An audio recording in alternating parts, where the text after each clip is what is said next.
Well, again, nice to meet you. Sorry for this technical issue, but I think it's a big responsibility to starting the first session. But I have such a co-chair, which is absolutely outstanding, Professor. And let me just introduce a little bit Manuela. She is a prominent scientist in the field of toxinology, and her remarkable teaching career in the far northern region of the Brazilian Amazon Roraima is characterized by her pioneering work in the study of local animal venoms. Currently, Dr. Puka is a professor in the School of Pharmaceutical Sciences at São Paulo State University, Araraquara campus. So please, you have 20 minutes, but with questions, so a bit less than 20 minutes, okay?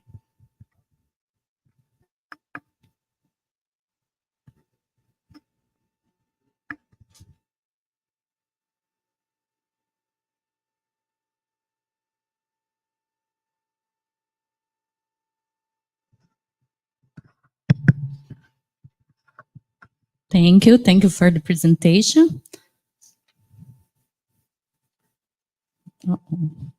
It's not in the main.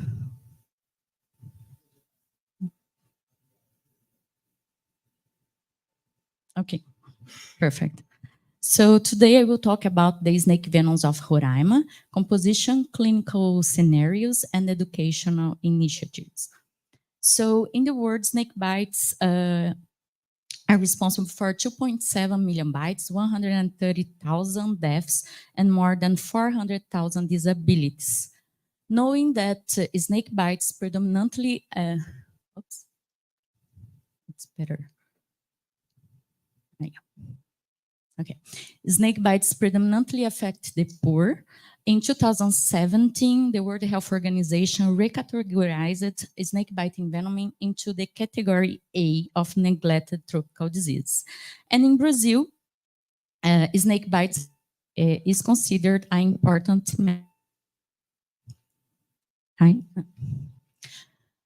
in Brazil, we have about 30,000 snake bites per year, with a great impact in the north of Brazil, and which is inside the Brazilian Amazon forest. As we can see here in this map, we can see that the most numbers of snake bites are inside the Brazilian Amazon forest.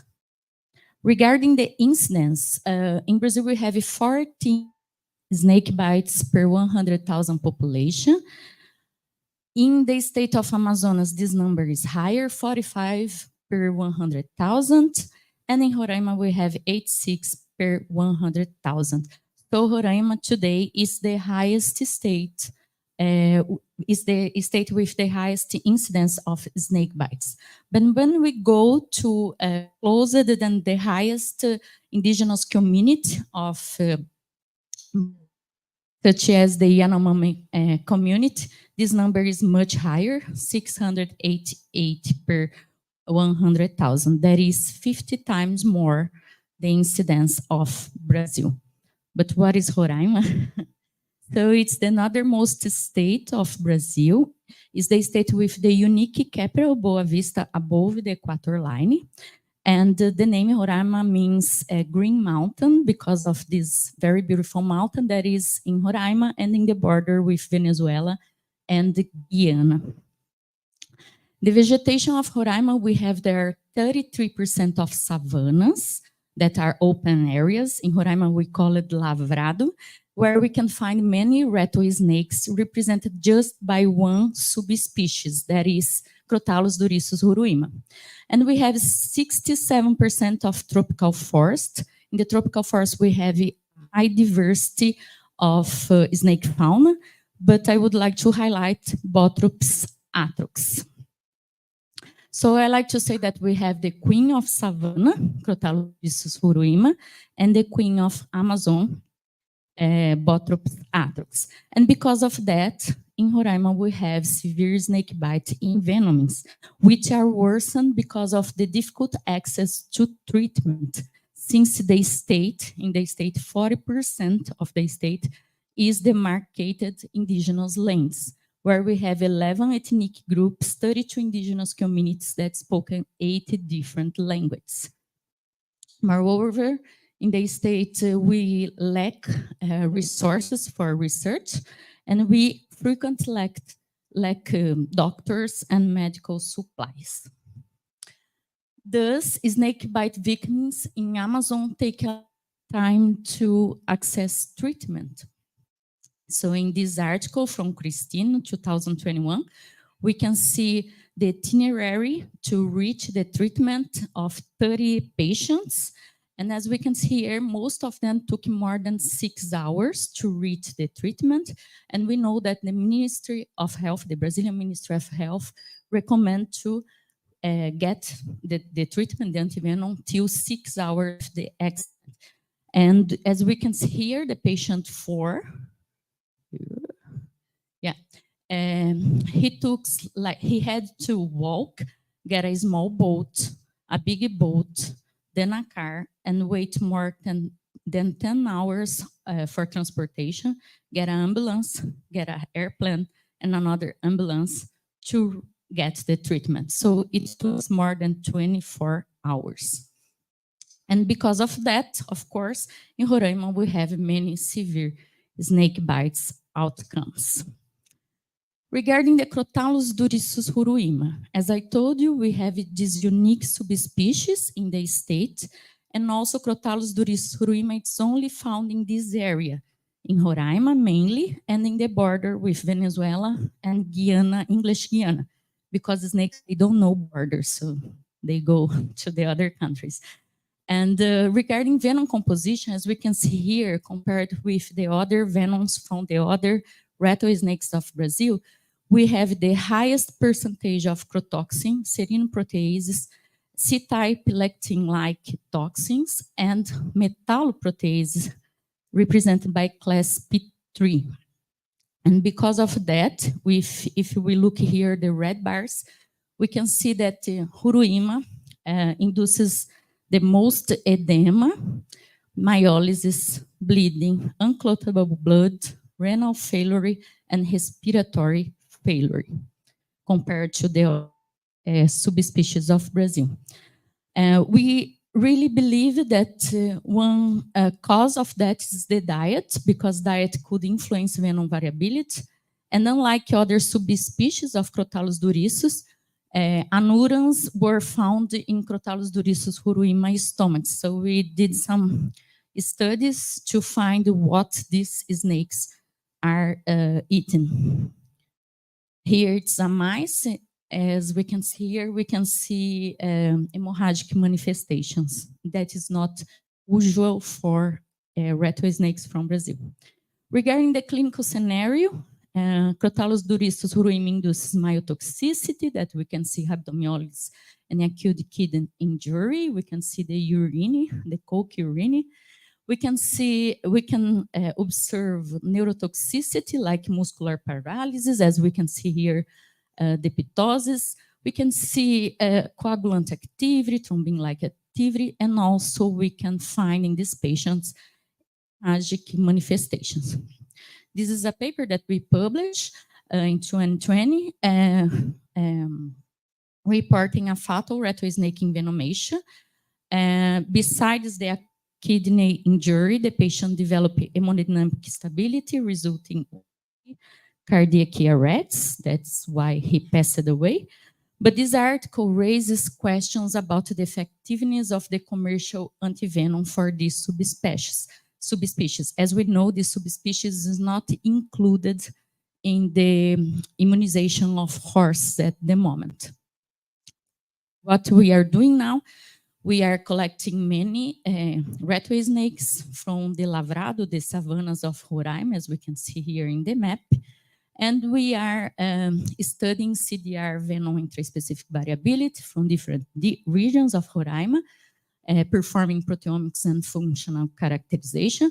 And we are also evaluating the antivenom efficacy against Crotalus durissus Roraima venom, both in vitro and in vivo. And this work, it's being conducted in collaboration with Instituto Butantan, with Dr. Ana Moura da Silva, Dr. Paulo Bernardi from Federal University of Acre, and Dr. Welton Monteiro from Tropical Medicine Foundation. and with funding from Iniciativa Amazônia Mais 10. Regarding our other snake, Botropisatrix can be found in Colombia, Venezuela, Guyana, Suriname, French Guiana, Ecuador, Peru, Bolivia, and the northern region of Brazil, as we can see here. Regarding the venom composition, Botropisatrix presents many classes of toxins that we already know, but I would like to highlight the metalloprotease, especially P3 class, and serinoproteases. And because of that, the venom exhibits proteolytic, hemorrhagic, and coagulant activity. And this is the clinical scenario that we have frequently in Roraima: severe coagulopathies and extensive tissue damage. And because of this local damage, we are developing new therapeutical approaches using negative pressure wound therapy. It's something innovative in Brazil, so we are pioneering doing that. This kind of therapy is done for another disease, but not for envenomings. So I brought here a timeline of a patient. So this was the patient in the day 1 in the admission in the hospital. So we can see some edema. And then on day 6, the patient evolved to compartment syndrome, so needs fasciotomy and debridement. As we can see here, the patient had a very extensive necrosis. After that, we started the vacuum therapy. We performed it for 15 days, and we changed the dressing 2 times each 7 days. And after these 15 days, we can see here the regeneration of the tissues. And after that, we perform a skin graft. And then the patient was discharged from the hospital 60 days after the admission with completely local recovery. Okay. And compare with other patients.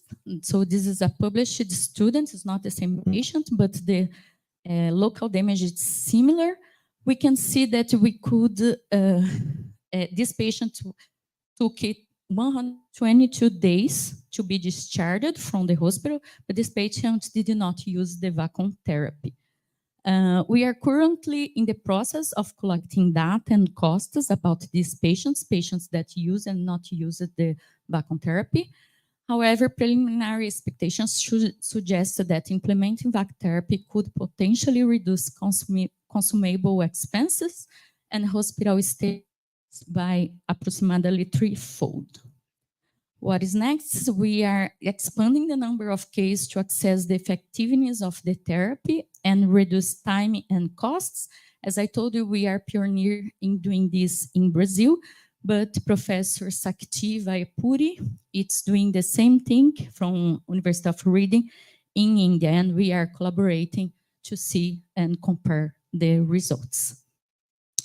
Okay, but besides the physical consequences, as I showed you now, the psychosocial and cultural aspects can cause greater morbidity in snakebite victims on the longer term. So here I brought 2 cases, one of a young boy, 17 years old, and another woman, 23 years old.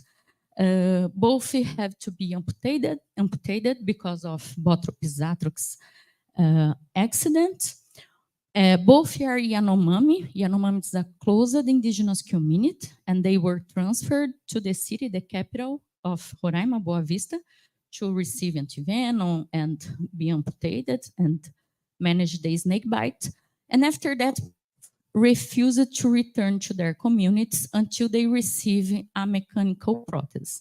So our group tried to find some financial support to get this mechanical prótese, and we got it. We got a donation. But when we got the desired prótese, a simple one, of course, not with too many technology, it was like aluminum one, both refused to come back to the community because they said that they were afraid to be an indigenous hobo. So they are afraid about the stigmatization that the population will do with them. So they were ashamed of their physical condition, and inability to exert functions that they use to perform in the community. They fear the social stigmatization. Moreover, they express anxiety, sadness, and feelings of abandonment due to the lack of familiar contact over the years. So now they are 3 years in the city, in the, we call indigenous house, Casa do Índio, and they don't want to come back to community.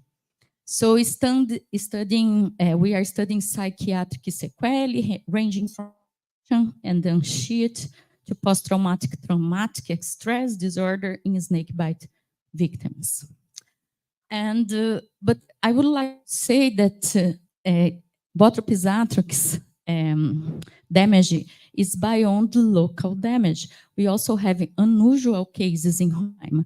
So this is one of them. So this is a patient that was bitten by Bothrops atrox and on admission complained of abdominal pain and develop a mesenteric ischemia. So in our images evaluation, we could see a cyst, distension, and thickening of the small intestinal loops with fluid filling. And then the patient needed segmental enterectomy. The patient recovered, and we published this unusual case this year. This is another unusual case. We know that Bothrops atrox can evolve to acute kidney injury, but in this case, the patient was bitten by the snake. During the next 5 years, developed a chronic kidney disease. And after 5 years of the snake bite, the patient evolved to acute kidney failure, needing hemodialysis. Stayed doing hemodialysis for 5 years, but unfortunately passed away 10 years after bite. We could prove that the snake bite caused the renal failure because this patient was followed for a long period in the health unit. So we have periodic exams of this patient. And also we published this study, and we are also working in other studies and unusual cases, also with Professor Mark Sertin, that we are studying now microangiopathic thrombosis, but this is not published yet. So what we are doing, the iTox lab, regarding snakes, venoms, and snake bites, we are conducting comprehensive analysis of snake venom composition. We are investigating clinical aspects associated with snake biting venomings. We are advancing therapeutic approaches to improve treatment outcomes, and we are developing and implementing educational programs that I will talk a little bit for you now. So we have 2 different educational programs, one in Roraima that it's called Snake Bite Roraima, and one in São Paulo, Unesp, where I am now, called Venom Talks. We are very active in the social media, so we have Facebook, Instagram, TikTok, and a YouTube channel. And for students, our YouTube channel has many lectures from very renowned toxinologists in Brazil. Unfortunately, it's all Portuguese, but for students would be good.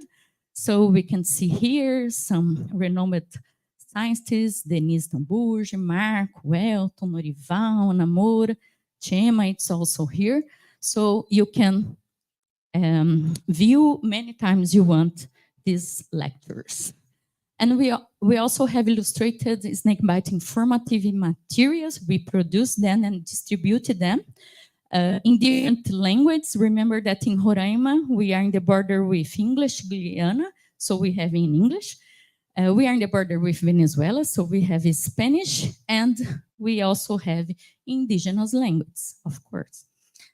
We are also performing snakebite training programs in high schools, agrotechnical schools, medical school, and nursing school.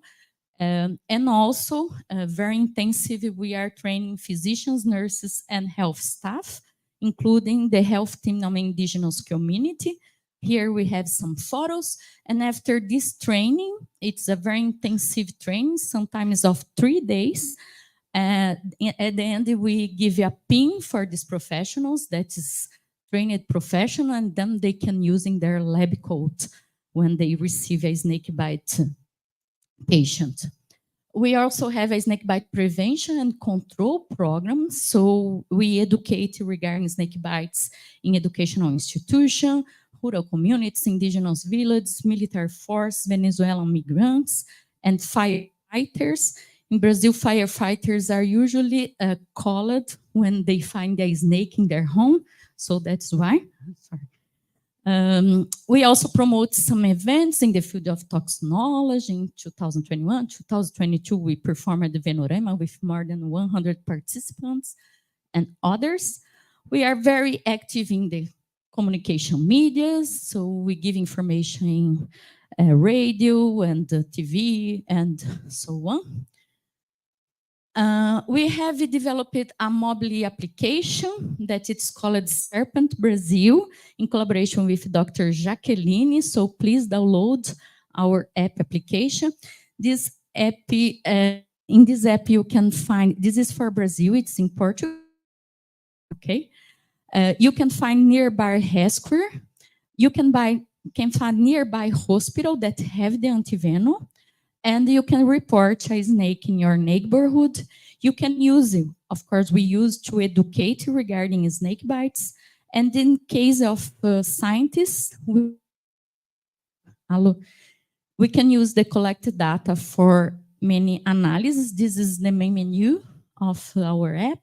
This is all the hospitals that receive antivenom from the Ministry of Health. But I will not spoil that. You can visit the poster of Dr. Felipe to know more about our app. And just to highlight the importance of these educational programs, this year we published this work together with Sakti Vayapuri regarding the multifaceted community health education programs as powerful tools to mitigate snake bite. I would like to share with you some awards that we received last year, 2022, one from Toxins, Venom Great Contribution Award, because of the research with Venom and Venenos in Amazon. This is called Pride of Roraima that I received from the government of Roraima because of all the efforts to mitigate snake bites in Roraima. And this is from USP for graduated students from USP. That is called Alumni USP because of the improvement of quality of life of people. So this is what we are doing, basic clinical and educational programs. Of course, I don't have time now, but we also work with scorpion venoms, and we bioprospect toxins from scorpion venoms for different therapeutic application. I would like to thank you all my collaborators. Science we never do alone. And all my university students, all the institutions that support me, in special CTS and CEVAP. Please follow our Instagram, iToxLab. And before I finish, I would like to invite you for this event next year that will be held in Munich, Germany, Toxiforum 2024, where we will have a symposium that I will lead with many others important toxinologists. And thank you.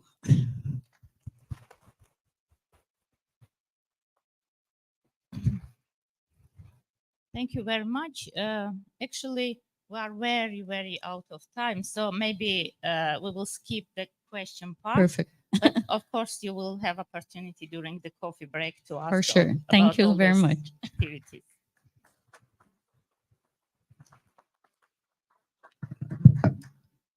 Okay, so our next speaker is from Colombia, Elisier Jimenez Charis. Is it right pronunciation?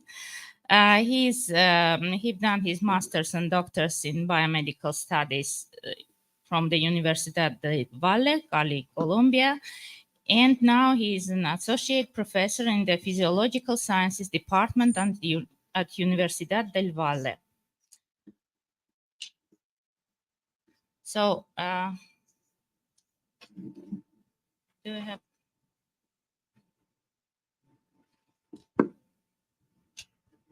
Are you ready to put presentation on screen, please?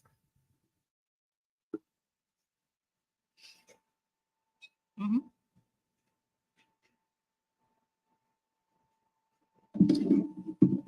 Well, the talk will be devoted to the exploring the Bothrops asper snake venom from Gorgona Island, Colombia, from functional and proteomic analysis to purification of 2-phospholipases A2 with anti-tumoral effects against cervical cancer cells.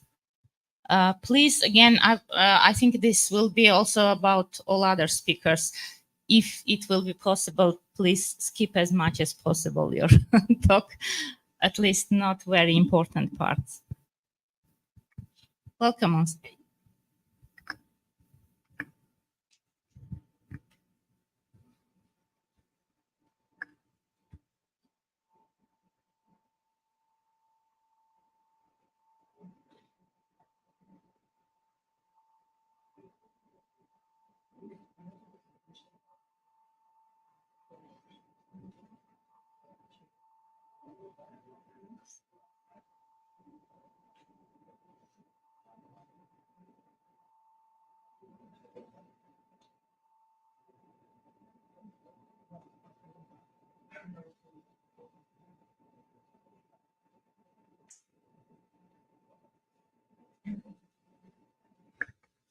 Well, an technical issue.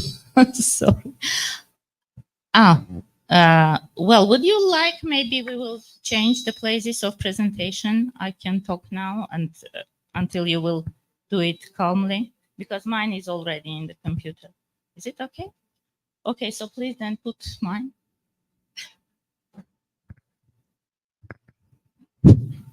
Okay, you see, we have a change in the program. Naira is getting nervous for speaking to you. And, well, see, I don't have the CVs of the speakers, so I can only speak by memory. So Naira is well known in the field. If you ask the Oracle, Google, you will find many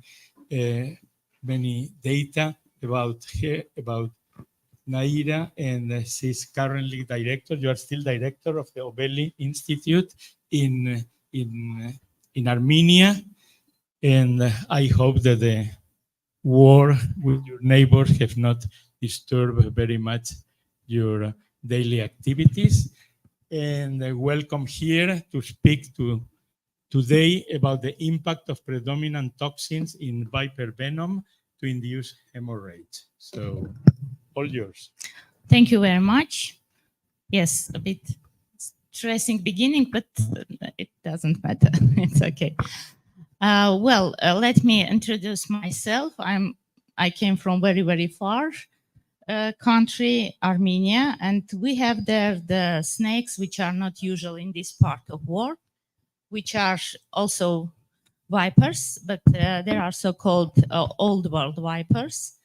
And I'm talking mainly about the Macrovipera and Monzivipera families. I will focus my attention in this talk mainly about the Macrovipera libitina obtusa, which is the most abundant snake in whole region, and especially in our country. But we have also 4 other very endemic species of snakes. I will present the taxonomy on next slide.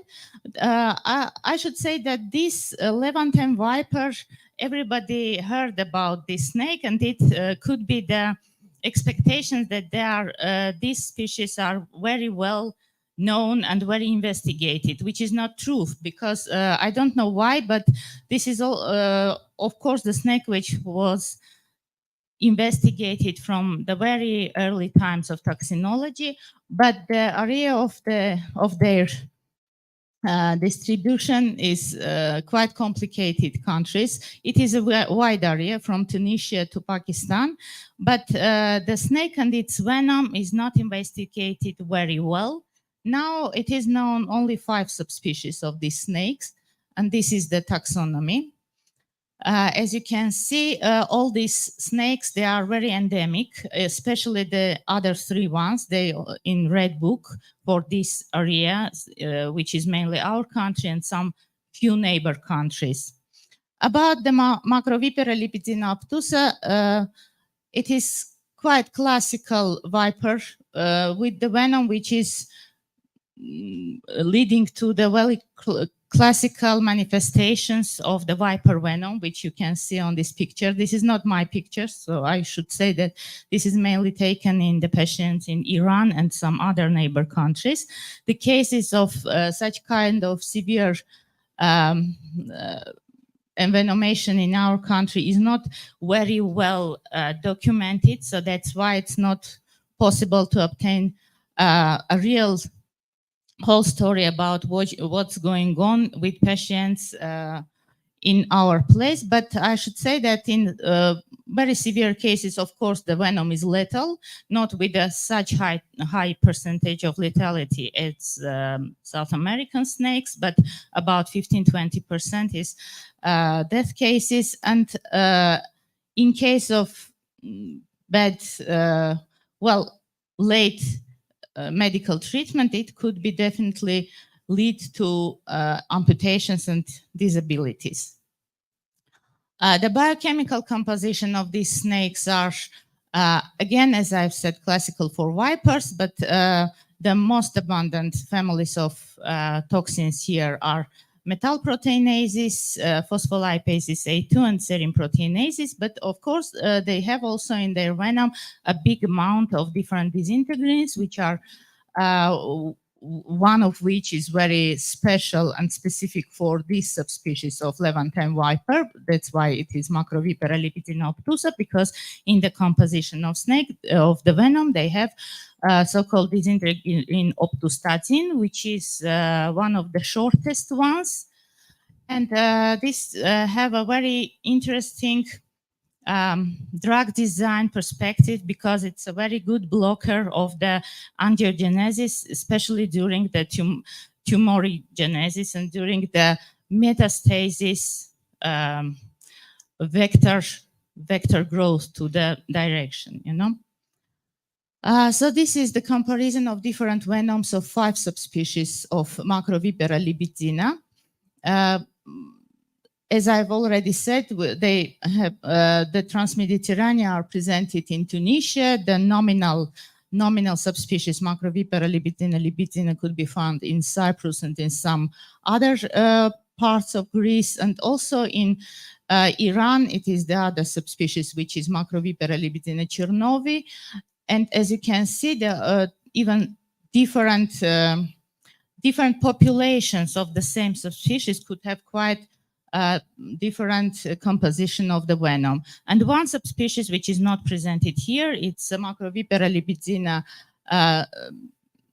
turanica, which is, yes, very well presented in Middle Asia. This one is even less investigated because the main part of works were done in Soviet time, and after that it is not that popular among the toxinologists. So about the investigation concerning the hemorrhage that we are doing in our lab, it's already the traditional approach when we're trying to investigate different abundant toxins, not by purification of these toxins from the venom, but by blocking them within the venom composition, because we think that with this way it could be obtained some more specific interesting information again about the very high synergy of the toxins within the venom, within this complex cocktail. So as I've said already, the most abundant toxins are snake venom, phospholipase A2, which is the nominal one in the venom of these snakes, which means that they have aspartate in 49th position, and we are blocking it with the very classical bromfenacyl bromide, and the other new one, which is varespladin, which is the phospholipase A2 blockator, which very, very popular now due to its very interesting medical manifestations against. Snake venom metalloproteases was blocked with EDTA, and serine proteinases, again, with 2 blockers, PMSF, which is classical one, and PEFA block. With the protocols of the investigation of hemorrhagic injury very well described in a number of publications, but what, of course, we've changed because it is now not necessary to try to see this hemorrhagic hollow only with the ruler and so on. So we are not using only their perpendicular diameters after 24 hours, but with the image J analysis, it could be done the investigation of the whole not very spherical hollow of hemorrhage also. So what is interesting, we've tried to cause the hemorrhage with just pure MLO, MLO blocked with BPB, MLO blocked with EDTA, and also we've tried to block these two families of toxins within the venom together jointly, and the results was very, very, I would say, unpredictable, because as we've seen in here with the blocking of two abundant components of the venom within the venom, like metalloproteinases and phospholipases A2, the hemorrhage became even more pronounced and bigger than usually. With the blocking of serine proteinases, we've seen the lesser part of hemorrhage. So the blocking of the hemorrhage with the using of serine proteinases blockator with the biggest one. So it is interesting, but serine proteinases, which was not accepted as a very first and very important players in the development of hemorrhage, could have also their very interesting and very potent property to cause hemorrhage due to their inflammatory activity.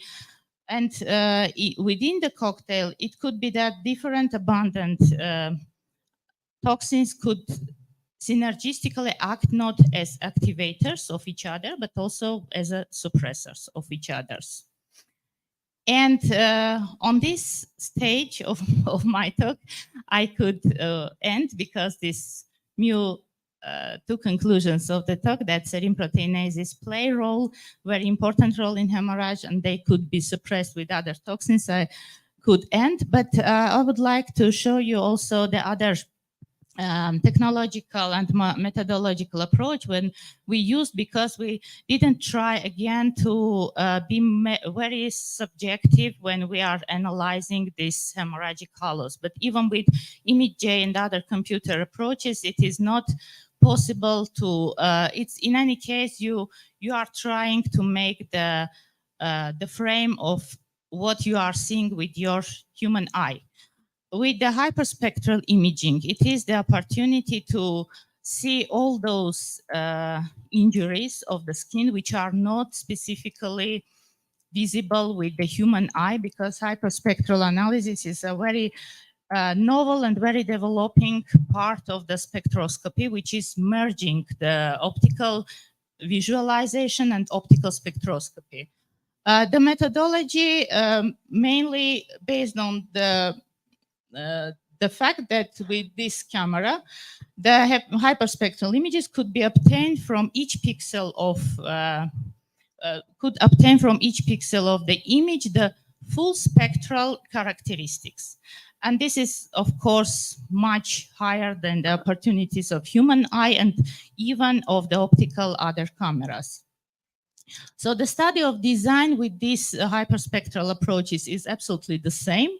While when you analyzing already the picture, it is possible to see also some invisible changes of the skin, which are around of the main hemorrhagic hollow. But what is even more interesting with this hyperspectral camera, which have the opportunity to see also some part of infrared absorbance, it could be possible also to see some inner and deeper hemorrhage, which are not visible from the skin. So when we've with this methodology, it is also very interesting that the normalization could be done with the different wavelengths. In our case, we used the wavelength of GAN, which is 540. And also, as you can see with the different normalization, it is possible also to see the intensities of the hemorrhagic other colors, like brownish, reddish, yellowish. And with all these colors, because this is the different chromophores presented within our blood, which are changing with the development of hemorrhage, like oxyhemoglobin, deoxyhemoglobin, methemoglobin, carbohemoglobin. As you can see, this is all different colors of the hematoma, which we usually see when when we have some bruises in our arm. So the same is true for the hemorrhage. The analysis of all these pictures could be done with the software of the camera, which giving very wide opportunities to analyze every possibilities of different wavelengths. And also it is possible to make the threshold the skin which is just near of the hematoma, or it could be somehow normalized with different parts of normal skin. In case of rats, as any other skin, it could be differences of the normal skin, even in the normal conditions. So that's why sometimes it's to have it normalized, and then the control is the, for example, skin from the other side of the same rat, and then on this level to understand how develop the hemorrhage. So this data already was obtained with this hyperspectral imaging concerning the serine proteinases. The hemorrhage was decreased even more than what we could analyze with image J.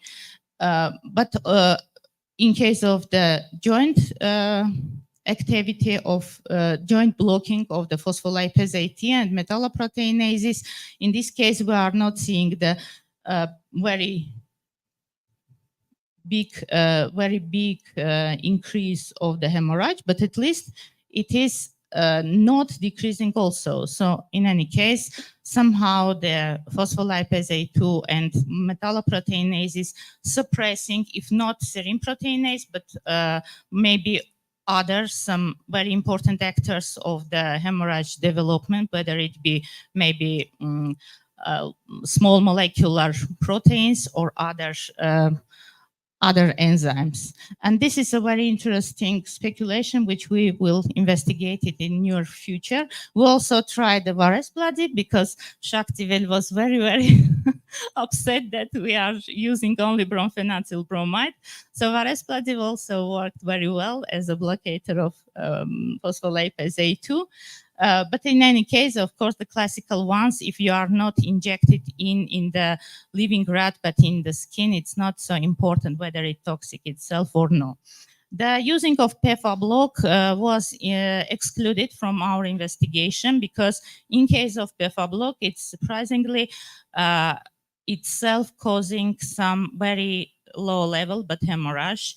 And it was, then we find the reason in the description of the manufacturer of this serine proteinases blocker. So even in case that it was also very noticeably decreasing the hemorrhage in case of block of serine proteinases, this one blocker was excluded from our investigation.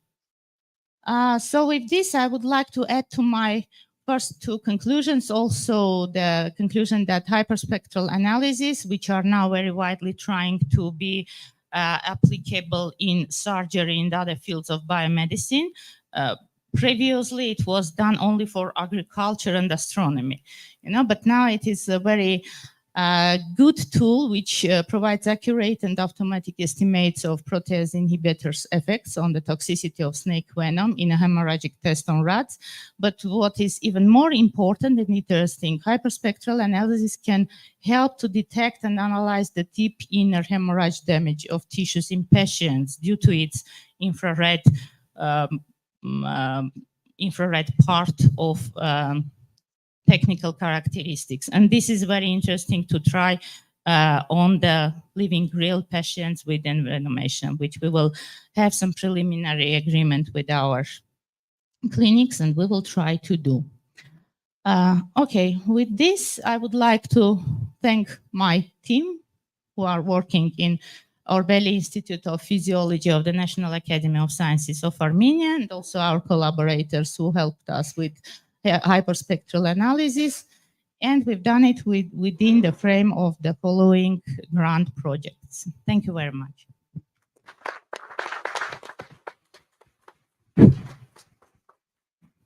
So thank you, Naira, for keeping on time. So the questions from the audience? Yes, there is always opportunity. I have one. Sure. Did you have the opportunity to check the Iranian antivenom that uses Macroviperal, Lebetina, obtusa, and Cernovi in their immunization scheme? They are not reporting that they use Chernovi within the antivenom. They reported that use obtusa, the nominal one, because no, they well, have it. I asked them, and Really? then both Padra and Rasi, they Yes, responded they use a mixture of both because they are in quite different so they regions in the country. So they Okay, use in both. any- But any yeah. case, they are very similar. So this is not the worry. We try once the product of Razi, and this is the antivenom against, I think, 6 or 9 species of snake. 7. Okay, so it's a big mixture. Well, against the Macroviperal Lebetina obtusa, it was, let's say, normal effectivity, but with case report which are published by the Iranian scientists, it was mentioned that it's necessary to administrate a big amount of vials, and even after that, it was necessary to do the amputation. So for that case, I think they talk about 5 to 10 vials, which is, in case of this snake, shouldn't be the normal practice. So maybe it's not that good as they say. Well, but really, our experience is not that much. We have no statistics. So okay. So, any further question? Comments? Critics? If this is not the case, thank you again for your presentation. Thank you. And I give you the floor. Okay, I've already presented our next speaker. Is If still? the, Okay. if the presentation is ready, then great. And then I go. Thank you very much.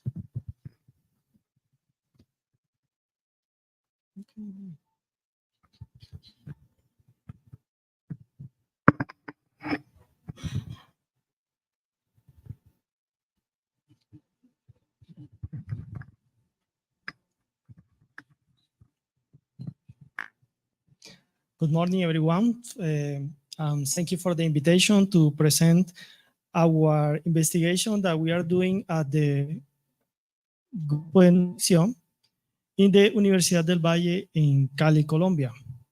This is about investigation from using Botrus asper snake venom from Gorgona Islands. This is the first investigation using this kind of venom from this island.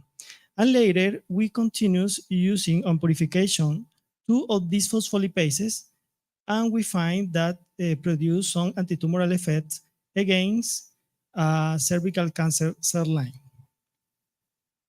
First, we are going to show you the functional and proteomic analysis. And in Colombia, the Ophidian accident is produced for these 4 snake venoms. First of them is Botrus asper, continues with Crotalus durisus cumanensis, Lachesis acrocorda, and Portillon lasbergi. In the case of the Botrus asper, is the most common clinical syndromes is edema, necrosis, and activity, procoagulant activity, and anticoagulant activity in the late phases. And in this case, we try to compare the venom of the Gorgona Island, that is 23 kilometers for the Pacific coast of Colombia, and we compare with the Pacific ecoregion and with the Western ecoregion that is separated by the Andes Mountains. First, we produce a chromatographic profile, and this profile are the same. We find that it's the same with some similar difference, for example, but in this case, yeah, okay. But in this case, we only observe one difference, in this case in the Western ecoregion. Later, we compare these three profiles, and we find that this part of the proteins corresponds to the phospholipase A2 protein family. And this part of protein corresponds to metalloproteinases and another difference in the serine proteinases. And in this case, we check that these two, that from Gorgona Island and the Pacific ecoregion, are maybe the same in the protein families, in this case using HPLC profile. Later, we compare the proteomic using shotgun proteomics. In this case, we find that Gorgona and Pacific are almost the same, using the identify the same protein family. And when we compare with the Western ecoregion, we find that there are some particular, or there are not determined, some protein families. Later, when we did some toxinological activities, for example, in the case of lethal potency, we find that the Pacific and the Western ecoregion is almost the same, and in the case of the coagulant activity is the same of all of the sample that we use. Later, we find that the myotoxic activity in the case of the Gorgona and Pacific is almost the same, but is some variability with the Western ecoregion. And in the case of the proteolytic activity, we find the contrary. In the case of the Gorgona and Pacific, it don't produce all the proteolytic activity that produce the Western ecoregion. And this is important to know that it's correlated with the protein family, because in the case of the phospholipases activity, we find that the Gorgona and Pacific produce the most phospholipases activity in the snake venom, and in the case of the Western ecoregion, produce the most proteolytic activity that is related with the metalloproteinases family. When we did the edema response, we find that all of them produce the same response in this experiment. And later, and we know that it's important to know that all the toxinological activity, but it's important that the patient survivor depends of the antivenom that we use. In this case, we use two antivenoms that are in Colombia. In this case, we use Probiol and ANS.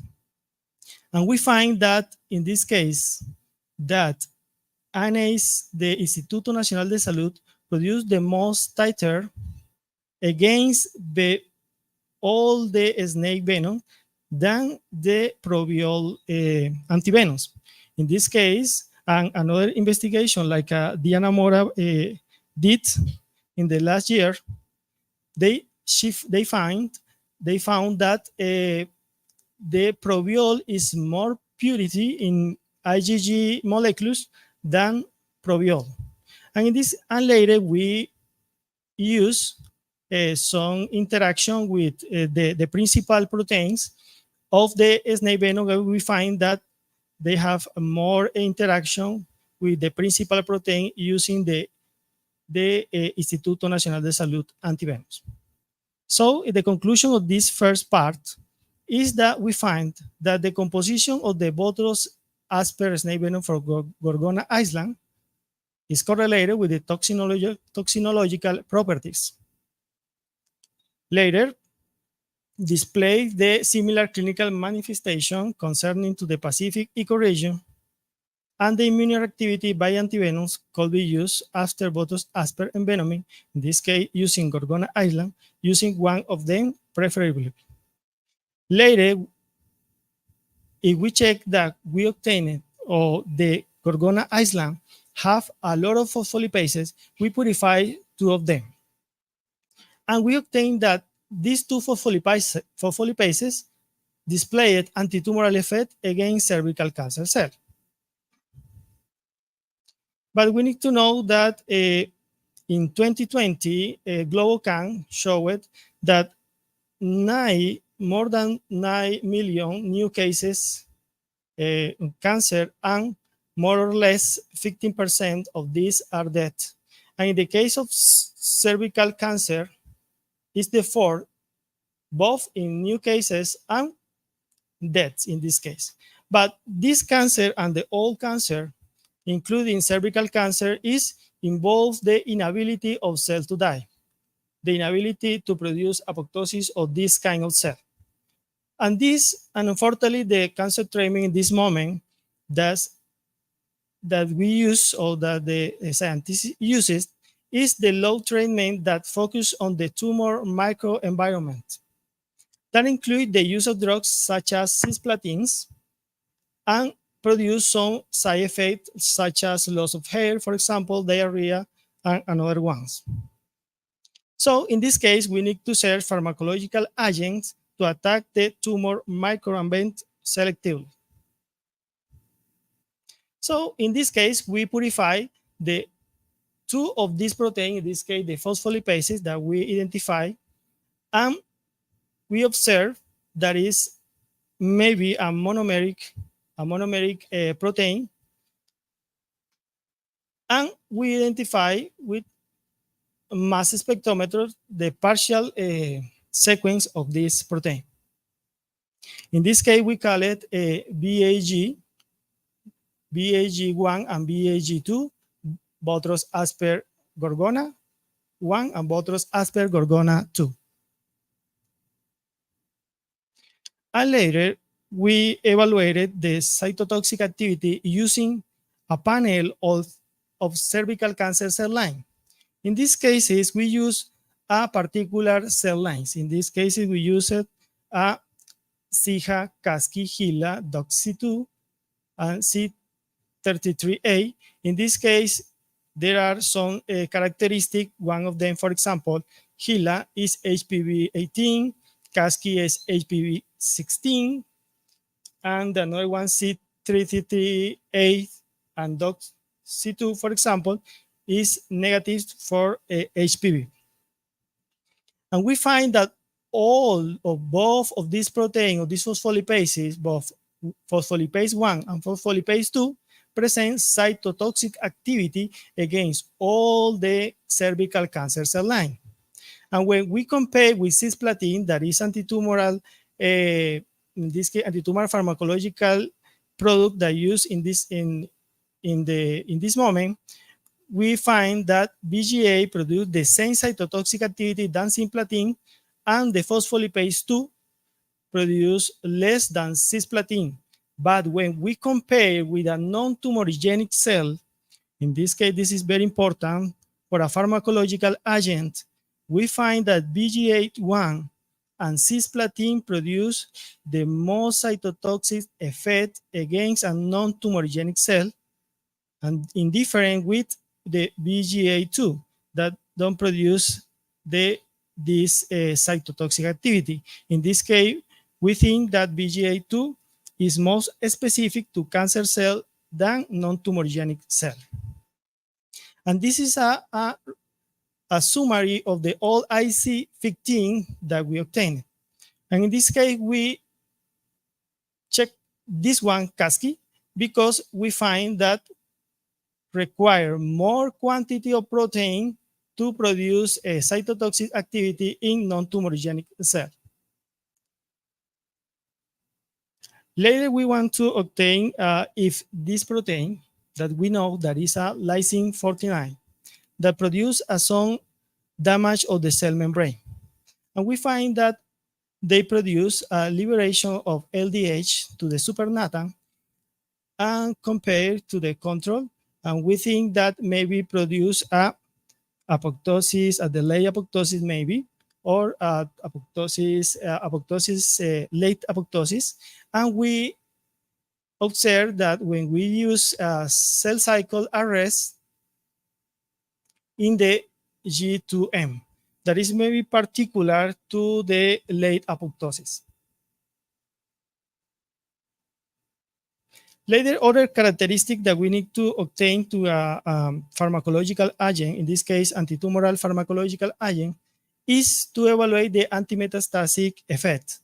In this case, we find that BGA2 produce an inhibition of the migration cell. This is a control cells only with medium, produce a migration. When we put BGA, the IC15 in the Casqui cell, we find that inhibition of the migration. And when we did the adhesion inhibition assay, we obtained that we find that produce is a dose response using the different quantity of this phospholipase 2. At the conclusion of this second part, we find the anti-cancer activity of both phospholipases on cervical cancer cell line, and is highlighted the promising result of the phospholipase 2 of the Botrus asper from Gorgona, Iceland. This protein produce antimetastatic effect on cervical cancer cell line and arrest in the G2M phases.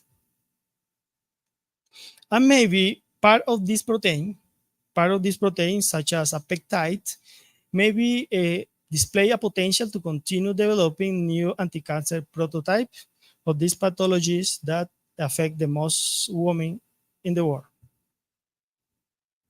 Thank you very much.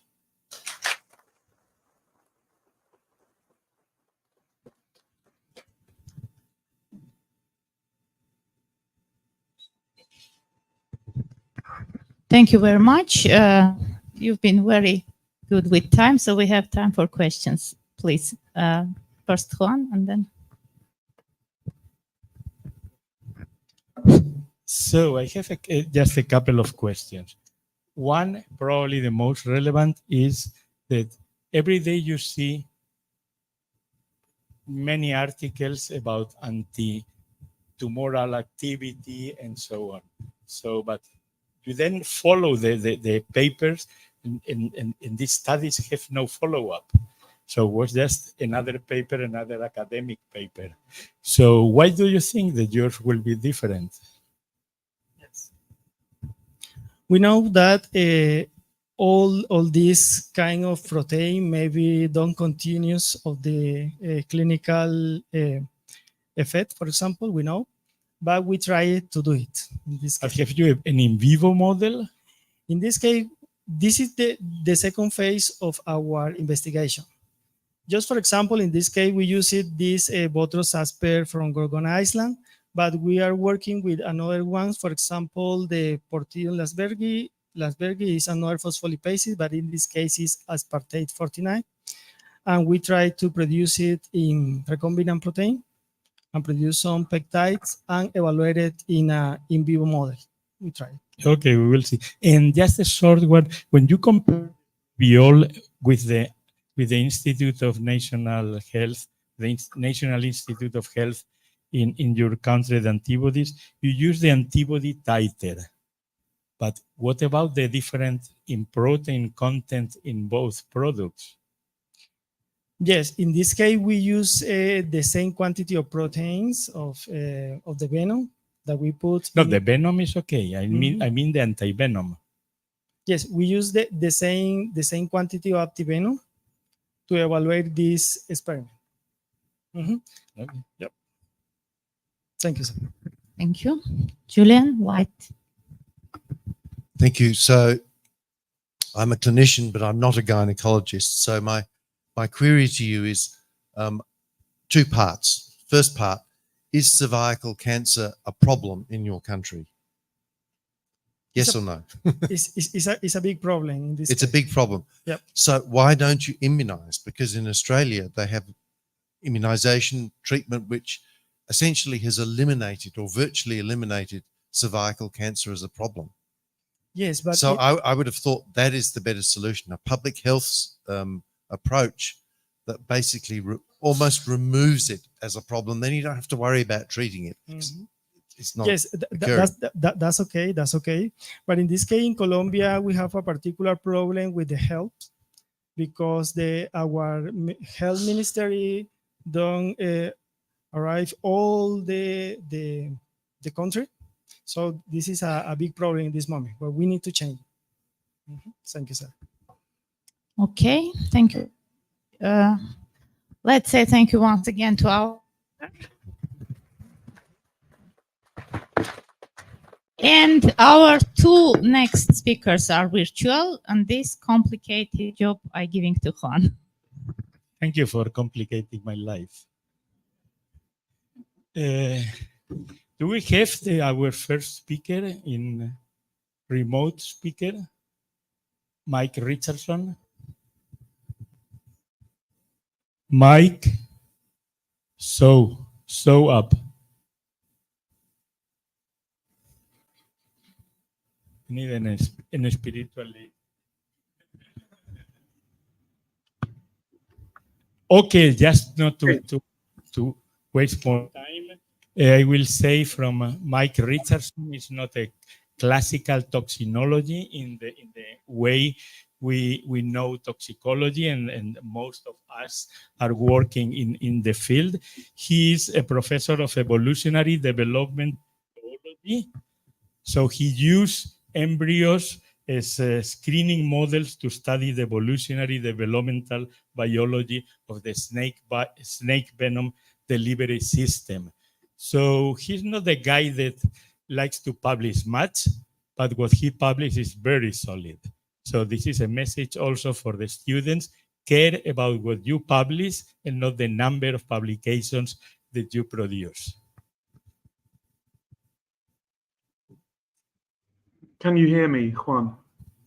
Mike? Yeah? Can you hear me?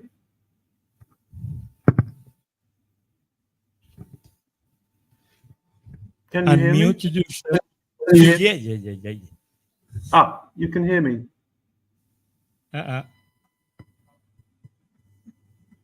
Can you see me? We see you, but we start to hear also you. So don't mute your microphone. It's not muted, Juan. Sorry.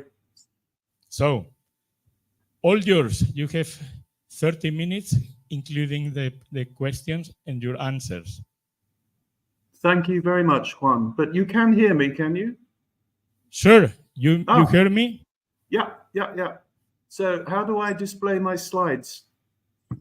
Ah, wonderful. Well, thank you very much, Juan, for that introduction. I'm going to talk about, as Juan said absolutely rightly, that I'm a developmental biologist, evolutionary, but I find snakes really, really interesting for completely different reasons, I guess, that most of you do. I don't know. But I would like to start with the king cobra because it's 10 years since this photo was taken in India. This is a Gumbe near Shimoga in India, which is in the Western Ghats. And it has a beautiful large stretch of rainforest. And in the middle of the screen, wearing the white baseball cap in the distance, you can see Professor Kinney, Professor Manjunatha Kinney, who's one of my old friends and great colleagues, a wonderful, wonderful man. On the right, in the green shirt, is Prashant. In the middle, with the grey shirt and the grey shorts, is Freek Vonk, who's was a young student then. He's now the Netherlands equivalent of Steve Irwin, if you can believe such a thing. And then what they're doing is they're rescuing a king cobra from a farmer's land here. And this gave Frake the idea to sequence the king cobra genome. And we did that. And Juan Calvete was also did important work for the king cobra genome, and he was a co-author. Juan is also another great friend and a very important collaborator, a wonderful scientist. And this paper was published in PNAS, and I'm not going to go on too long about it because it's kind of history. It was the first venomous snake to be sequenced in terms of its genome using Illumina. And then later on, I think we threw in some long reads from PacBio. But the point is that the main finding of the paper was, I don't know whether my cursor is visible, but if you look at the top row, you can see that there's been first of all, that the three-finger toxins have emerged. They weren't there in the basal snakes, Typhlops, from the Typhlopidae, and pythons from the Pythonidae. There's no three-finger toxins there. They're not venomous. But the king cobra's got 21 copies in its genome. And we thought this was very, very interesting. And when you do the protein alignment of all these three-finger toxins, you see quite a bit of divergence going on in the protein sequence. And you could say, well, why on earth would a snake have 21 copies of the same gene? Well, maybe it's kind of experimenting, you know, letting those proteins diverge and then seeing which ones are most toxic. But that's all very teleological. We can't prove anything. Perhaps more interesting is the microRNA profile of the venom gland. So what you're seeing here at the top row on the left, which is by the letter A, that's the microRNA-ome of the pancreas, the pancreatic islets.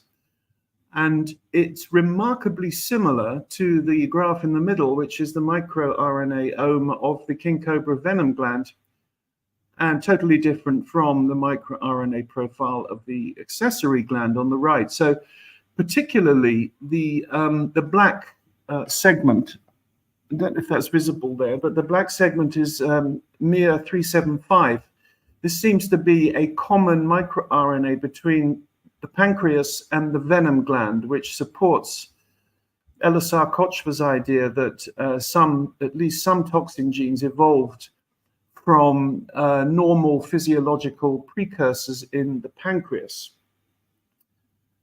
Also, what you can do with embryology is you can look at the origins of things, you can look at the homologies of things. And there was this old debate about front fang snakes versus rear fang snakes. And what you're seeing here on the left is the actual skulls, and then on the right, with the white background, is the interpretive drawings. You can see that where the red color is, that's the maxilla. So in the front fang snakes, the maxilla is very short. You can see it's been circled there in the top three species. It's very short, and it carries the fangs. So the fangs are always on the rostral end of the maxilla. Now, of course, in rear fang snakes, the fangs appear to be sitting at the back of the jaw. But we looked at this developmentally, and we found quite a different story. In fact, it makes you wonder whether this whole rear fang, front fang snakes division is actually valid. But if you look at Casus rhombiatus, for example, which is, as you know, a rhombic night adder, we managed to get a gravid female from Brian Fry in Queensland. And so we got the embryos, and we did some in situ hybridization with sonic hedgehog. A sonic hedgehog is a secreted growth factor, and it's expressed very specifically at this stage in the dental lamina, and also conveniently in the developing venom gland. And you can see that with this front-fanged, so-called front-fanged species, the venom gland, if you look at the white letters on the left, you can see the middle thing I've pointed out there is the venom gland. It's pretty far back. We're looking up at the roof of the mouth. So at the bottom of the screen is the tongue, and at the top of the screen is the tip of the jaw. So this fang starts off in this early embryo right at the back of the mouth and the venom gland, and then it moves forward. Now you can see that relative to the pterygoid, which is that bone running down the middle with the dots, it's kind of halfway up the jaw, and then at the much later on, it's very far forward, and the venom gland and fang are now next to the, well, they're at the axial level of the orbit, which is the black thing. That's the retinal pigment. And so what's happening in the lateral view is the, see that white arrow, the fang starts off at the back of the mouth, and then it moves forward by differential growth of the jaw. So really this whole distinction between front-fanged snakes and rear-fanged snakes, if you talk to an embryo, the embryo will say, well, I don't know what you're talking about. We all have rear fangs because that's where they start in the mouth, and then they get moved backwards or forwards by differential growth. All right, I'm going slightly fast because I know we're short of time. So I'm going to go on to then the recent publication. Again, this is with Nick Casewell in Liverpool, who's a rising star, if you like, in the venom world. Well, he's now very established. And we provided, well, we did for him in Leiden. He was the lead on this paper. It was published in Science, but Nick did all the work. We did some assays. A student in my lab, Yori Van Thiel, he looks very much like Nick Casewell here. I wonder if they have some genes in common, but I think they're unrelated. But Yori, in my lab, used the another embryo assay, actually. That's why embryos are so useful in toxinology, if anyone would listen to me. You can do a chorioallantoic membrane assay for eye irritation. In fact, the CAM assay, chorioallantoic membrane assay in the chick, is commonly used as a proxy for eye irritation. So what you're looking at here is, from left to right is the timeline. So you're looking now at these blood vessels that form the chorioallantoic membrane in the chick embryo, about 10 days old.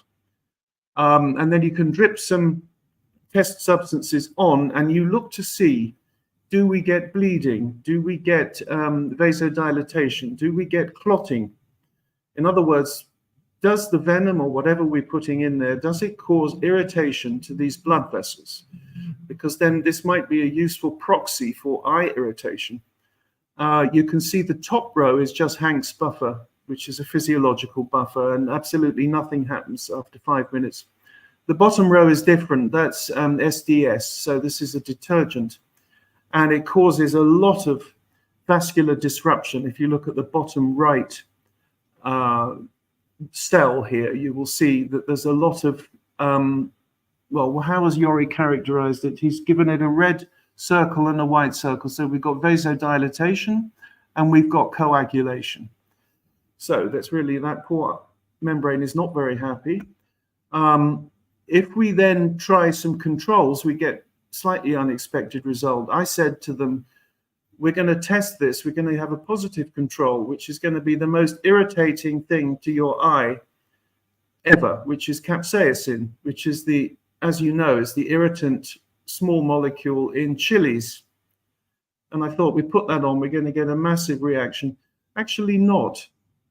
There was a little bit of vasodilatation after 5 minutes, but not really a big effect. Histamine causes a lot of coagulation and vasodilatation, but capsaicin not so much. What about the snake venoms? Well, this was a project, as I say, it was Nick Casewell's project, and he wanted an assay because he was looking at spitting cobras. These are, N here is Naya, of course. Now, when we put Naya venom, I'm getting old, I have to read closely. When we get Naya pallida venom, which is the top row, we get a lot of vasodilatation and we get a lot of coagulation. You can see on the right after 5 minutes. But then with nigricollis, well, similar effect.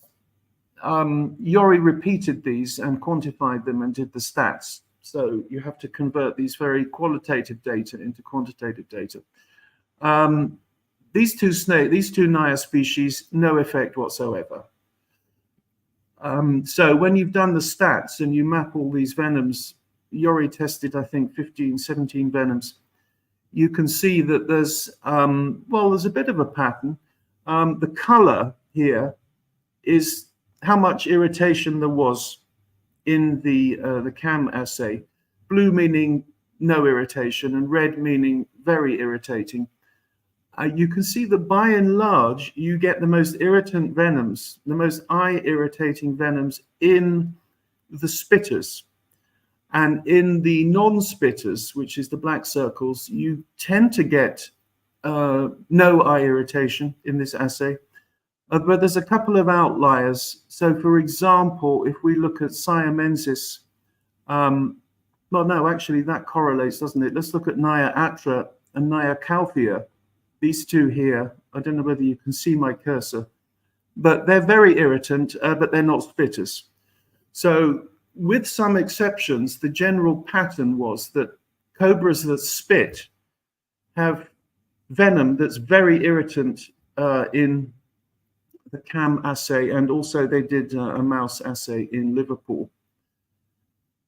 Now, another thing that embryologists have to offer, and this is now my last 5 minutes because I'm watching the time. Another thing embryologists have to offer is when you're studying biodistribution of venoms, or I suppose you could call it pharmacokinetics. So the uptake, distribution, metabolism, excretion of toxins, they're peptides, which creates a number of problems, but we're doing this with, this is unpublished, this is with Mike Pennington and Ray Norton, whom I'm sure you all know. And this is with recombinant protein, which is a toxin from the sea anemone. And it's a potassium channel blocker. And it's toxic to zebrafish larvae, among other organisms. And so we are using in this experiment a fluorescein tagged recombinant protein of this sea anemone toxin. And with the green color, with confocal microscopy, you can see beautifully where in the body it goes. And you can see that nicely because the zebrafish has a transparent body at this stage. So, well, you know, imagine trying to do this in a mouse, adult mouse. It would be very difficult. But with the zebrafish, it's quite easy and cheap. You just dump the toxin in the swimming water and it gets taken up. Now, the big disappointment is, well, the big surprise is this toxin does not get taken up into the bloodstream. The label you're seeing here in these figures, so that's 3 days, 4 days, and 5 days post-exposure, you see some accumulation in the gut. So in the middle figure, B, you can see under the air sac there, you see the swim bladder in the middle of the fish, that black round thing, not the eye, but the one to the right. Underneath that is the foregut, and there's some in the foregut. In the bottom figure, you see quite a lot of accumulation in the gallbladder, which is not really uptake, that's just gut. You know, the gallbladder is part of the gut. So anything that goes in through the mouth ends up in the gut. And then you see a speckle all over the body. Well, these are the neuromast cells, and the neuromast cells seem to take it up direct from the swimming water. So we get we get toxin inside the gut, we get it in the skin, but there's no evidence whatsoever that it gets taken up and goes anywhere else. So how this toxin is actually killing the zebrafish is a mystery. Maybe it's incredibly toxic and only a small amount gets taken up. But quite an interesting assay. So that again was, you know, the developmental biologist's approach. Finally, I want to talk about the Malayan pit viper genome project, which is also unpublished, although we're nearly ready to publish this. And well, you know this species very well, Callosolasma rhodostoma. And I'm interested because it's a crotalin, and we are studying the l'Oreal pit of crotalins. But of course, we're going to look at the toxin genes on the way, because I know that you're interested in that. And so I will mention the toxin genes. We found a lot of developmental genes in this animal are expressed in the adult, but I don't have time to go into all that developmental stuff. I'm going to stick to the toxins and just give you a very brief summary of what the results are. This is Mrinalini Volta, who's at Singapore, and I'm sure many of you know her. She's a brilliant biologist and bioinformatician, and she's done most of the bioinformatics on the Malayan pit viper genome. And it's a very good assembly, actually. The king cobra from 10 years ago, very fragmented, you know, small contigs, but the Malayan pit viper, much bigger contigs. We've used short reads and long reads, mixed them together. We've got good coverage. And we recovered around 105 of the pit viper toxin genes. And there they are. And nothing really, well, for you guys, there's nothing surprising here. This is all, I would think, pretty well known. But we have about half the number of toxin genes here than we did in the king cobra 10 years ago. And one reason is that king cobra has this spectacular duplication of three-finger toxins. We don't see anything like that here. Well, we've only got, of course, three-finger toxin-like genes here. So this is just that was just a very quick survey of what we're doing. We've looked a little bit at the adult transcriptomes in Callosolasma. So we've sequenced about, I think, 12 organs, including adult and juvenile venom glands. And so what you're looking at here on the right, we're looking at the transcriptomes of adult at the top and juvenile venom glands, talking about the venom gland proper, of course. And you can see there's a very, very similar transcriptional profile. Of course, you'd want to know what the proteome is of the adult and juvenile venom in these cases. And then on the left, we have the genome, the annotation of toxin genes in the genome, just to give you an overview. So this needs about another 4 months, and then we will submit it. But it's a very high quality genome, one of the best so far, we think. And thank you very much.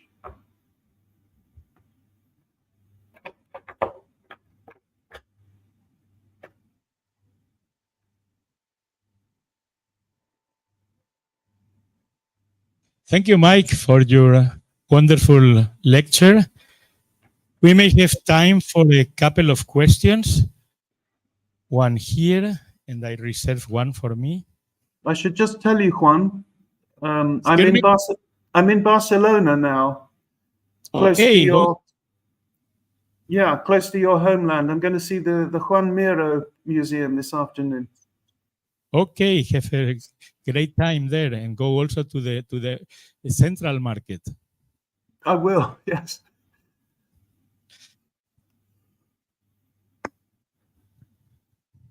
So great talk, thank you. Just a comment on the spitting cobras and the non-spitters, and you had, as all the textbooks have, Naya Kauthia as a non-spitter, but I think we now know that at least some populations contain spitting specimens. I've certainly seen it and recorded it in specimens near Kolkata, and I believe that's been published by Wolfgang Buster and others.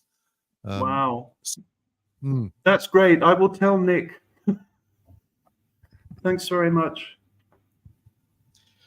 Okay. I have a question about the microRNAs.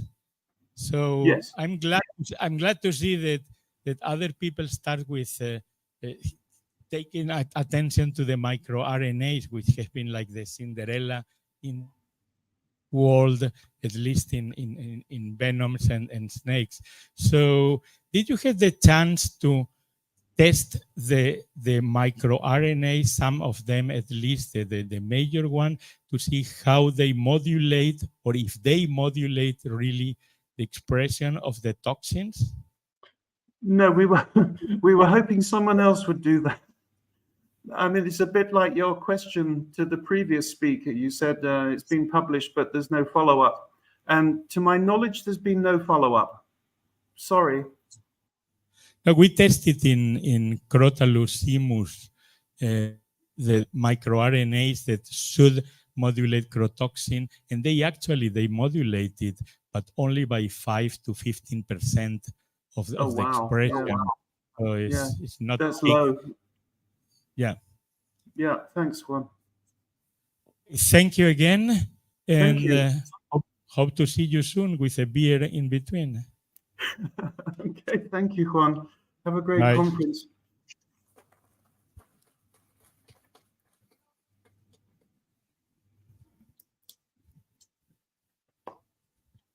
¿Tenemos al siguiente? ¿Listo?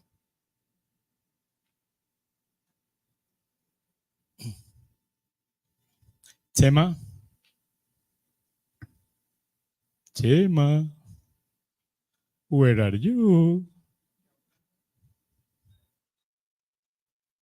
José María Gutiérrez. So next speaker is José María Gutiérrez, Chema, for friends and colleagues.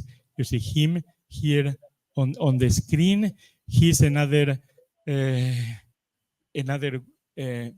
heavyweight guy in the field. He has tackled many of aspects in toxinology, from clinical to basic and forth and so. And if I had to use just a single keyword to that resume most of his work, is metalloproteinases.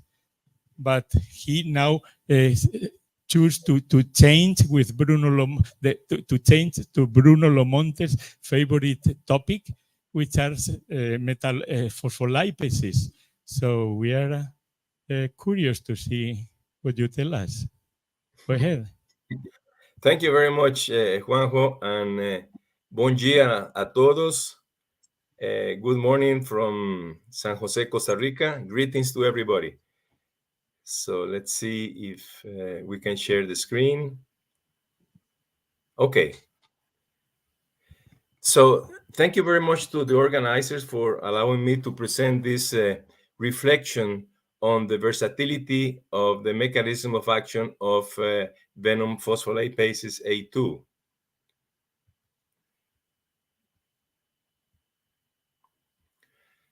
PLA2s are abundant components in snake venoms, both in elapid venoms and viperid venoms. They comprise a high percentage of the proteome of these venoms.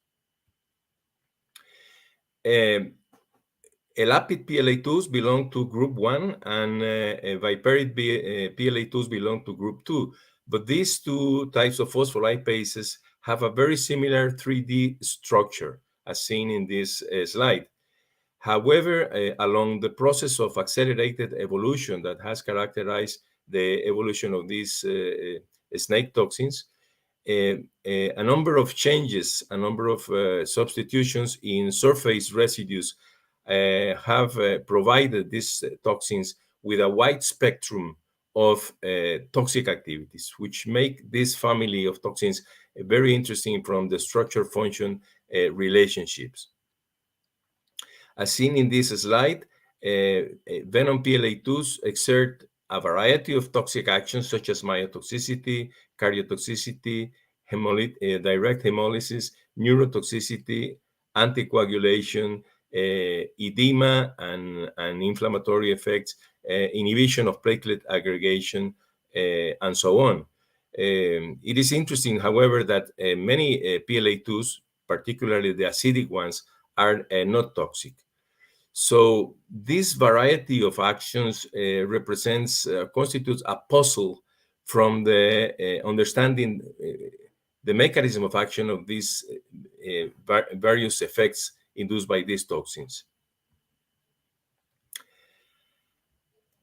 Decades ago, it was thought that the toxicity of venom PLA2 was basically due to the direct action on phospholipid, to their enzymatic activities. So phospholipases, it was thought, they bind to the membranes, degrade phospholipids, and cause toxicity. However, a number of studies that appeared after the decade of 1980 showed that the situation was not so simple. As seen in the left part of this slide, a number of papers published by the group of Philip Rosenberg in the United States, using the method of chemical modification of specific residues, they showed that there is a dissociation between enzymatic activity and pharmacological or toxic activity. In this case, for example, they use carbamylation of lysines to modify PLA2s from Nigella venoms, and they show that by this modification, the toxicity is reduced significantly, while the enzymatic activity is reduced to a much lower extent.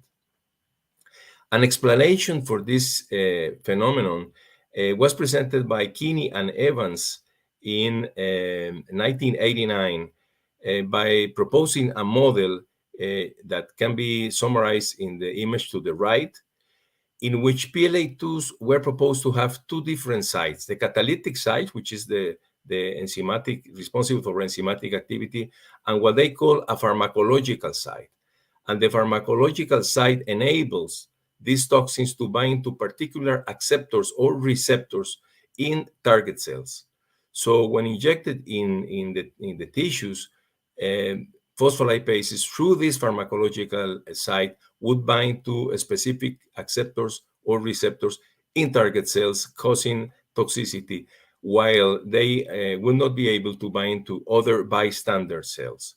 So this model, this provides a theoretical frame to explain this dissociation between enzymatic and toxic activities. This theoretical assumption was supported by experimental findings such as this work by Gerard Lambeau, Michel Lansdowski, and Barhanin, in which they identified receptors for toxic phospholipases, initially from type 1 venom, but then from other venoms as well. So here we have a sort of dichotomy in the mechanism of action of phospholipases, which includes phospholipid hydrolysis as a mechanism of toxicity, but also the action of non-catalytic components or non-catalytic mechanism in the action of these toxins. And the interplay between these two ways of affecting cells and tissues should be analyzed on a case-by-case basis. I will try to show two examples of a mechanism of action of different phospholipases with different mechanism of action. One is direct hemolysis and the other one is myotoxicity. Several years ago in our group, we showed that the venom of Micrurus fulvius, the North American coral snake, induces a unique effect in mice, which is intravascular hemolysis, a very potent intravascular hemolysis. As you see in the upper right corner graph, once injected into mice, this venom and an isolated PLA2 from this venom induces a drastic drop in hematocrit as a consequence of intravascular hemolysis. This release of hemoglobin to the plasma results in the accumulation of hemoglobin casts in the kidney and the presence of hemoglobin in the urine. Now, it was of interest that this direct hemolytic effect was observed in the erythrocytes of some species, but not in others. So species that were susceptible to the action of this toxin were dog and mouse erythrocytes, but not human, rabbit, or horse erythrocytes. And as shown in the lower right graph, we believe that this is due to the proportion of sphingomyelin and phosphatidylcholine in the membranes of these cells. So the higher the concentration or the ratio of phosphatidylcholine, the higher the susceptibility of these erythrocytes to the action of these toxins. So this suggests that this toxin acts basically by hydrolyzing, degrading phosphatidylcholine in the plasma membrane of erythrocytes. But this toxin, PLA2 isolated from this venom, is quite promiscuous in its toxic profile, inducing not only direct hemolysis, but also lethality through neurotoxic activity, myotoxicity, and anticoagulant effect. And this suggests that these toxins act in a rather promiscuous way by binding and degrading phospholipids, particularly phosphatidylcholine, in plasma membranes, instead of binding to particular acceptors or receptors in specific cell types. And this widespread activity or toxic activity may be related to the presence of a bulky aromatic group of residues at the interface recognition site in these enzymes. As shown in the graphs to the right, interesting experiments were done by a group in Argentina with this toxin, analyzing the hydrolysis of phospholipids in monolayers subjected to different lateral pressures, so generating surface tension in the bilayer, then adding the enzyme and observing whether it hydrolyzes or not the phospholipids in the monolayer. And it's shown in the lower graph. In the case of the directly hemolytic isozyme, it is able to hydrolyze phospholipids with a high surface tension.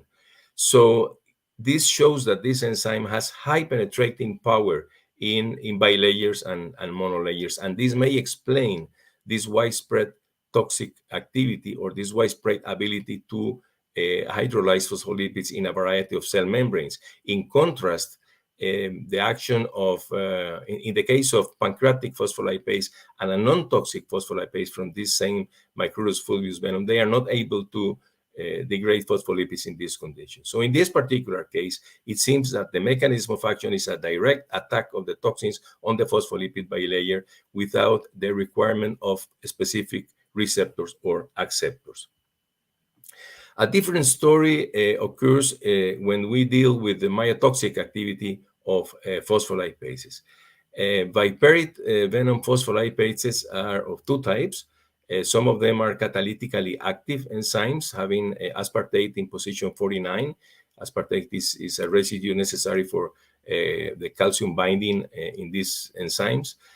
But also these venoms contain a PLA2 homologue, which is known as lysine 49 PLA2 homologues. They are catalytically inactive because the substitution of aspartate by lysine in position 49 inactivates, completely abrogates the enzymatic activity. And these enzymes also have, or these proteins also have substitutions in the calcium binding loop. So these two types of phospholipases or phospholipase homologues are able to cause necrosis in skeletal muscle, as shown in the histology to the left and the electron micrograph in the center of this image.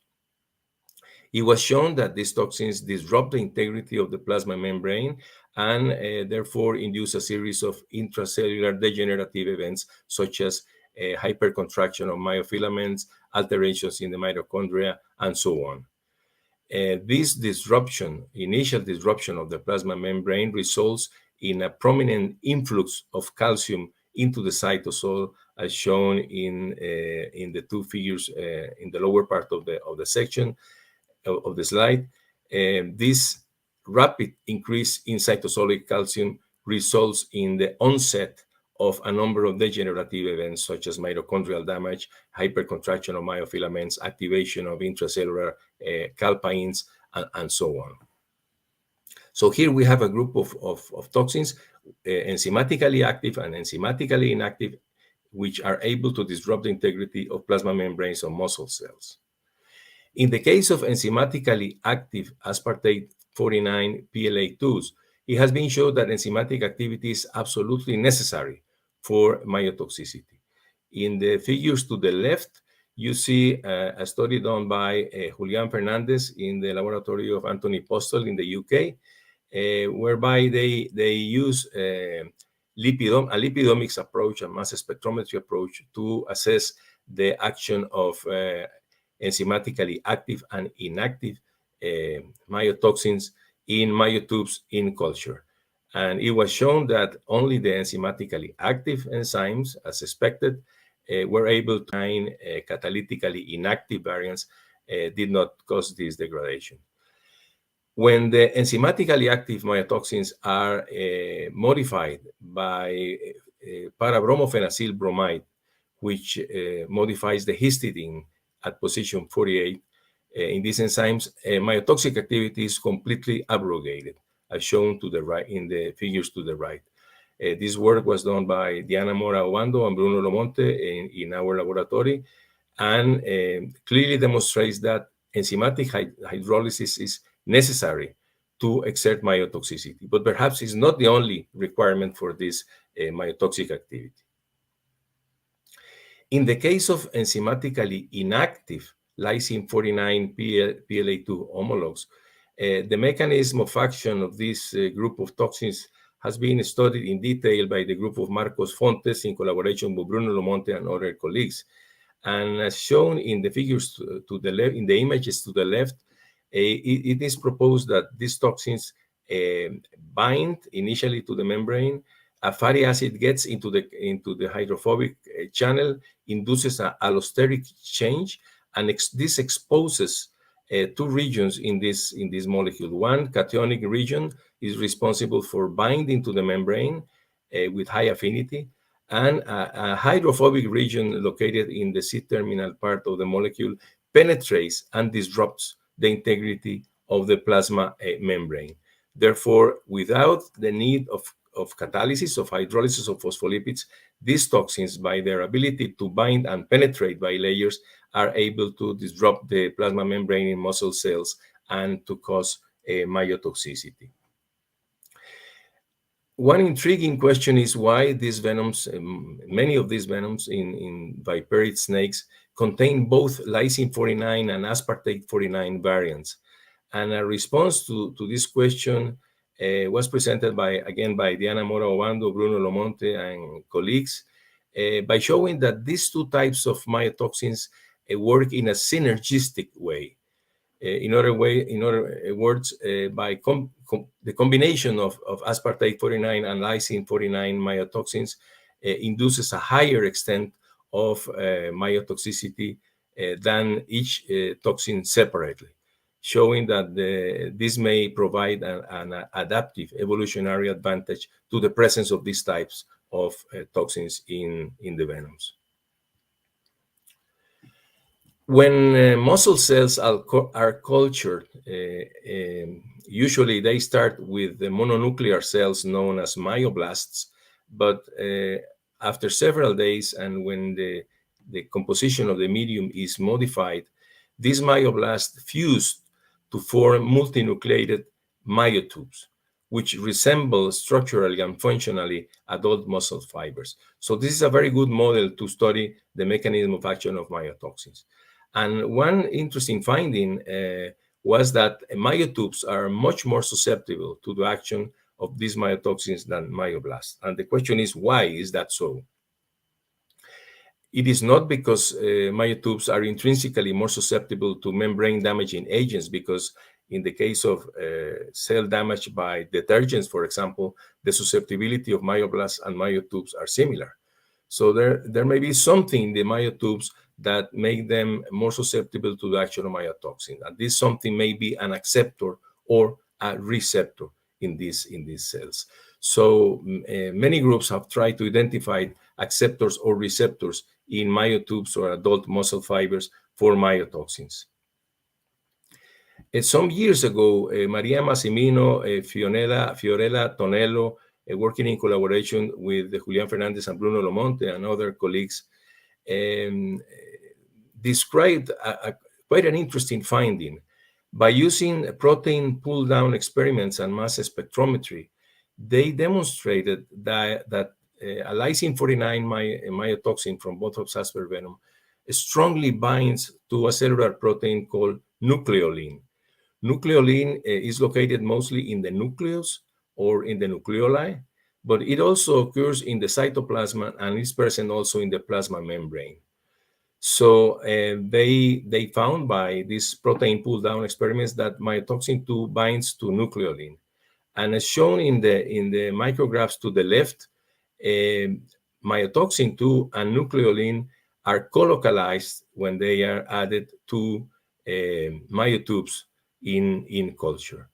Perhaps more importantly, when they use inhibitors of nucleolin, such as antibodies or aptamers, they reduce the myotoxic activity of myotoxin 2, indicating that nucleolin not only binds to myotoxin, but also mediates in the cytotoxic action of these toxins. Another interesting finding of this work was is reflected in the figure in the right, showing that in intact muscle fibers, in intact myotubes in culture, this myotoxin is able to penetrate, is internalized into these cells which are not apparently damaged by the action of these toxins. So this raises the possibility that this toxin is internalized, it is localized close to the nuclei, but this brings the question of whether these toxins inside the cells contribute to the mechanism of action or the mechanism of myotoxicity. These observations in cell culture were corroborated in vivo in gastrocnemius muscles of mice by Sofia Vargas, Julian Fernandez, Bruno Lomonte, and other colleagues in our laboratory. And it was shown that after injection of myotoxins, both aspartate 49 and lysine 49 myotoxins, they bind initially to the periphery of muscle fibers, to the plasma membrane of muscle fibers, but then they can be located inside the cells close to the nuclei.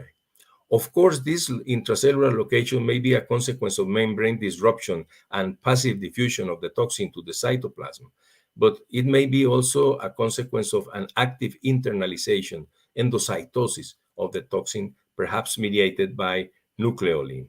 So this intracellular location of these myotoxins bring the question of whether they may act on intracellular organelles, and this may contribute to the mechanism of action of myotoxicity.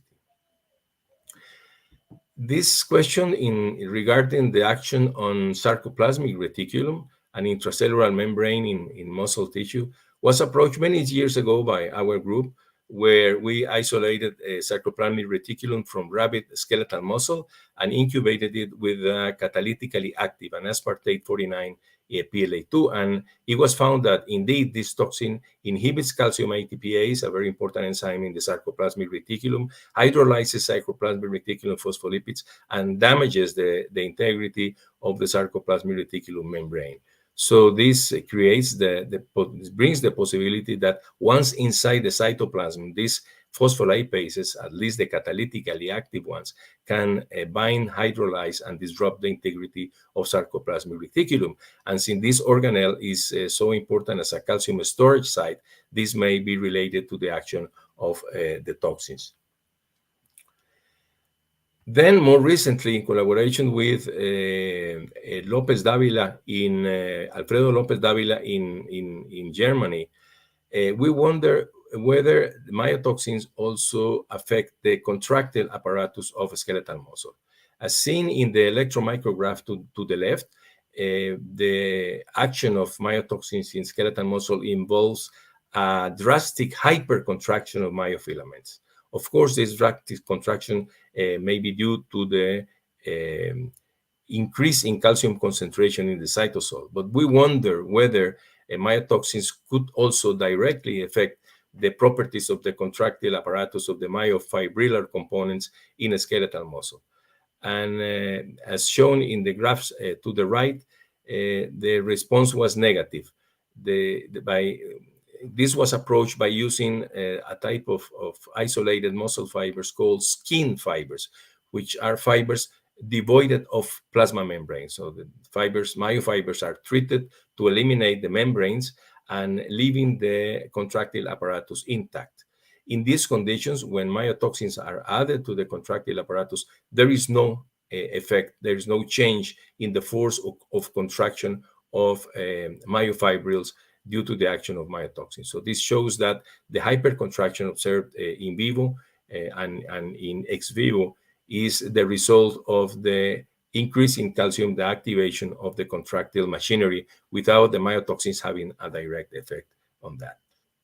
It is now necessary to check whether myotoxins affect other intracellular structures, such as mitochondria, for example, or even the nuclei where they accumulate.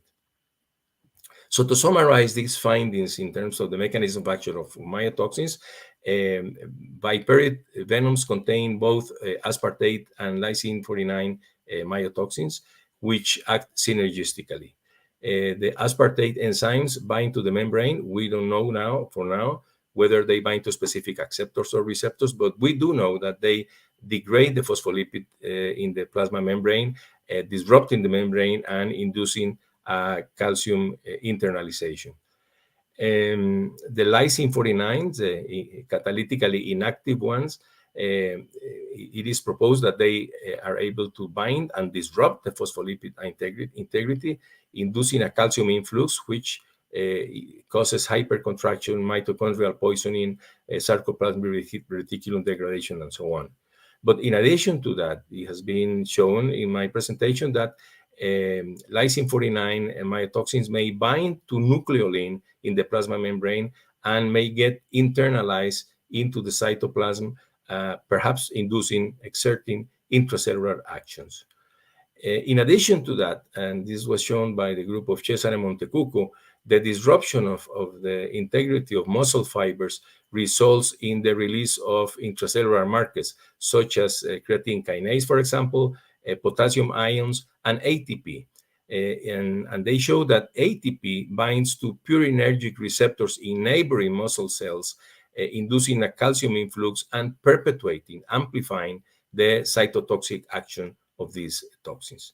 So I hope to have shown how complex is the mechanism of action of phospholipases. In some cases, such as Macrurus fulvus, they directly act on the phospholipid bilayer, having a promiscuous type of toxic profile. In other types, such as the myotoxic phospholipases, they are more specific and they are likely to bind to specific acceptors or receptors. And this has also been shown in the case of neurotoxic phospholipases acting presynaptically, where they bind to receptors and then degrade the integrity of the phospholipid membranes. In conclusions, we know something about the action of this, the mechanism of action of these toxins, of the structure-function relationships of the possible receptors or acceptors, but there are many open questions in this field, and this I present this question as a stimulus, particularly for young students or young researchers, to approach these open questions in the field of venom phospholipases, such as which structural factors determine the penetrating power of PLA2s in bilayers, which are the acceptors or receptors of toxic PLA2s, are there intracellular acceptors or receptors? Is toxicity only determined by the disruption of the plasma membranes, or is intracellular action also relevant? What is the mechanism of action of catalytically inactive toxic PLA2 homologs? Which structural determinants, other than the catalytic side, determine the toxicity of enzymatically active aspartate 49 PLA2s? And also, what is the role of the products of phospholipid hydrolysis, lysophospholipids and fatty acids, in the overall toxic activity of these enzymes? So plenty of questions, plenty of interesting issues to tackle through research. These studies have been done in collaboration with many groups, particularly our group at Instituto Clodomiro Picado and the University of Costa Rica, but also with the Universidad Nacional de Córdoba in Argentina, the University of Padova, the Institute of Neuroscience of Padova, Universidad Estadual Paulista in Brazil, and the Hannover Medical School in Germany. And our work in Costa Rica has been supported by the Vicerrectoría de Investigación of our university. And I thank you very much for the invitation and for your attention.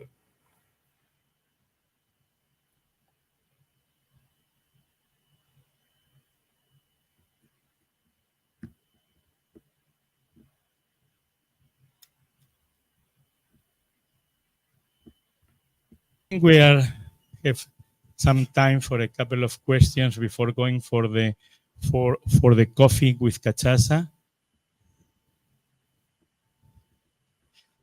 If not, I have more than a question, a comment. I was intrigued by the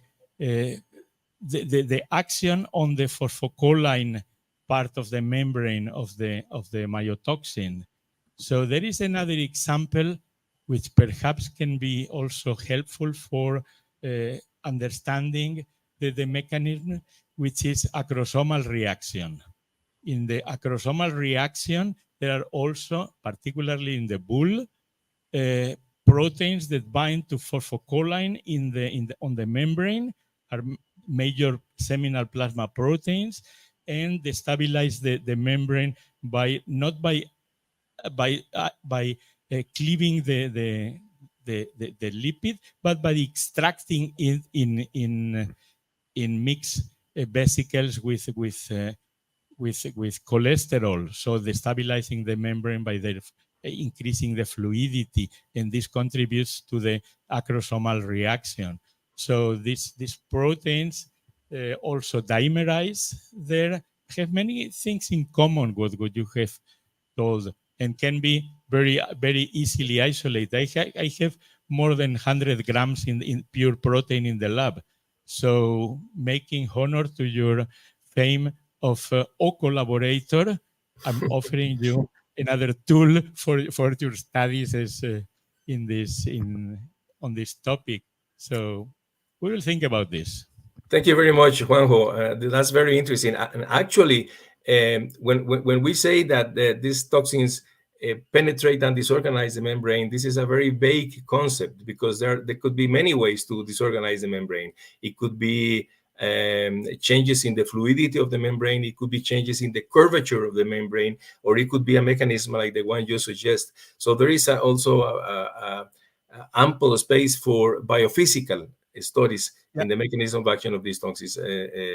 How do these toxins interact and penetrate and disorganize membranes? There may be different mechanisms that we still don't know. Yeah, that's the beauty of science. Exactly. Last question from Australia.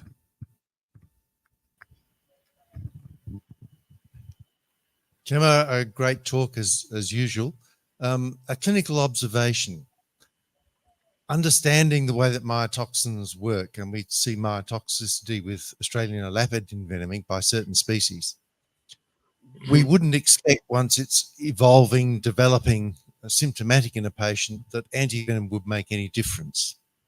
Yet I and others have observed a number of times that someone with acute myotoxicity, if you give them antivenom, not always, but often, will have a dramatic reduction in symptoms, and the CK level will start to drop really quite quickly after you give them a significant dose of antivenom. And I don't have an explanation for that. I wonder if you have any thoughts on why that might be the case, or is it purely coincidental? I'm reluctant to say it is purely coincidental, but I can't work out a mechanism. Yeah, thank you, Julian. Nice. Very good question, and very important one. Actually, one issue that I didn't mention in my talk is that there are locally myotoxic PLA2s and systemically myotoxic PLA2s. The ones you see in Australia, these PLA2s like Notexin, Typoxin, and other PLA2s from Australian elapid venoms, they not only act locally by inducing local myonecrosis, but they also spread systemically and induce rhabdomyolysis with huge increments in myoglobin and creatine kinase, as you mentioned. In the case of many viperic venoms, like Bothros venoms, they mostly induce local myonecrosis, not systemic myonecrosis. An exception is the venom of the South American rattlesnake, Rottaludurisus, which also induces systemic myotoxicity. So my answer to your question is that in the case of systemic myotoxicity, when you administer the antivenom timely, they this probably blocks the action of phospholipases being distributed systemically and acted systemically in muscle. So by administering the antivenom antibodies in the bloodstream, block these phospholipases that are being distributed systemically. And this is, in my opinion, why you see a drop in the creatine kinase and other markers of myotoxicity. In the case of local myotoxicity, we have shown experimentally, and it has been shown clinically, that the action of antivenom is not so effective because these toxins act rapidly at the site of tissue, at the site of injection of the venom, and it's difficult to the antivenom to work to neutralize these toxins. So that would be my explanation. The reason why some myotoxins act only locally and some act systemically may have to do to the presence of receptors or acceptors to very specific binding of these myotoxins systemically. And we know in the case of crotoxin, for example, and perhaps also thymoxin, that the quaternary structure of these toxins, the presence of additional subunits, contributes to this specificity.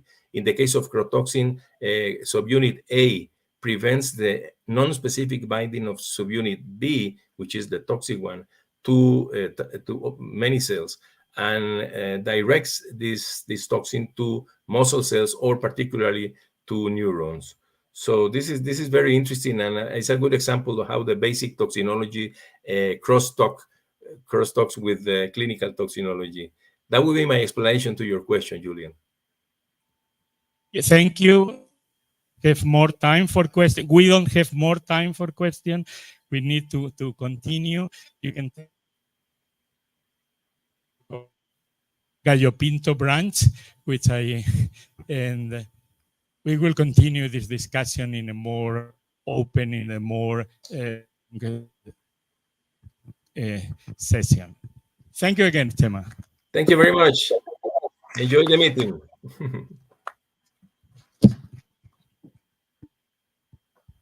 So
Thank you, Elda.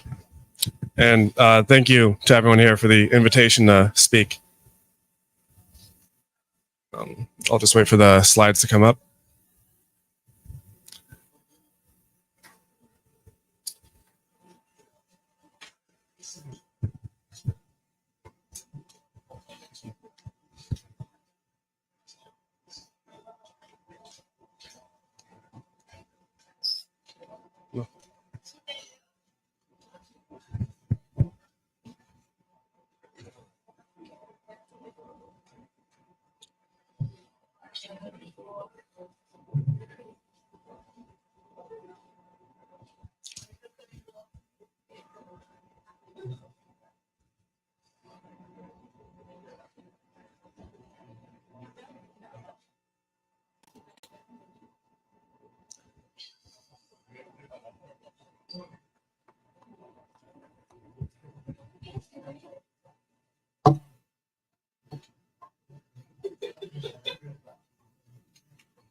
He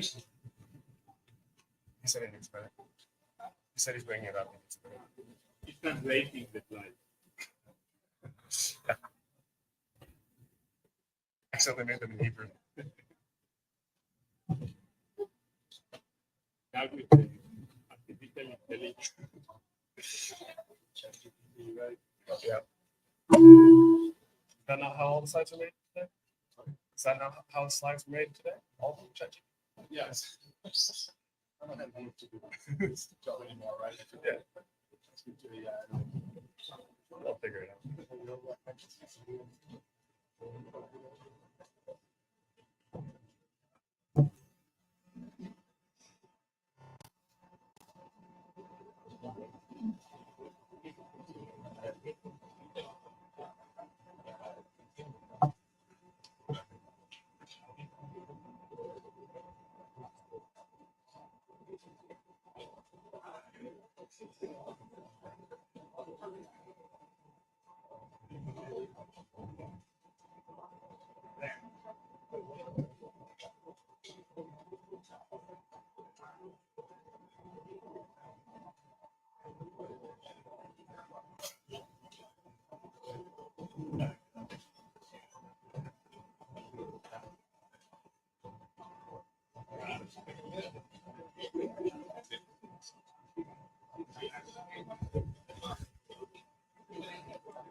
Okay, looks like we're ready to go.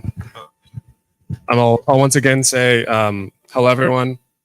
Thank you for inviting me to speak here. My name is Mark Bellin. I'm a senior scientist at Cenevax in San Francisco, California. And I'm happy to share our research that we've had the past few years on trying to create a universal antivenom. As you all know, the current conventional antivenom is rather species specific and can often have side effects. And so we just went out on a search to try and create something that would not have side effects and would be able to be universally neutralizing against all snake species, regardless of where they are from or how severe the bite is. And in this process, we were looking for initially, honestly, a clumsy herpetologist or someone who had just happened to get bit by a snake at some point in their lives and would have some type of immune response. And we found someone significantly better. Some of you may know Tim Freedy. He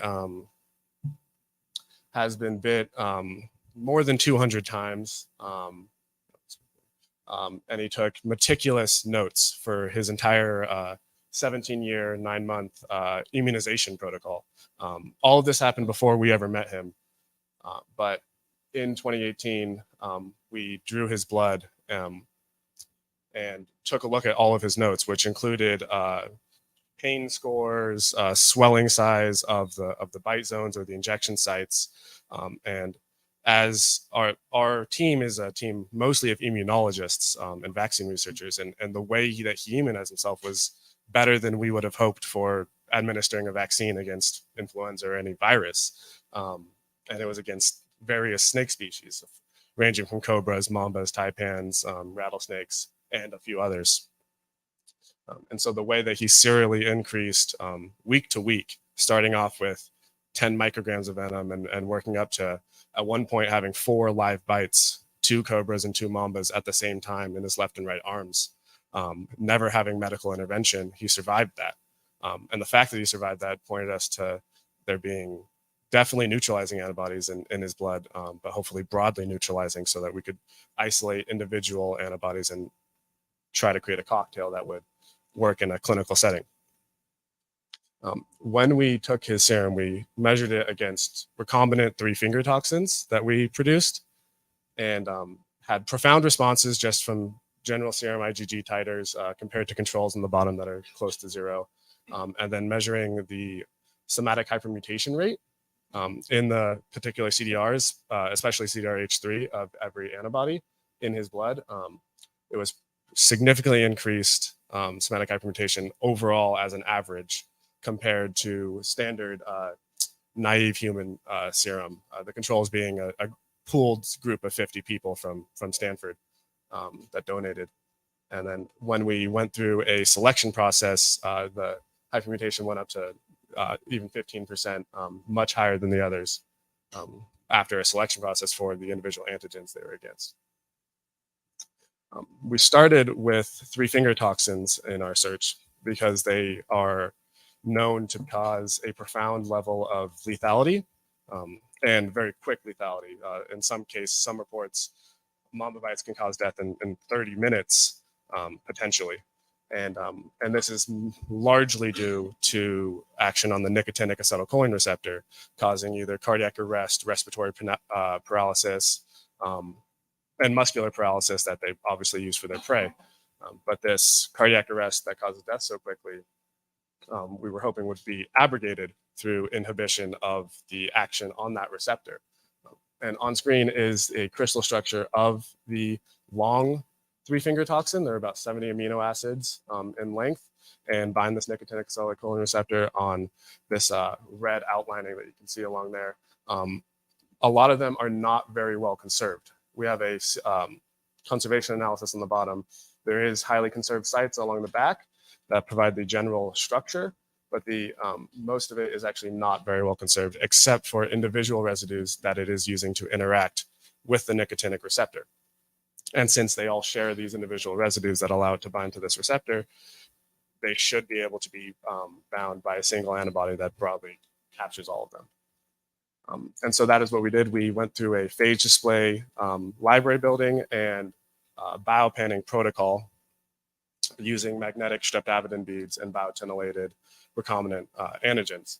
And after going through this process 4 times and then serially breaking down the antibodies that we found out of it, one dominant clone was present.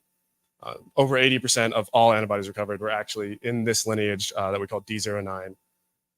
And that all shared the same CDRH3 and all came from the same parent lineage, sharing essentially the same heavy chain. And this one single dominant clone is what we decided to use as our lead for the rest of our testing. On top, we have SPR data showing almost individual picomolar affinity for this with the Cape Cobra 3-finger toxin, and at worst, half nanomolar affinity, which is profoundly better than we could have ever hoped. And despite the fact that most of these 3-finger toxins are 57% identical in overall homology. And so this data helped show us that maybe this would be worth testing further. We next went with whole venom in a BLI, biolayer interferometry setup, which is very similar to SPR. Dipping into whole venom, so we weren't able to calculate actual KDs because that would require a calculation of the long abundance of protein. But this was more of an example of the overall breadth of the antibody and its ability to capture a variety of species. Most of these up here, several different cobras, as well as tiger snakes and many elapids containing these 3-finger toxins, and only 2 that seem to be somewhat negative on the bottom right, although we did believe that to be due to a low abundance of the long 3-finger toxins in those venoms. Of course, that would have to be elucidated. Next, along with our collaboration with the Peter Kwong lab at the NIH, we created crystals with these toxins shown on screen, 4 different crystals with 4 different toxins from the coastal taipan, Cape Cobra, black mamba, and common crate. You can see the antibody on the bottom and then the toxin on top, down to 2 angstroms. And if we get a little bit of a closer view, the left side is the crystal structure of the toxin bound with the nicotinic acetylcholine receptor. Right along those red ridges that I showed you from earlier, that's where it's binding onto the receptor and preventing acetylcholine from reaching its spot, causing the paralysis. And then on the right, we have the antibody, which is binding into the exact same motif, actually at the exact same residues as shown on the bottom on the residue numbers, that it's interacting with those same residues as we were hypothesizing at the beginning, to hopefully, which should prevent the actual action on blocking the nicotinic receptor and prevent death and paralysis due to these long 3-finger toxins. So we decided to go immediately to test it in vivo in mice, and 6 species with just our antibody were protected from death, a 2 times lethal dose of these venoms. And then we decided to combine it with the small molecule PLA2 inhibitor varisplatib, which I won't discuss because that is Matthew Lewin, who's the next presenter's topic. But we used his small molecule, and in combination with D09, had additional more species from Australia, such as the tiger snake, coastal taipan, and inland taipan. And just as proof of concept, these injections were done at the same time, antibody with venom, but we did a delay experiment to just make sure that it was still able to work in a more efficient setting. And then a longer delay would of course be necessary to translate better to clinical settings, but we want to work into larger animals before doing everything in mice. But these, of course, is not all snakes, because we want to work on a universal antivenom. So we have to add in more antibodies in order to get protection against a larger array of species. So we went through a very similar set with D09. I don't have all of the data that I had with D09 because we're not yet ready to show all of it, but we went through.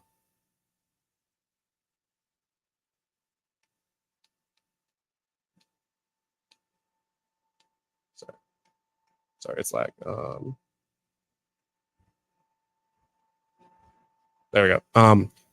We went through a similar BLI experiment with a new antibody called B03 against short 3-finger toxins, which are about 60 amino acids in length and also bind the nicotinic acetylcholine receptor, but at a different angle, essentially, than the long 3-finger toxins. They work very similarly, but they actually have a different motif that they use for binding, and hence why they were not able to be bound by D09, because they have a different motif and essentially attack at a different angle.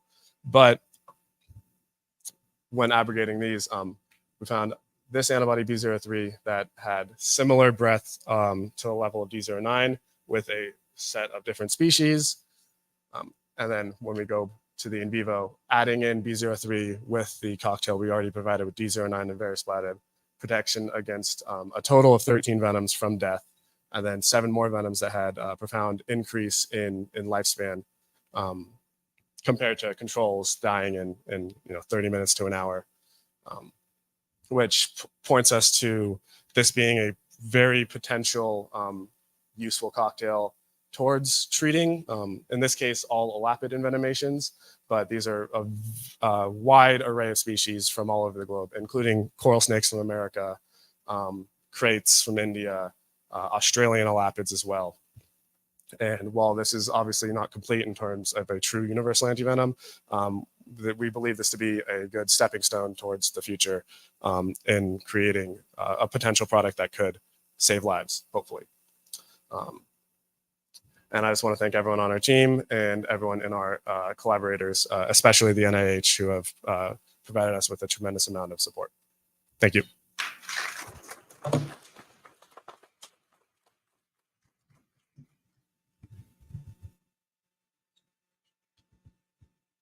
You have any questions? Of course, yes. Yes, I have first a curiosity and then also a question.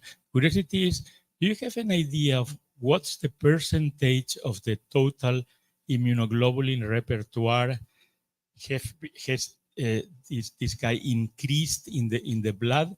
In a hyperimmune horse, you raise about 5 to 25% of antitoxin antibodies on top of the regular immunoglobulin set.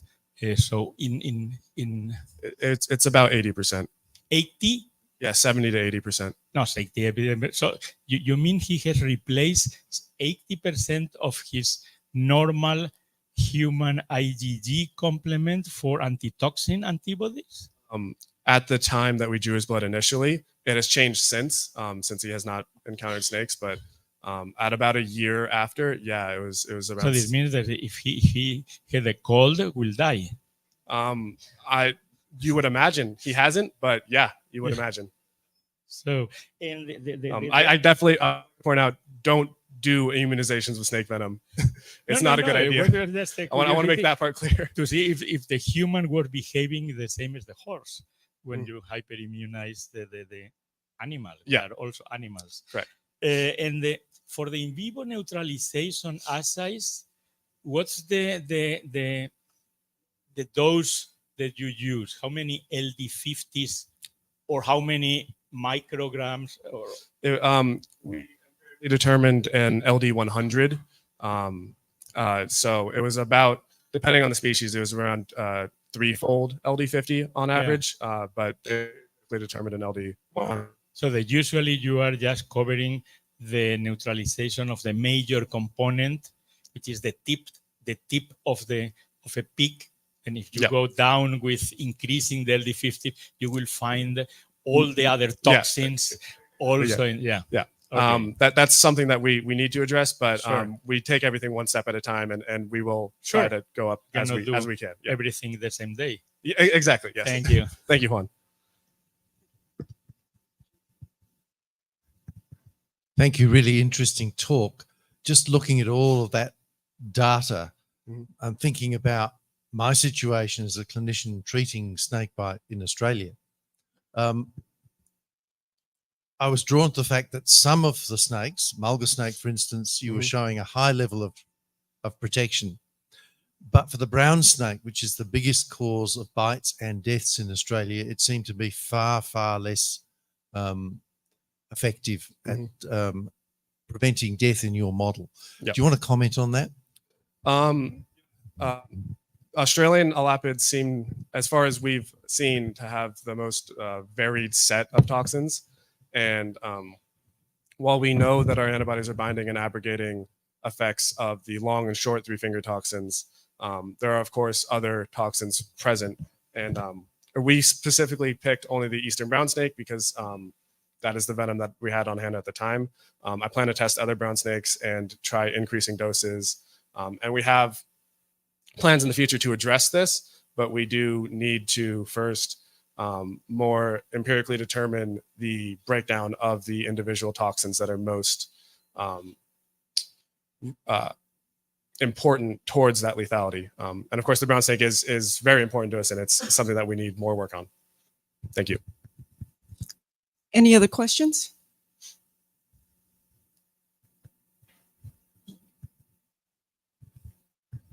Thank you. Just really good presentation, and congrats for the work in your team. Right? Thank you. And just a simple question first, more yes or no. During the, you mentioned you went to crystallization of the three-finger toxins. Was it a co-crystallization to bind to the acetylcholine receptors, or the crystallization we did was with the FAB of our antibody. Okay. We showed previous data from other papers just to create an alignment for a comparison. Okay. But the crystallization we did was only with our antibody. Oh, okay. That's okay. And how does it work with the ethical issues concerning this? Let's not say patient, but this donor. Is it something not say easy or okay to work? It's that has been a process. We are not allowed to address him as an author with any of our work. We've had to have various talks with the Institutional Review Board in America.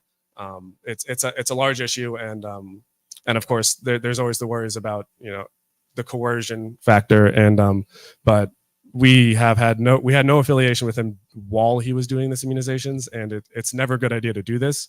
The fact that he decided to do this on his own, if you ever meet him in person, which he does, he will come to some of these events at some point, and you can talk to him in person. He's very open about it. He started his immunizations because he was afraid of snakes, and he wanted to overcome his fear, and, which is a very interesting reason, but that is his reasoning. And we had no affiliation with him while he was doing this immunization. But of course, the ethical concerns are for him to the risk, right? Yeah.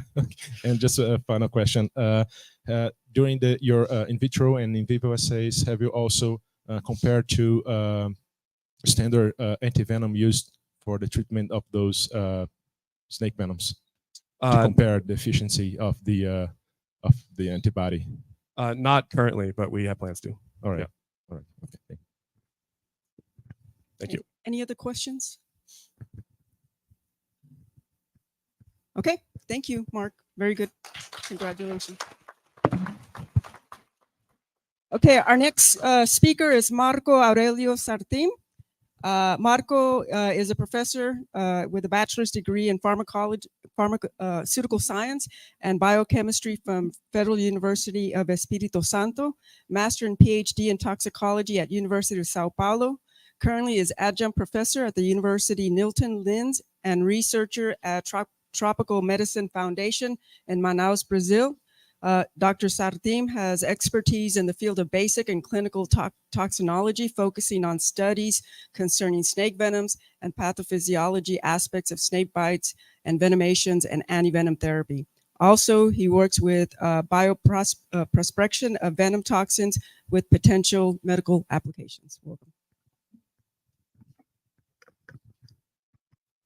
Thank you, Professor Sanchez, for the introduction. Let's see if we got the presentation set up.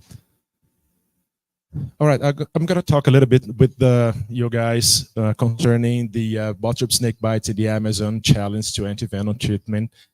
Professor Puka has already started talking more concerning the venomations associated in the state of Roraima. And as she mentioned, they have like, aside from the Botrop envenomation, they also have a lot of venomations concerning Crotalus. In the state of Amazonas, we have mostly of the envenomations concerning to Botrops, and the Botrops atrox is the major one, right? And we're going to talk a little bit more about this, sorry, but the overview of the envenomation, and we're going to talk a little bit more on the antivenom treatment, because we have some issues to discuss, and everybody knows a lot in terms to understand the necessity, but to improve in some points that comes from pharmacology, efficiency, and also access from the people. All right, I won't be talking more, that's for, sorry. It goes only forwards, ele só vai para frente, ele não volta, o passador? Esse de baixo aqui, tá bom. Okay. So one of the things that we have to really understand is this last statement here.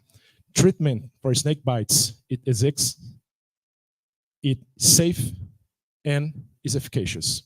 We can say, especially concerning the Brazilian antivenoms, of course, we can see this for the antivenoms around the world.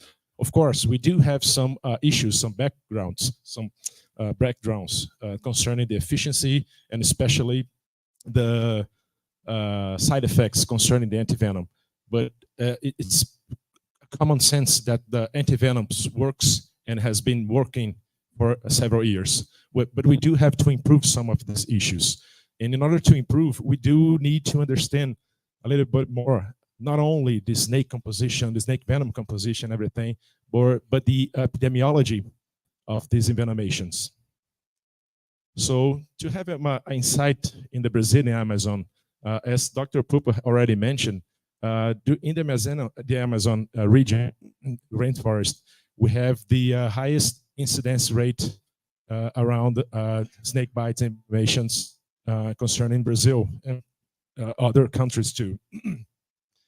And the Botrops atrox is responsible, the major responsible for these envenomations, especially in the Amazon. And just for a brief notes, about $8 million is spent on the antivenom treatment and management in terms of not only the producing antivenom, but also during hospital management of the patients. So we do have a lot of costs concerning this treatment for the patients, you know. So one of the things, and in Brazil at least, it's a free treatment provided by the Ministry of Health. So which is a public importance for us, not only in the view of the patients, but in terms of economics too. In terms of complications and the more specific, the clinical manifestations in the patients, we do have systemic complications and local complications that everybody knows a lot about this. But when we got the picture from the Amazonas state, we see that around systemic complications, kidney acute and systemic bleeding are one of the major ones to be concerned. And thrombotic microangiopathy is also related to them. In terms of local complications, pain, edema is already seen, is already something that really observed in many patients.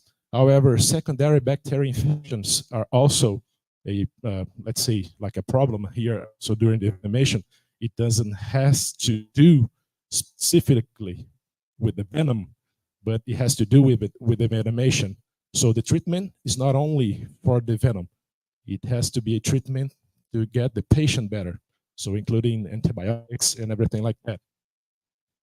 Also, we have some necrosis and compartment syndrome and permanent disabilities in the patients. Sometimes we see some really bad pictures from the patients, and but they do not represent the most, the average of the treatments, the patients that we receive. You know, necrosis, compartment syndrome, they are less than a 10%, 5% from the patients. So sometimes we think snakebite envenomation is like all bad, it's going to be amputations. Those are just a little part of the problem, you know. The most patients will come with a moderate or minor envenomation, so the severity is not that big. However, the complications concerning the are important because 1, 2, 10 days that you don't spend working or with your family is still something not really good, right? But in terms of risk for fatality, we do observe that the time of care, age of the patients, and especially the type of population, such as indigenous people, riverines, os ribeirinhos dos rios Amazonas, por exemplo, they do have a higher frequency of severity during envenomation. And there's a lot of factors associated to that, and we're going to just discuss a little bit more about this. And the causes of death, they are several causes, but one of the most ones are the acute kidney injuries, followed by the respiratory failure, but more associated to envenomation, sepsis, circulatory shock, and systemic bleeding that can occur to some hemorrhagic strokes. So these are the like most not important, but one of the most things that we do want to decrease during treatment, during the management of the patient. However, they are not that frequent in the patients. So we do have to look for the patients as a as more like a total, not only seeing that, okay, snake bite can cause death. Yes, but for a small amount. And how about the others that got a like a minor envenomation? So the antivenom, as we mentioned here, is definitely today the best pharmacological treatment for snake bite envenomation. However, we do need to have some upgrades in terms of a lot of things, such as increased accessibility. As we mentioned, one of the risk factors associated to the time so the patients can get the administration of antivenom. So why don't we work on reducing this time, right? And also efficiency, as many of the speakers are going to talk today and tomorrow and a lot, especially in terms of producing monoclonal antibodies or more efficient antibodies and others inhibitors. So those are the two things, especially that we need to look for a lot during the management of the patient and try to improve these issues. Just to have a sum up, the Tropical Medicine Foundation, a Fundação de Medicina Tropical, Dr. Heitor Vieira Dourado, is where our research group, the CEPCLAM, Centro de Pesquisa Clínica em Envenenamentos por Animais, we work back there in Manaus, and we do have a background working not only in the city of Manaus, the region, the state of Amazonas, and some other states in the legal Amazon area, you know.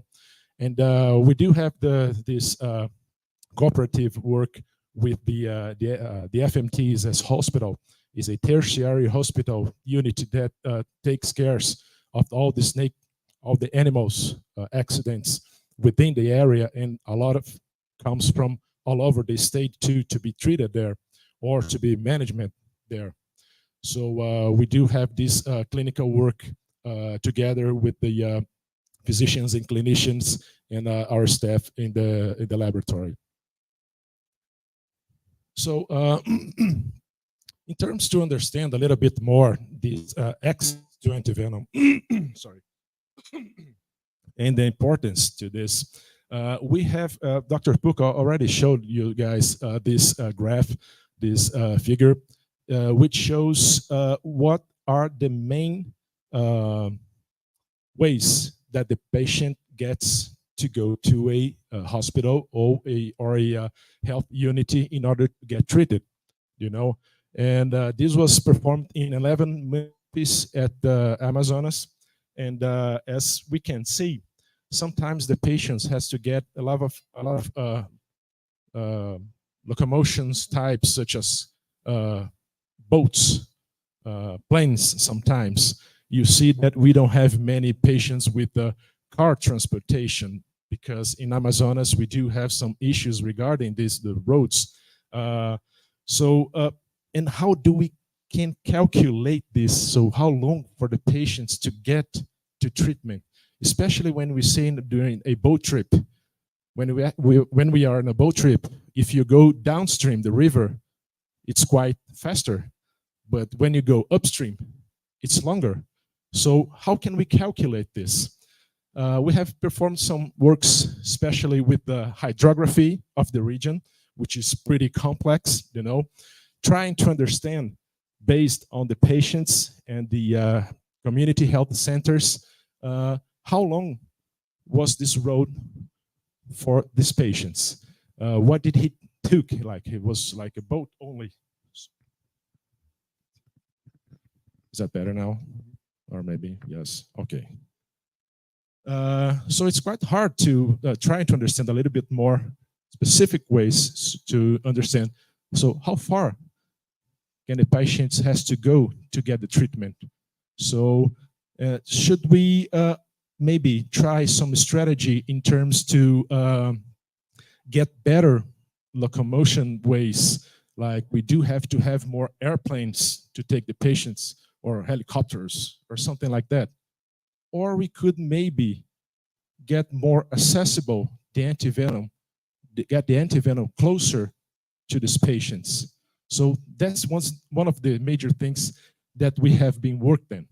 And not only, of course, that's probably, I'm going to show you guys more general concept, that the severity of the envenomation is directly related to the time so he can get access.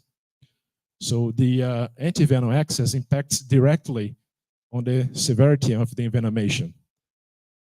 In these terms, we have performing the SAVING project, which is a cooperation financed by the NIH and the Ministry of Health in order to use the community health centers to mitigate the impact of snake bite envenoms in remote areas. So we work a lot with the indigenous and riverine communities. So the idea was to develop an informative evaluation of a novel multimodal intervention in the Brazilian Amazon. It's more working on the logistics with the Ministry of Health. You know, we have some specific aims in this case, but just to summarize, our main idea was to get the patients to have more and an easier access and a faster access to the antivenom, right? Aside from this, there is a lot of things that has to be thought on this. Two major points are, does the community centers, do they have the facility, they have the infrastructure to receive these antivenoms and to maintain? Also, are the clinicians trained to have to do a good diagnosis of the patients and to use the antivenom accordingly? So those are some things that the Saving Project we work on in terms to work on protocols, to work on how is our situation in the Amazon. We do use the Ministry of Health protocol for diagnosis and treatment, but we did some improvements in terms to get more in our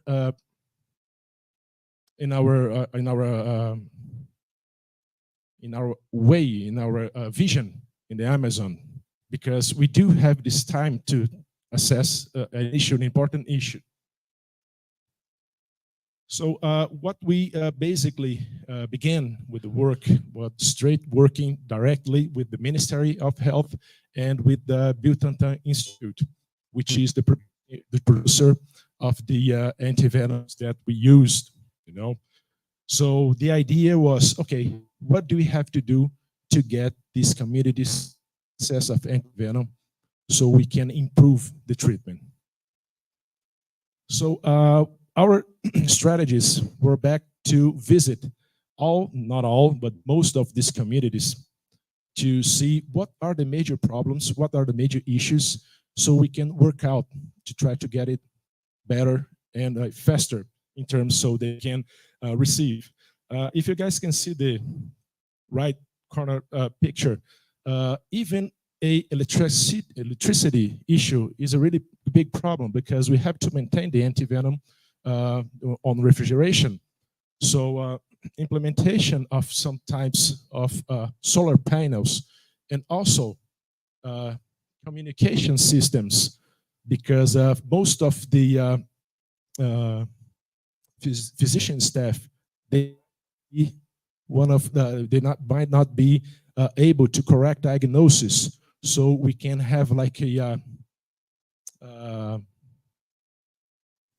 we do have like a medicine calls, so we can attend back there in Manaus. So Manaus is a center that if some communities has a problem, especially concerning the diagnosis or how to administrate the antivenom, we can right away answer 24 hours a day, you know. So those basic issues has to be worked on. And that's why we started working with the Ministry of Health in terms to get these communities, the CHCs, ready to have to receive the antivenom.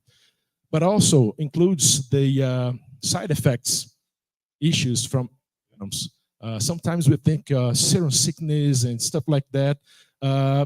Basically, from more than 1,000 patients that we have been treated at the Fundação de Medicina Tropical in Manaus, none have got to serum sickness. So that's something that is not common to observe. Our major side effects, or the hypersensibility with the rash, the redness and everything like that, which are quite easy ones. Sometimes we do get anaphylaxis. Most of them don't go into shock, but we do have to go to anaphylaxis. But we do have to have these things work out in these communities.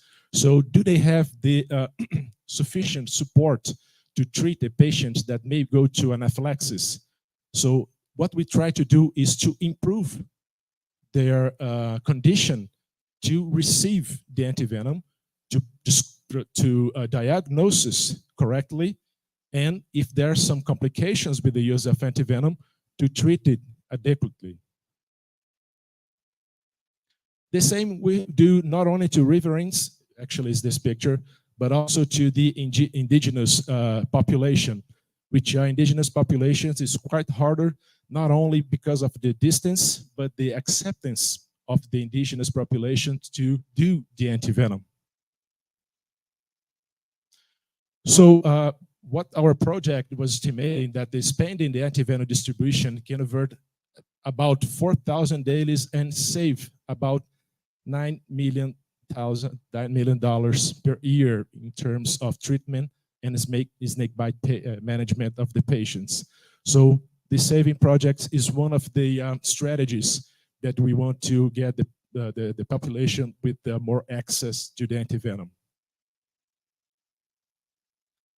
Aside from the fact of accessibility, we do also work there with the antivenom therapeutical efficacy. We do know that, again, it's safe, it's efficacious, but we do know also that we have some limits. Just in terms of a common sense, this is a case report with the, I think was a 5-year-old girl, indigenous girl. She was bitten by a botrops.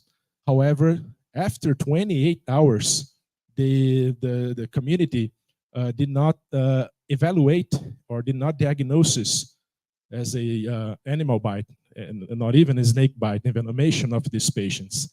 And after this diagnosis, the idea was to take her to the close CHC, which would take more than 24 hours. And was just a, like, as you call, an act of God, maybe. This community was supposed to receive the antivenom that we were working on to sending them. And after 2 hours, about 2 hours from these 48 hours, the antivenom, the botrops antivenom got there. And she received immediately the antivenom. The girl was bleeding and having some problems. She wouldn't even stand up. And when she received the antivenom, the bleeding was stopped and she got quite better quite fast. This is just a report. It's not like a common data because cases like this are not common. But it's to say that, in fact, the antivenom works, you know, but we do have to need to improve a little bit more in terms of efficiency and maybe side effects.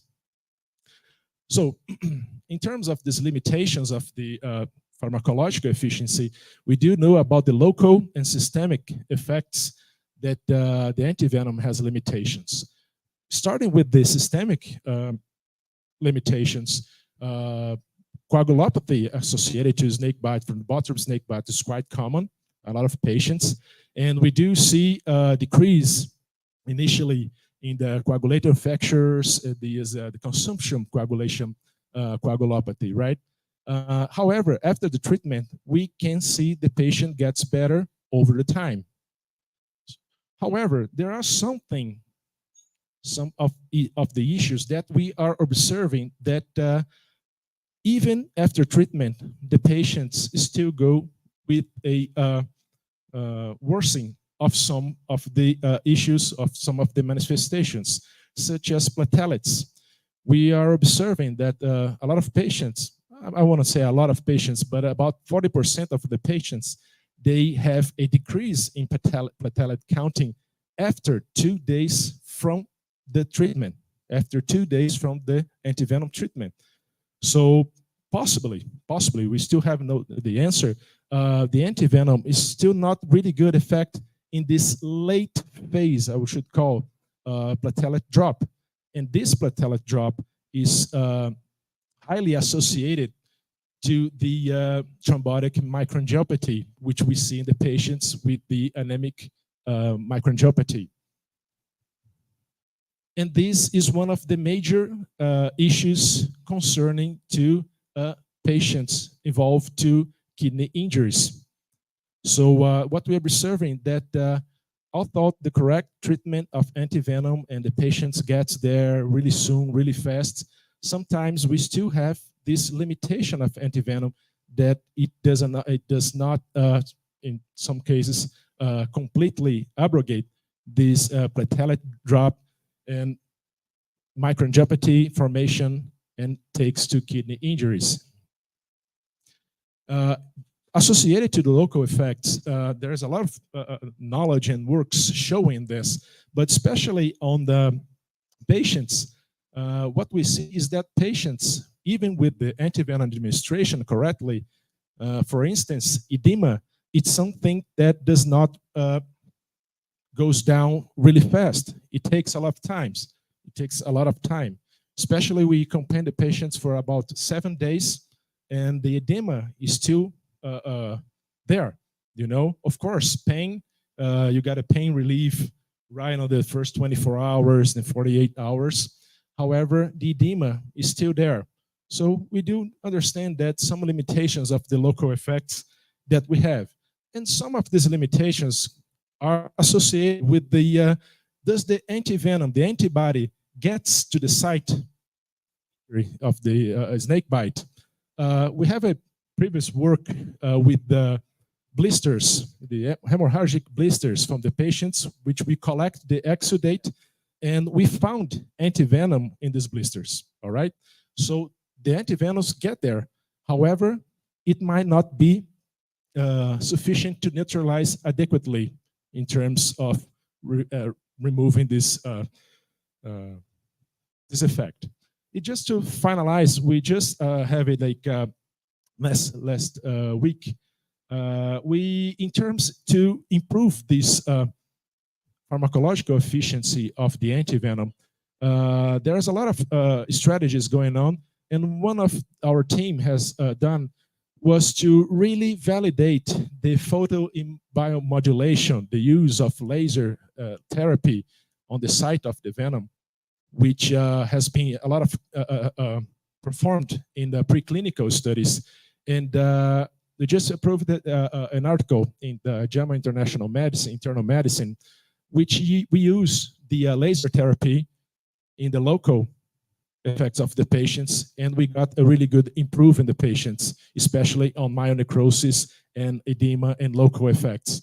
So we try to work on with some things with the antivenom, try to get better these issues. Well, I'm going to just pass by because I probably have no time more. And thank you for all funding and everything, and of course, our study group. Thank you. Thank you. We have time for a question. A question for Dr. Sartén.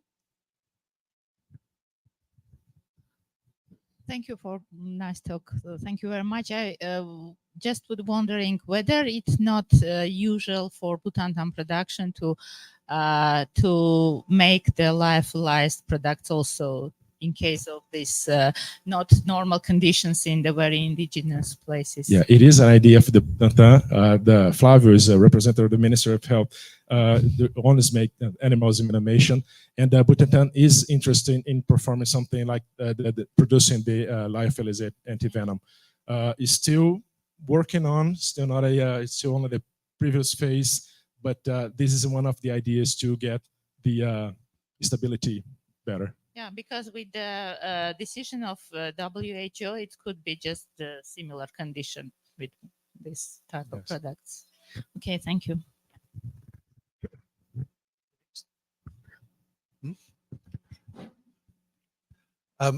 Listening to you, it was almost a mirror image of what we achieved in Myanmar, trying to deal with those remote communities where they don't have power, they don't have fridges. So lyophilizing antivenom, getting it out to the periphery, training the non-medical staff there to recognize envenoming and when to give antivenom appears to be the way to go. So I completely agree with the approach that you're taking there. Yeah, that's one of the thank major you. approaches. Very interesting. Yeah, thank you.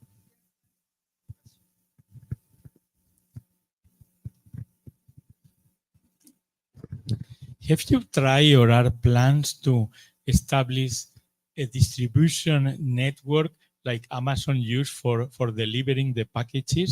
Well, delivering is not the major issues. We do have these distribution working okay, especially with the army and things like this. But the problem is, once the antivenom is there, is it going to be stored adequately?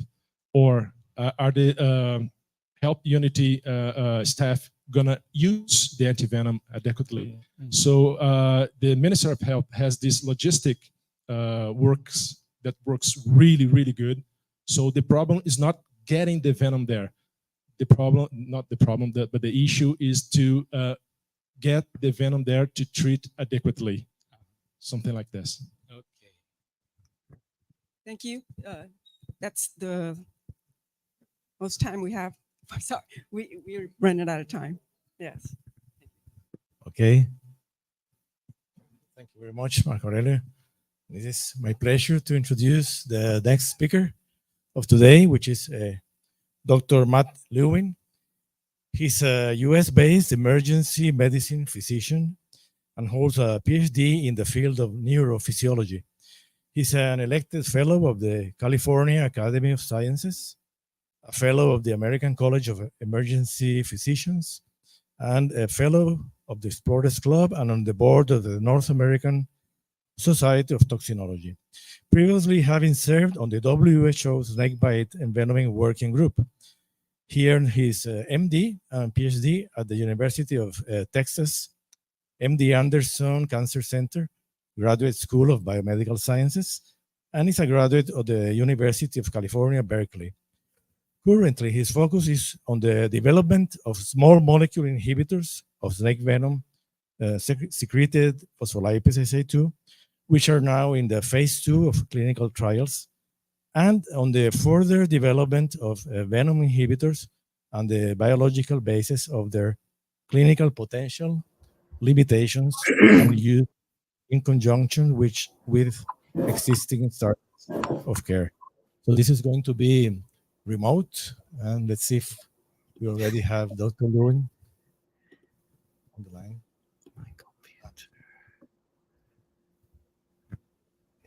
Oh boy. I'm trying to get this uploaded. Is there a way to to show this off my computer? We cannot see your screen. We could hear you. Share screen. There. Hi, Matt. Hello. Okay, So, can you see this? Now it's you just need to start your slides.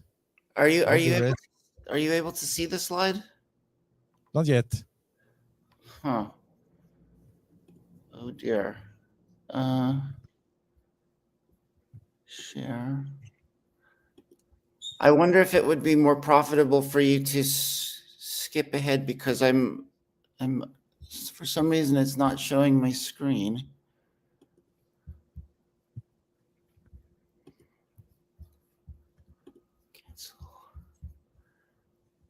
I can do the talk very quickly, but I think if it's maybe more efficient if the next speaker can go, if I cannot get this to show up.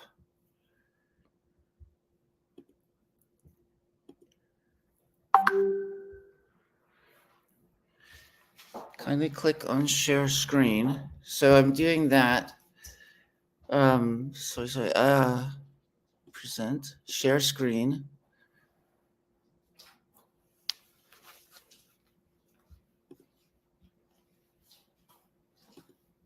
So it's when I say share screen, it's not showing the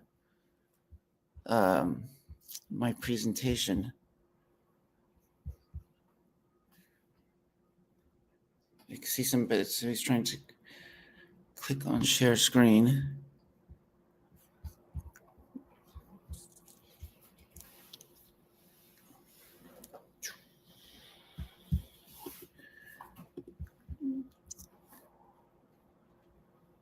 Share slides. You have no slides. Google's your computer.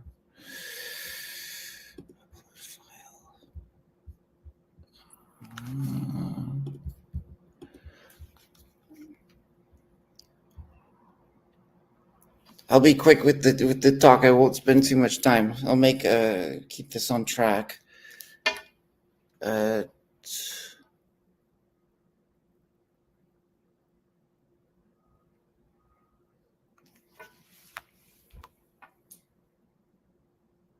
You to perhaps submit your presentation to their computer, but I don't know how long it will take.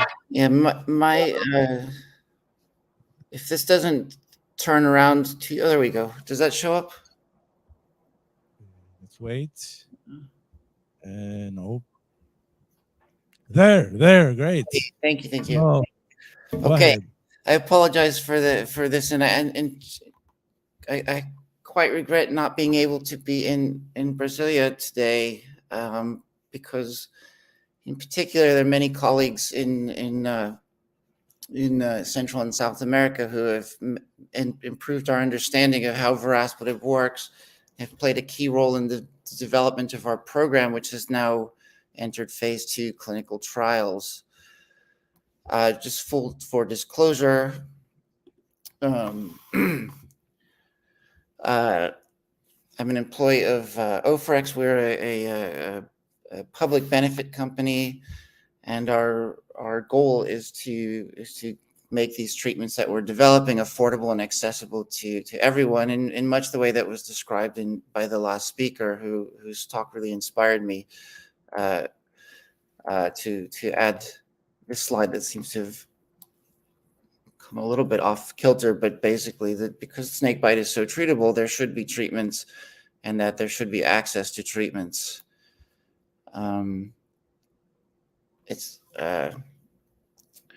just to give a brief outline to those of you who are not familiar with this program. I started thinking about small molecules, in particular PLA2 inhibition, about 12 years ago. Clearly others had thought about this. Chema's group had been working on these types of inhibitors since the 90s. But for me, phospholipase A2 was a desirable target. And so I started looking at small molecule inhibitors of phospholipase A2. And from the time that we came up with this molecule on the left, verapamil, to this meeting today has been 11 years. And so we're in our 12th year of working on this, and we've just completed a phase 2 clinical trial. And so it's a pleasure to be sharing with you today some of the preliminary findings from this trial. And as you can see, the many familiar faces in the authors list here since our first paper in 2016 to this year. Many of the papers have come out of your region's laboratories. Briefly, verapamil, which is a small synthetic molecule based on substituted indoles, which are the pigments in for example, in your blue jeans or this shirt, appears to block most SPLA2 and SPLA2-like toxins with good potency in vitro, and with very nice preclinical effects in animal models. And as Chema has so elegantly outlined in his talk this morning, and in many research papers that have guided much of our thinking in this area with respect to the development of these drugs, these are multifunctional enzymes with a role in neurotoxicity, myotoxicity, cardiovascular instability, intravascular hemolysis, such as that you see with the coral snakes, and our understanding of how this molecule might work and bind. Much of this comes out of the Fontes lab. And here's an image from the 2019 paper by Salvador. Sorry, let me close the...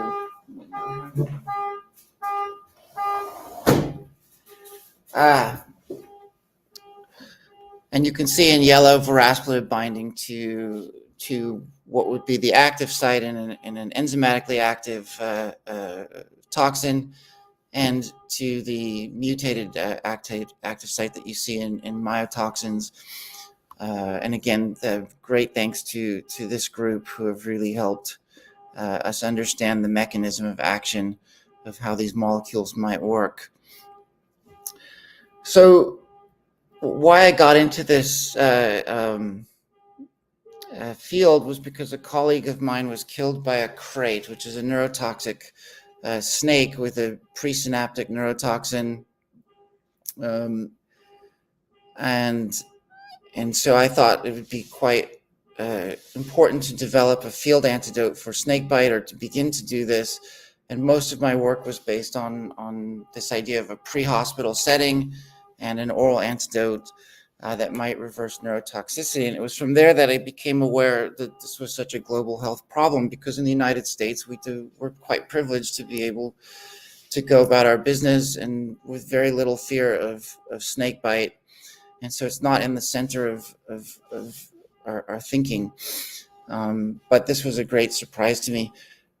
Doing a pre-hospital study, however, is quite challenging for logistical reasons, and for the ethical reason you can't delay antivenom treatment. And so the study that we have just finished performing is our drug Verasplative in conjunction with antivenom, or concurrent treatment with antivenom. And this is that study, which we called Bravo, Broad Spectrum Rapid Antidote, which was Verasplative oral for snakebite. And one of the novel aspects of this study was the fact that we performed it on 2 continents, and we took all snakes. So any snakebite in North America, in the United States. We were only in the United States, but we hope to expand into other regions of the Americas when we can. And in India, whether cobra, crate, Russell viper, copperhead, or rattlesnake, we took those patients in if they had moderate to severe envenoming. And these scoring for the envenoming was based on this snakebite severity score, which is a scoring system developed by Rick Dart, which accounts for the various syndromic effects of envenoming, and then puts them into a score that you can add up and make an estimate of the severity and the contributions of different systems to that severity. And our primary endpoint was the change in the snakebite severity score during this very narrow 3-hour period immediately following the envenoming, and then over 7 days was our most important secondary endpoint. And I'll show you some data. I'm going to focus on the key secondary endpoint because that is where we see the signal that will guide us into phase 3 studies.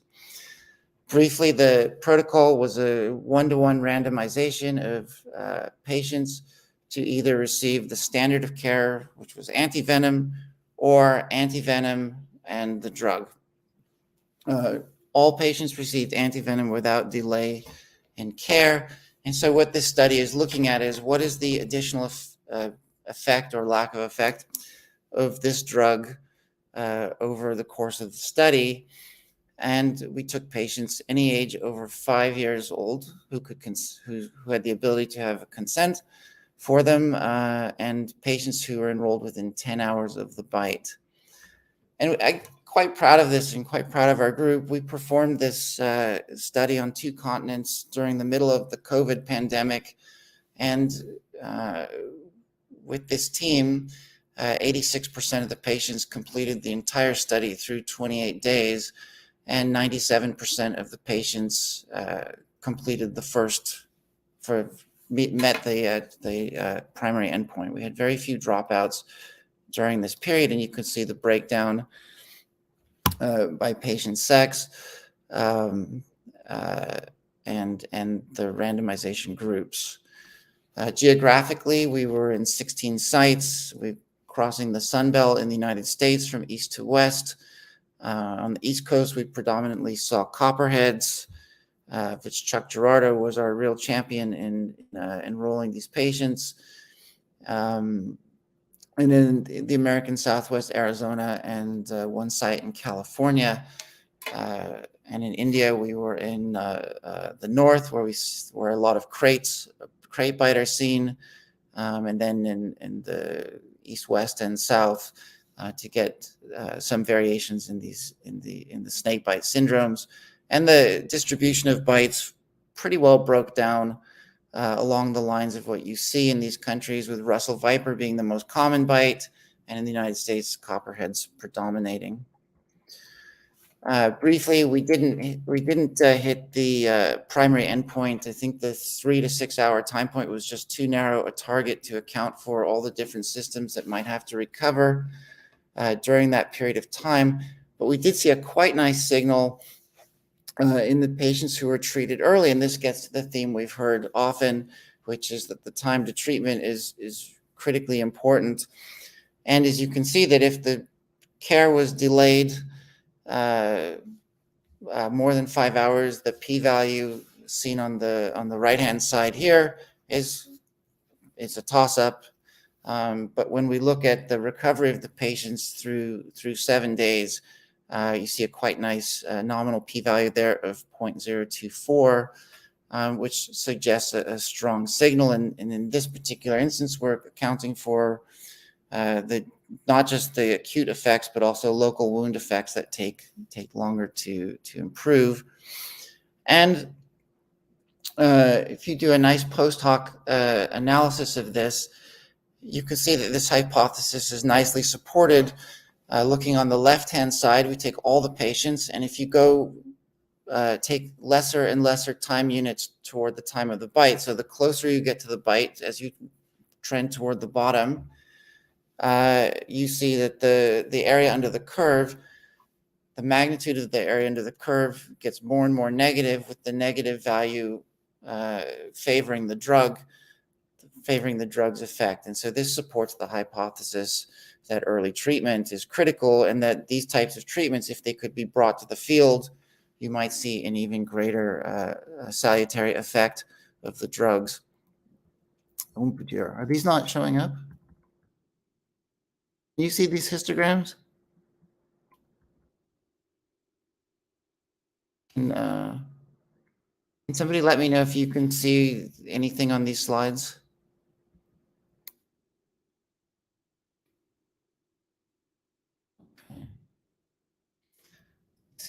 Go back to something very strange is happening over here. Okay, so I'm going to improvise a little bit. This is what I was trying to show you, and then I'll backtrack and we'll talk about the safety and we'll talk about the safety, but let's look at this efficacy signal. These are patients who we looked at the area, we looked at the time it took for the patients to recover completely from a snake bite. So this would be a 0 on the snake bite severity score. And why this is of interest from a clinical trial standpoint is that it's the only unambiguous score that you can have. In much of the snake bite severity score, there are blurry lines between subjective findings and laboratory findings, and the one score you can hang your hat on is if the patient has a 0 on the snake bite severity score. And what we didn't expect, and why this is all post hoc, is we didn't expect to see this effect so late in the course of the trial. And so if you looked at these patients, and we followed them for 28 days, blue being the verapamil treated patients and the red being the placebo treated patients, you can see that on the left-hand side, if we look at the y-axis, patients with complete recovery, and then on the x-axis time, you see very few patients who were bitten by snakes enrolled in this study who were completely recovered before day 7. And then as time goes on, even though the drug only was administered for 7 days, you see an acceleration of recovery through day 28. And I think it's easy, you can examine this briefly. You look at going across the top row, the total population of patients, 95 patients on the left. And then for the snakebite patients in the United States, you see again this trend toward faster recovery in the US patient population, and then in the Indian population, you similarly see a trend, albeit a less call it statistically convincing one. Again, you look at the bottom row, when you start seeing, where you see this kind of interesting effect, particularly in our North American cohort, complete recovery in the patients who were treated earlier. Again, you see this strong signal. And so I think this leads us, as this was a phase 2 trial, that in a phase 3 trial, we will be focusing on these 2 areas I've described during the course of the talk, albeit somewhat chaotically here. These are the areas that we would like to look at in phase 3. Let me give you some other examples. Copperhead, the predominant injury pattern is local wound, and you can see again by day 7 that there's a trend toward recovery of the local wound in this small sample, and the patients appear to equal out around day 14. I'm going to here's another example of that we saw that it becomes of interest in particular. The veraspalative patients were randomized, and they were actually significantly more severely hemotoxic than their placebo counterparts. And I'm going to show you how imbalanced this was. If you look in the top left, this is what it looked like to us when we got the readout. And 31% of the patients in the veraspalative group had the maximum score on the snakebite severity score for hematological derangement, and only 12% in the placebo group. As well, it took longer, on the bottom here on the left, you can see it took longer for the veraspalative patients to receive treatment than their placebo counterparts. That being said, if you took all comers and you look at INR, which is the current recommended laboratory from the Global Core Outcomes Working Group led by Mike Abiyanis, which many of you are authors on that paper, you can see that the patients started out with a deficit in coagulation and quickly caught up in terms of recovery from hematological disorder as represented by INR. We had one other unusual randomization imbalance. Only 3 patients in the veraspalative group received, only 3 elapid-bitten patients received veraspalative, whereas 11 received placebo. And so for me, as a person interested in neurophysiology, this was quite disappointing because crate is where I thought we would see a big effect. But in patients with profound neurological deficit, shown here as represented by head lift, which is a marker of severe bulbar palsy, these patients have lost the ability to contract muscles in the lower cranial nerves. And of course, your tongue lives in your mouth. And if you can't control your neck and you can't control your tongue, you're at risk of direct airway loss as well as respiratory suppression. On the left-hand side, on the y-axis, is 0 seconds of head lift. And then as you go over time, you can see that the 3 patients who received veraspalative recovered quite quickly from this life-threatening neurological deficit, as represented by the increase in duration of ability to lift their heads, suggesting recovery of the bulbar nerves. And on the x-axis, the placebo patients didn't recover their head lift quite as quickly. And of note, these 3 veraspalative treated patients were all on life support, whereas these 3 placebo patients weren't quite as severe and were managed conservatively. So this was an interesting finding, but I think, of course, this coming summer, as we focus again on our study in India, we need to ensure that we have much more robust enrollment of these neurotoxic envenoming cases. So I skip safety, didn't I? With quite important safety data. Slides for safety here. Okay, I apologize. This is a critically important area. I'm not sure what's going on here. We had I'm going to do one thing. So first of all, I will tell you that the safety profile was quite good. We had a quite robust p-value with respect to safety. There were no treatment emergent adverse events in the veraspalative group, and there were about half as many adverse events recorded in the veraspalative group compared to the antivenom group, and that had a p-value of 0.08. But safety is so important. I'm going to ask you to let me come off screen and try to come back on and send you those safety data while I'm answering questions. It looks as if I have about 5 minutes. So let me go off screen and I'll answer questions as I try to find what happened to the slide deck, because safety was the single most important thing I wanted to get to in the last 5 minutes.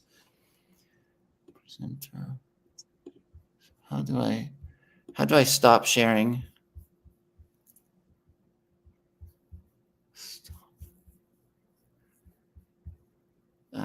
Let me take questions while I fiddle with the slide deck, if you forgive me. Okay. Are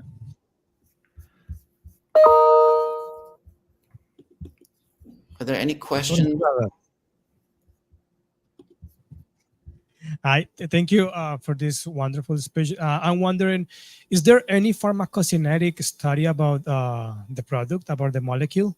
Because it would be really interesting how long it takes to liberate, absorb, and then distribute, and then achieve a pharmacological concentration in the bloodstream. Is there any study about that? Sure. So we have extensive data from around. Well, we have rat, rabbit, mouse. So we have rat, rabbit, dog, monkey data from preclinical studies, and we have studies.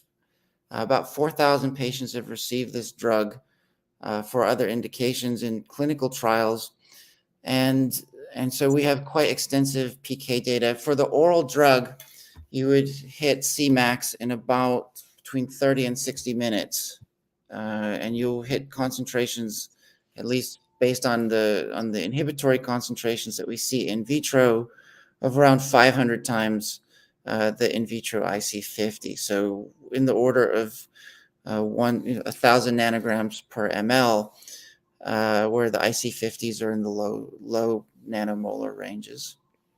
And so we do have those data. We're still processing them from this clinical trial. In the current clinical trial, which is almost a copy of this one, we're collecting the PK data on all patients because we had a little bit of difficulty doing a separate consent in this trial, asking the patients if they wanted to participate and get extra blood draws, and most patients said no, and so we got very spotty data. But from the populations previously tested, we have good data for PK/PD. Thank you. I'd like to know, Verapladib inhibits endogenous phospholipases, or are they for the phospholipases? And also if the any side effects? Good. So the first question relates to endogenous SPLA2. So this drug was actually developed by Eli Lilly and Shionogi for the treatment of severe sepsis to block endogenous SPLA2 from dysregulated SPLA2. And another group looked at this for coronary disease as a longer-term treatment for acute coronary syndrome. And that longer-term treatment seems to have concerning effects, especially as it pertains to cardiovascular disease. And so in this study, as you saw in the exclusion criteria, we didn't include patients with known coronary disease. And to that end, we don't have a good sense of the long-term effects of PLA2 inhibition, but for acute intoxication by PLA2, I think the drug is quite safe, and our clinical safety data bore this out. Your second question, I apologize, I forgot the second question. What was the second part of that question? Can somebody help me? It's related to side effects. Oh, side effects, yes. Let me try to get to the safety profile slide, because I'm quite disappointed that I was unable to show this. So I showed it in Oxford. I'm going to try now to reshare the screen, but I can take other questions through it. So we saw no more, again, no more, I'm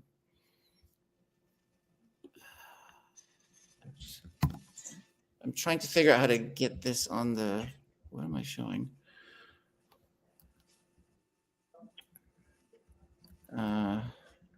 Is it possible for me to email the safety profile slide? Because I think everybody deserves to see it, and I'm struggling to keep on the schedule. If I could send it to Elda or somebody else, because I do want to show this. How do I unshare this? Okay, and let me see if I can, let me give me one more chance to,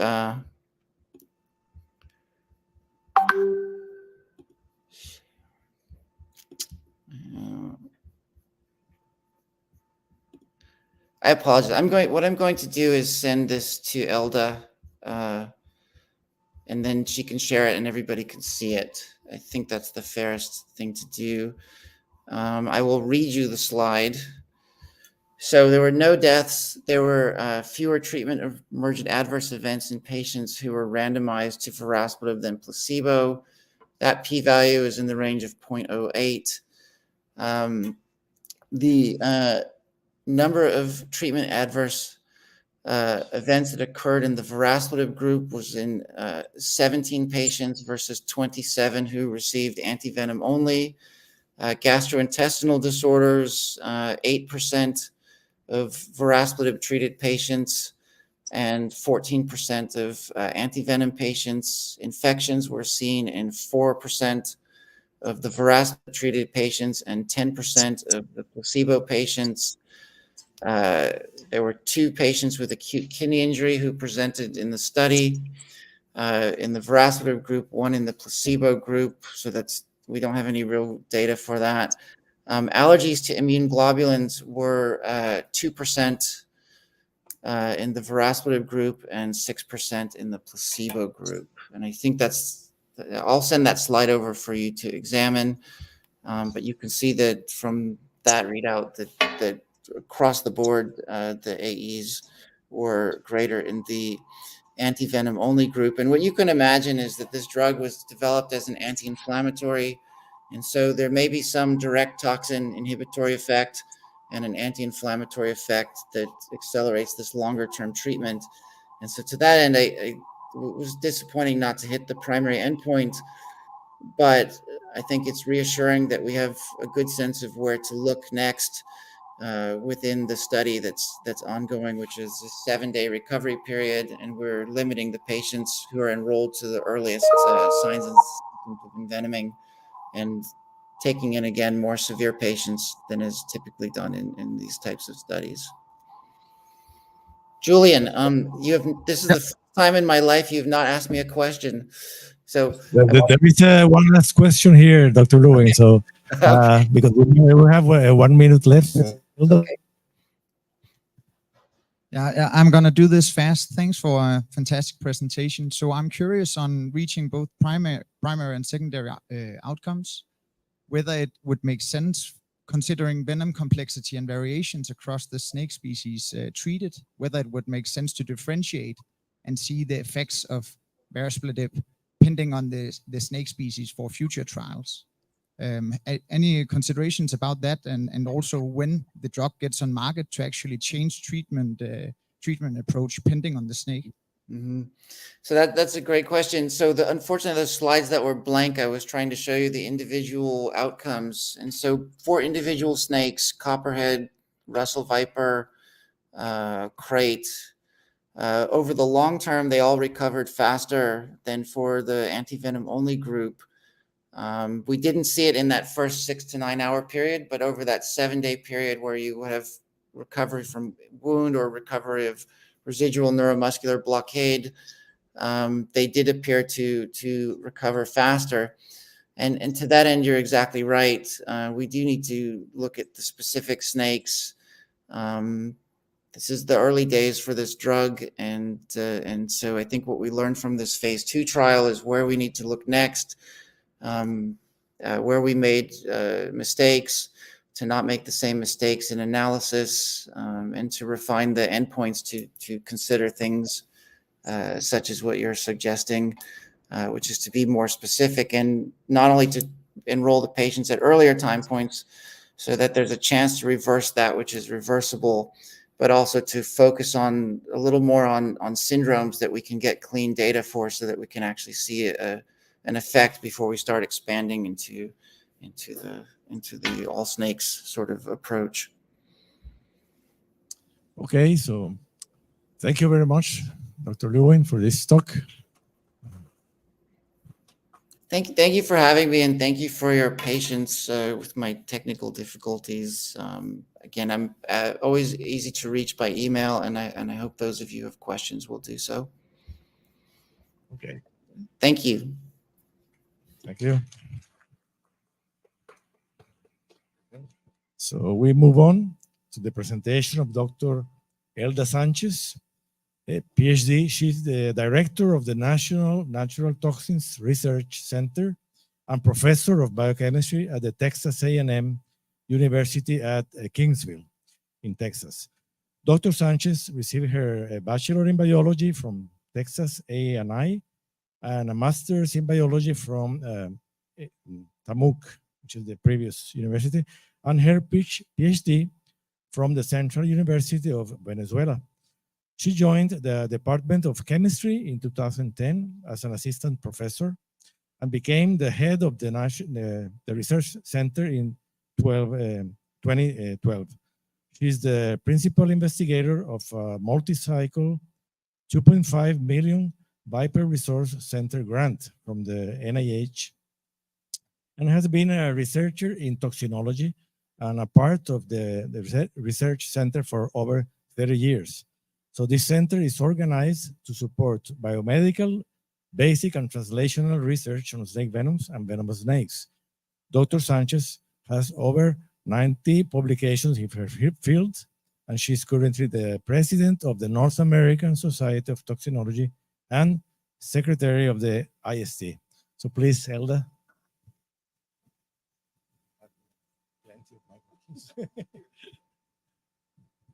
Thank you for the correction. I'm no longer the president of the North American. I think it's so.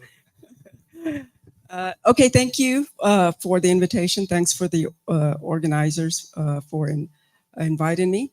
And I will give a talk about the paraspecific neutralization of antivenoms on snake venoms. And basically, this research started as a result of a snake bite that occurred in our facility, and the trouble that we had to get antivenom for him, or given him antivenom, which is, okay, let's see.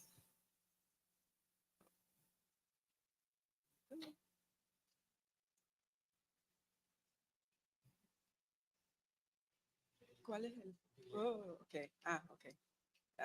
No. The bottom one? Okay. I got it. All right. Okay. So a little history about our center. It's the bottom button, right? Which goes? The middle. Okay. All right. Okay. So basically, we're located in South Texas, and you can see down at the bottom, we're about 100 miles from Mexico. And so our Texas A&M University Kingsville, our research center, is located on the campus at A&M Kingsville. The mission of the center is to provide global research, training, and resources that will lead to the discovery of medically important toxins found in venomous animals, specifically venomous snakes. And so we're the only federally funded Viper Resource Center. We're funded by the National Institutes of Health under the Office of Research Infrastructure Programs. And so basically this grant will allow us, to provide venom resources to other investigators, to go out and collect snakes, to house the venomous snakes in our facility, also to breed these snakes, and then do some of the research and do a lot of student training along the way. We have over 4,000 square feet of dedicated serpentarium space, and over 400 venomous snakes are housed in our facility, about 32 species, 21 subspecies, along with mice that we use for feeding and research. All our venoms are never pulled, so we do customize lots for our customers. And again, we also work to preserve species which may become extinct, or venoms or difficult to obtain, or if there's specific toxins that we may be interested in, we have that project going on as well. And so we have over 7,000 square feet of research space, and our research labs is located about a mile from our serpentarium, so it's not in the same area. We do, a lot of purification of toxins, characterizations. We have a cloning program. We clone some of our molecules. We sequencing, or we synthesize small peptides as well. And then a lot of stuff we do also is we test the efficacy of antivenoms or inhibitor molecules as well. And so that's something that we do quite a bit for some of our customers. And as you know, within the last 15 years, there's been an interest in producing a more effective, safe, and durable antivenom that is less expensive. And we know that, about 70%, of the immunoglobulins in these antivenoms are not, against venom components. And so we've been working, with various groups that have projects with producing, these antivenoms or these antibodies using bacteriophages, with X-actimers, again, verisplatid, which you just heard about, a great talk. We also, with humanized antibodies, and then with peptides from naturally resistant animals as well. And as you know, envenomation, especially in the US, is extremely expensive for the patient. Initially, a vial of antivenom in the US will cost $2,300. An initial dose of antivenom is between 4 to 6 vials, and up to 40 vials may be given at any time. So that, pharmaceutical, bill really adds up at the end for these patients. So we started this, paraspecific neutralization of snake venoms using various antivenoms, like I said. And let's, briefly, the prefix para means, a broad, a comprehensive scope. And in the context of snake bite, the term would be hypothetically used to describe a process where an antivenom or an antiserum is capable of neutralizing venoms from various snake species, possibly those that are not closely related. And so that's one of the, the project that we started. And again, it started in our facility because of a bite that happened at the center. And this happened to a 19-year-old male intern, and it happened in 2019, and it bit him, in the pinky finger. And it was just a one fang penetration. And this is the culprit here. And you can see he's pretty proud about what he did. And the way it happened was that the young man was cleaning the cage, and what he did is that he placed his hand right up here while he opened the door. And when he did that, the snake came up and struck on the screen, and one fang penetrated his finger. And so again, this is just, people that use these kind of cages is a cautionary tale here. He was taken to the local hospital about 10 minutes after the bite. And then we went into, the ER, and we had our own antivenom because this was Bothrops mojani, and we had anivipamine at the time. And so we took our vials, and as we went into the emergency room, ER doctor did not. Hello? Okay, yeah, there we go.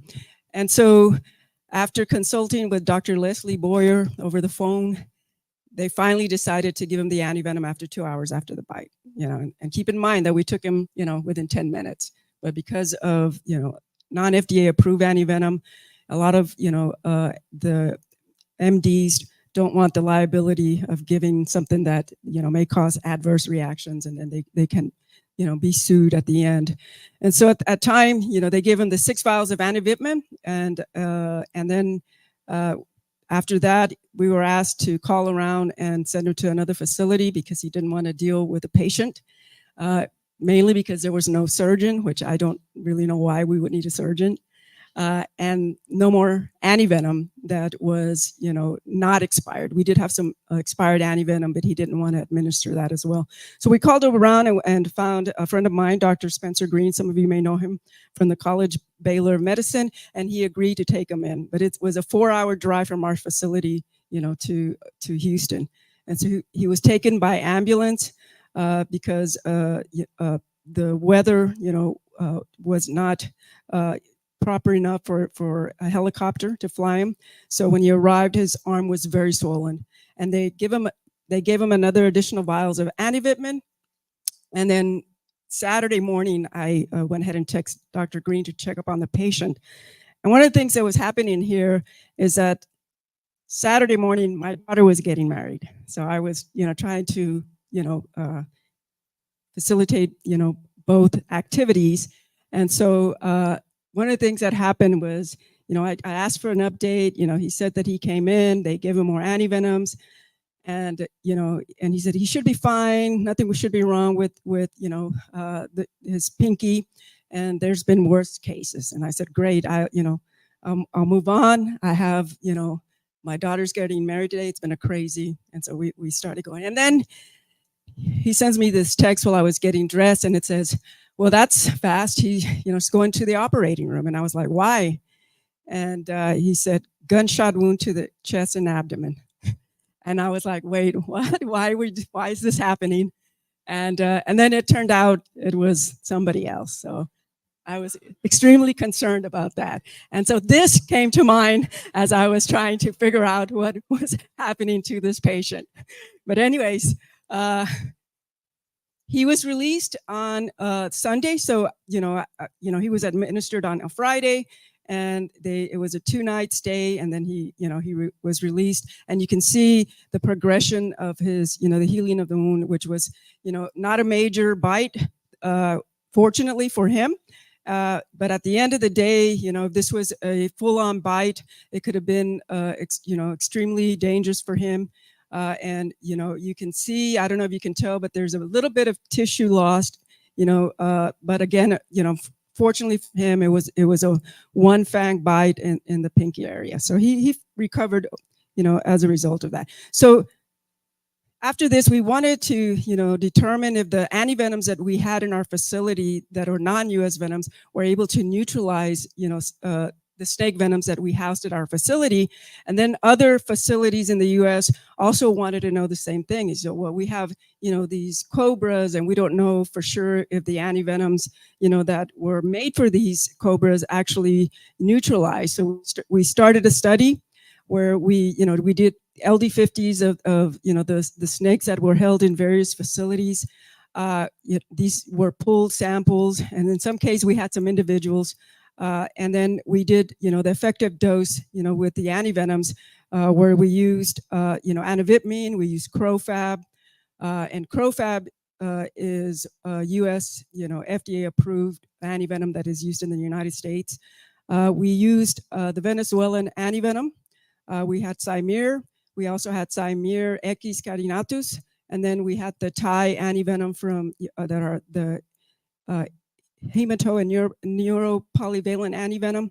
And basically it was a pre-mixture, 5 groups, 5 mice, 3 LD50s, tail-vein injections. And so these are the antivenoms, that we have been using in our studies. And keep in mind that this study is ongoing, and that we will continue to test other venoms and with other antivenoms. So we're going to be adding on as we move forward. These 2 antivenoms here are the USDA approved antivenoms that are used in the United States. Again, Crofab, which was started being used in the United States in 2000, and then Anavip, which is the equivalent to antivitamin, but in the US they renamed it. It was because it was much easier to say than antivitamin. And so this was actually, started being used in the US just in 2018. So for a long time, it was one Crofab, about $1,000 per one vial. And now we have another one that can compete for that. And that kind of brings the price down, for treatment. And so here are some of the results that we have, as far as, the neutralization of antivenoms with these different venoms. And the first one in our line, obviously, was a Bothrops mosini. And so we did, obviously use antivenom, and we used crofab. And I think the interesting data here is basically the ED50, for the antivenom against these venoms. And you can see here the Antivip, 10 milligrams per kilogram. And crofab is, 21 milligrams per kilogram. So the lower the number, the more efficacious the antivenom is towards that particular venom. We have Bothrops colombiensis. We used antivitamin, crofab, and the Venezuelan antivenom. And you can see here, antivenom, had 85. Crofab was not very efficacious. And then the Venezuelan antivenom was maybe about 200 milligrams per kilogram. So in this case, Antivip, did really well with Bothrops colombiensis, and which was unusual because we really thought that the Venezuelan antivenom was going to do a better job. Crotalus vagrandis, this is a Venezuelan rattlesnake. Again, we tested Antivip, crofab, and the Venezuelan antivenom, and you can see here 13.3, crofab was 32, and then the Venezuelan was 12.8. So the Venezuelan and Antivip were pretty comparable. And then Crotalus dorissus terrificus, we did antivitamin and crofab, and you can see that Antivip was a bit better than crofab. And then we had Crotalus simus culminatus, and we did antivitamin again, and crofab, and antivitamin did not neutralize this particular snake venom, and crofab had some issues in neutralizing it in this particular case. Then we went into some other snakes from other facilities around the U.S. We had the green bush viper. And in this case, this particular snake actually bit a young lady in Louisiana and was sent to Spencer's care facility in Houston. And he actually tried two antivenoms, which was the Cymere polyvalent and the Cymere echiscatinatus. And he kind of wanted to know which one was the best. And so we did the ED50s. And you can see here, Cymere came on top, just a bit more than the echiscatinatus, which is the monovalent one. And then we had the black Pakistani cobra. They wanted to know if their Cymere would be able to neutralize that. And you can see here that, it did a pretty good job. The Philippine cobra, again, Cymere here did a terrible job in this particular case. And then the Samar cobra, again, we tested it with Cymere, and it neutralized, but it's not, that efficacious against that particular snake, venom. The Okinawa habu was another one. They wanted to know if the hematopolyvalent from Thailand would work on that. And you can see here, there was no neutralization against that. And then Russell's viper, again, the Thai antivenom, no neutralization on Russell's viper. And then we have the Mangshan pit viper, which, the Thai, hematopolyvalent did a reasonable job, did an okay job. And the Fields horn viper, it did a much better job with that particular snake than the Mangshan pit viper in this particular case. Again, here we have, the Crotalus oreganus celeri, which is a Southern Pacific rattlesnake. And we have two different types in this particular case. We have a hemorrhagic version of this particular snake, and a non-hemorrhagic, which has a lot of myotoxins, a lot of crotamine in both of these venoms. And you can see by the LD50, this is 5.7 mg per kilogram body weight. And this particular, Helleri is 0.58 milligrams per kilogram. So neurotoxic and a non-neurotoxic, snake venom. And we did, Antivip and crofab for the hemorrhagic one. And you can see that Antivip did not neutralize this particular snake venom. And CROFAB didn't do such a good job either in this particular case. So that was pretty interesting to us because they both did very well with the non-hemorrhagic one in this particular case. So we are looking more into those two, or into the, this particular Helleri 680 and why that, was not neutralized well by, both Anivip and CROFAB in this particular case. Another one we have thrown in is the capsaicin cobra against the neuropolyvalent Thai antivenom, and you can see that that Thai antivenom did a pretty good job in neutralizing the Caspian cobra. Excuse me. So in conclusion, again, this project focused on determining the paraspecific neutralization of various venoms with antivenoms. Again, it was determined that some venoms were neutralized very well, while other, were not, and also, this results will provide us with a better understanding of venoms and their components and how they're neutralized by antivenoms. And we are currently, developing a database that will be accessible, by researchers and clinicians. And the database is going to help identify effective antivenoms for specific venoms, facilitate research on venomous species on potential antivenom development, allow for tailoring treatment based on individual venom types, and also enable quick access to critical information for emergency medical responders. And again, I want to thank everybody who has been involved, with our center and providing venoms and antivenoms and treatment as well. This is Dr. Spencer Green, who kindly took our student when our medical doctors wouldn't. And again, our snake handlers who are always in danger, Mark Hockmuller and Juan Salinas. Mark retired already, and Juan Salina moved up to the key curator in this particular case. And that's it. Any questions? Yeah. Perfect timing. Time to eat, right? Hello?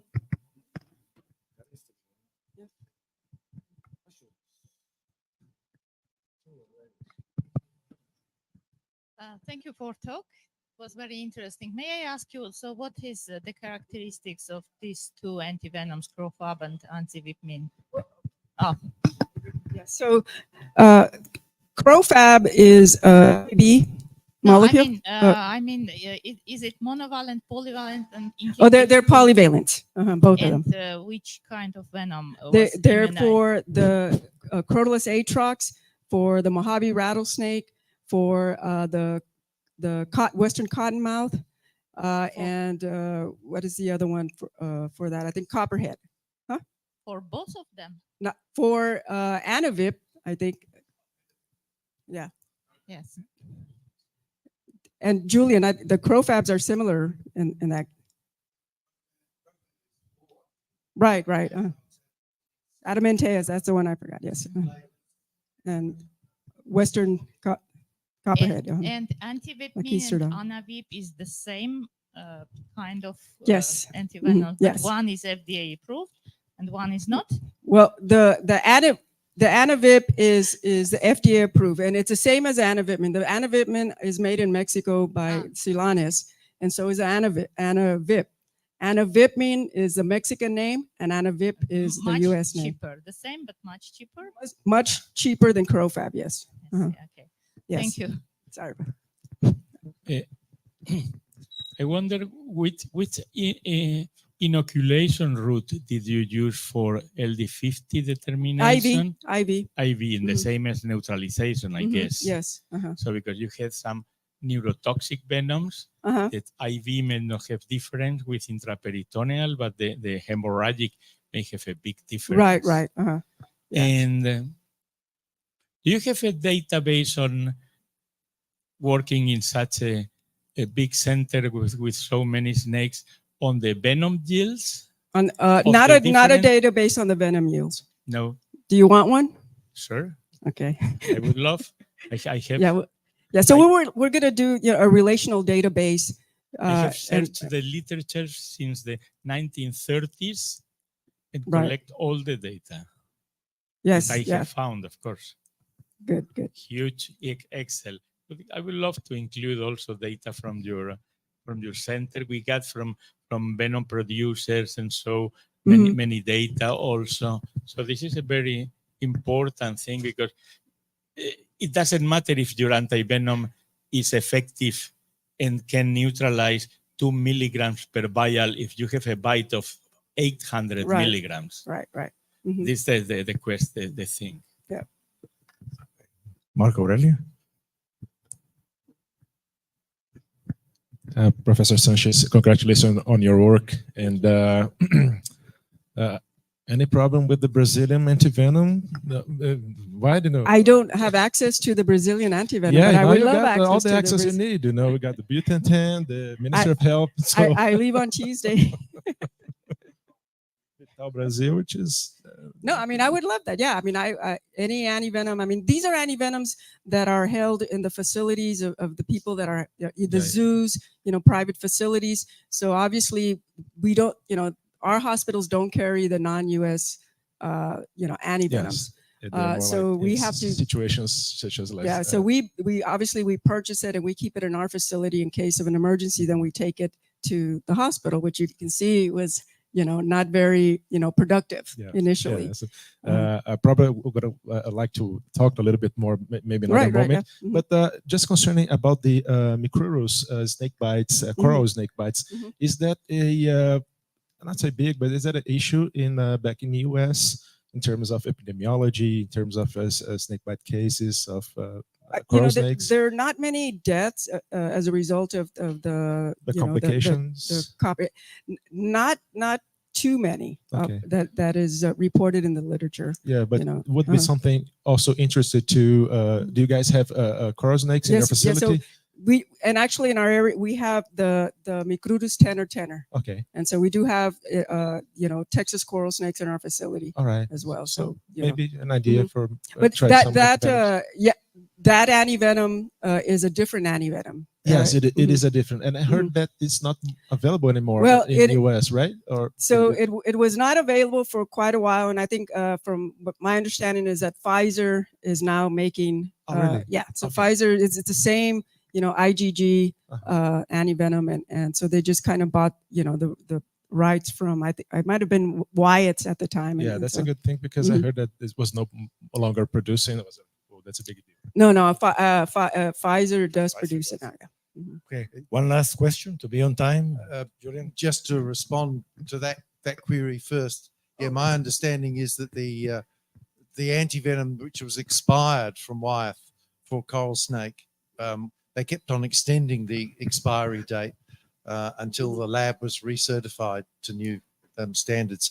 I'd really just like to support what Juan was saying. I think collecting data on how much venom is milked is very important. Right. For exactly the reasons that Juan indicated. I know of taipans, for instance, where the average is 120 milligrams. We know of taipans that are milking more than a gram of venom at a time. Right. Yeah. But really interesting work. I really encourage you to continue that. Yeah, and we will continue that, as we have the antivenoms, and like I said, if anybody wants to give us antivenoms, we're happy to take them, and we can do. I mean, we'd like to know how effective the Brazilian antivenoms are against our snakes, and something that is of interest of us.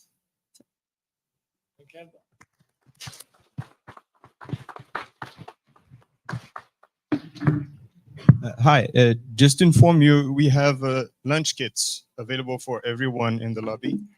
Everyone interested?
Hello.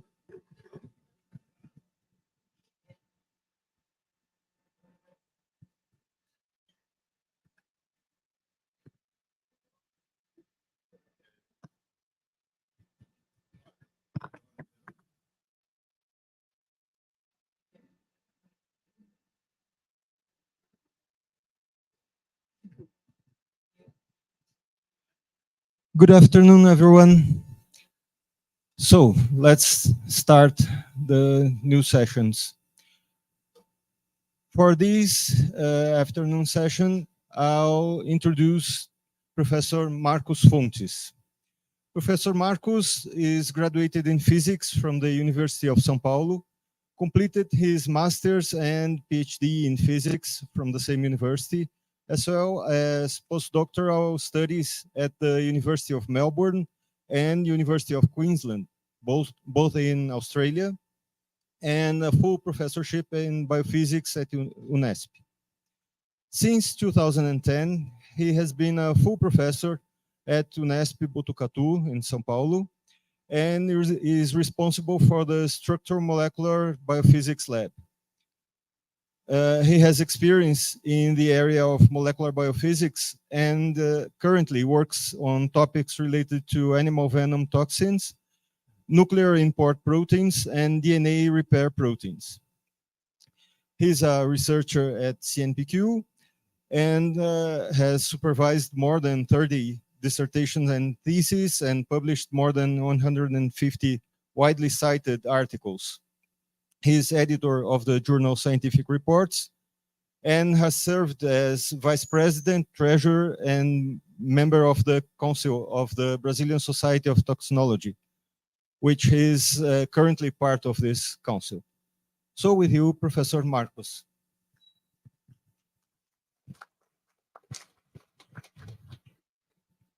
Thank you very much, Wagner, for the kind introduction. So first, I'd like to thank the organizers to invite me to give this talk. So it's always a great pleasure to come to SBTX and IST conference. It's a great pleasure to meet the friends. Okay, let's start. So this is the long title of my talk. Structural tools to further understanding structural functional mechanisms of toxins and development of specific inhibitors. Okay, I will start very quickly with this introduction because during the morning people explained very well and probably you know more than me about this, but quickly, snake envenomation is considered a neglect tropical disease, and we have more than 1,000 envenoming every year. In the case of Bothrops species present in Latin America, mostly in Latin America, are responsible for the majority of the snake envenoming in Latin America, causing drastic local effects, leading to tissue loss, liver amputation, and disability of the victim. But serum therapeutics are not adequately effective against this local effect, as you know, as you see in the morning.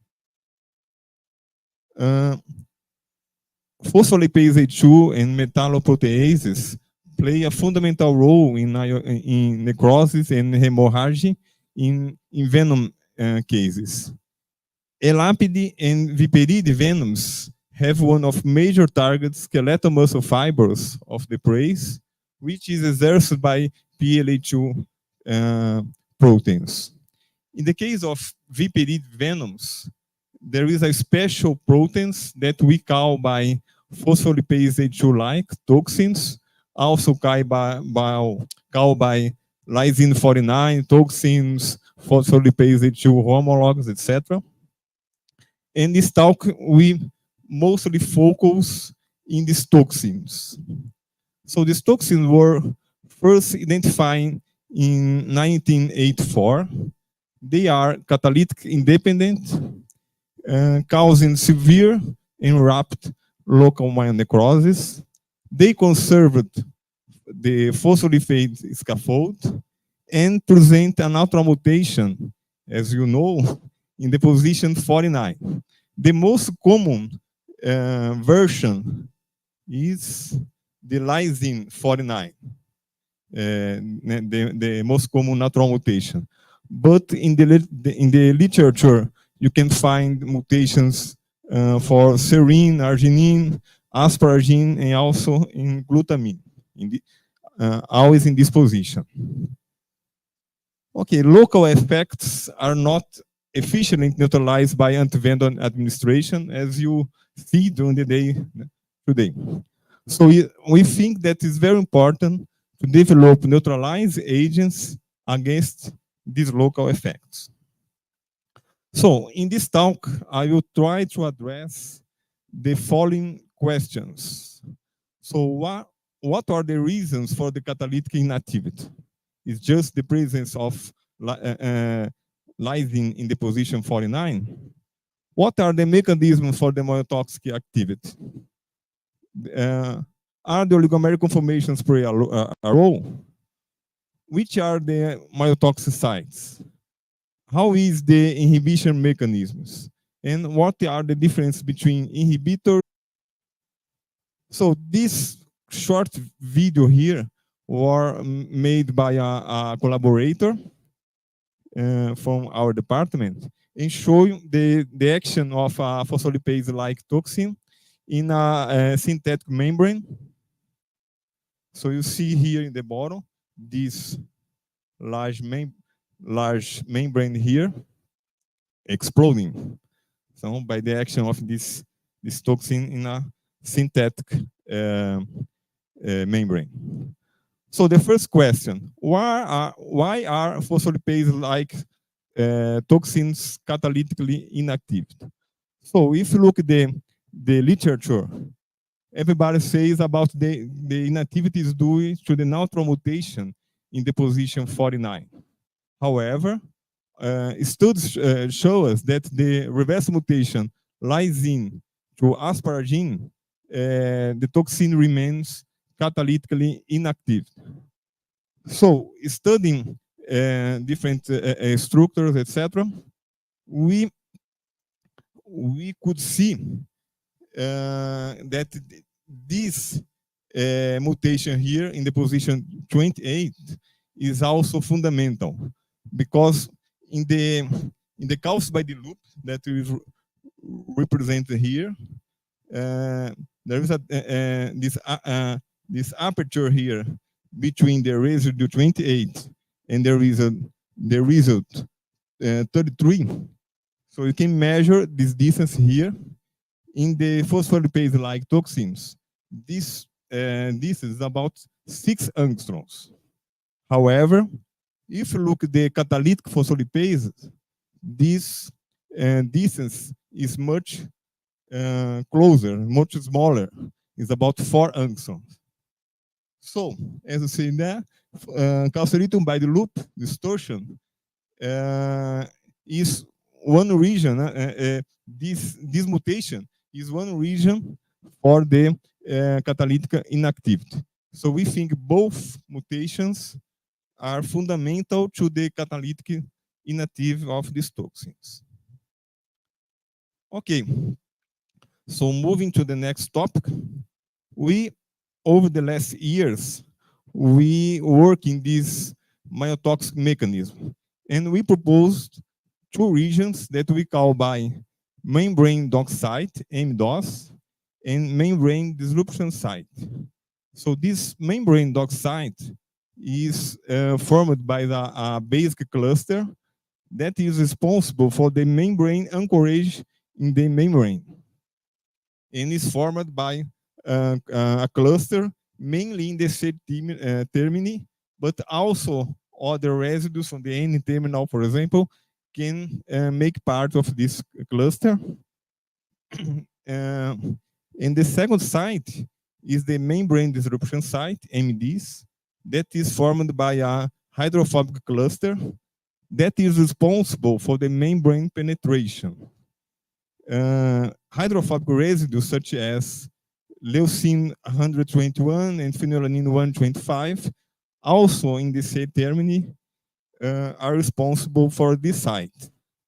So you can see that these sites are conserved in all structures that solve at this moment from phospholipase A2-like, as I show you here in this table. So you can see here lysine 49 phospholipases have a very strong conservation of these residues here in the MDOS. And in the MDs, we also have the conservation of these residues, these hydrophobic residues.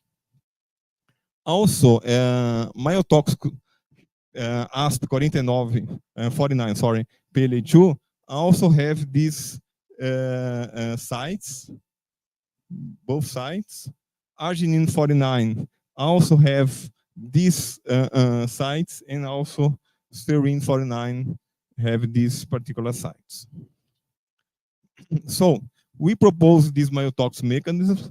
In the beginning, we propose like that. So the first step will be the fatty acid binding at the hydrophobic channel, the opening hydrophobic channel of the toxin, leading to allosteric activation.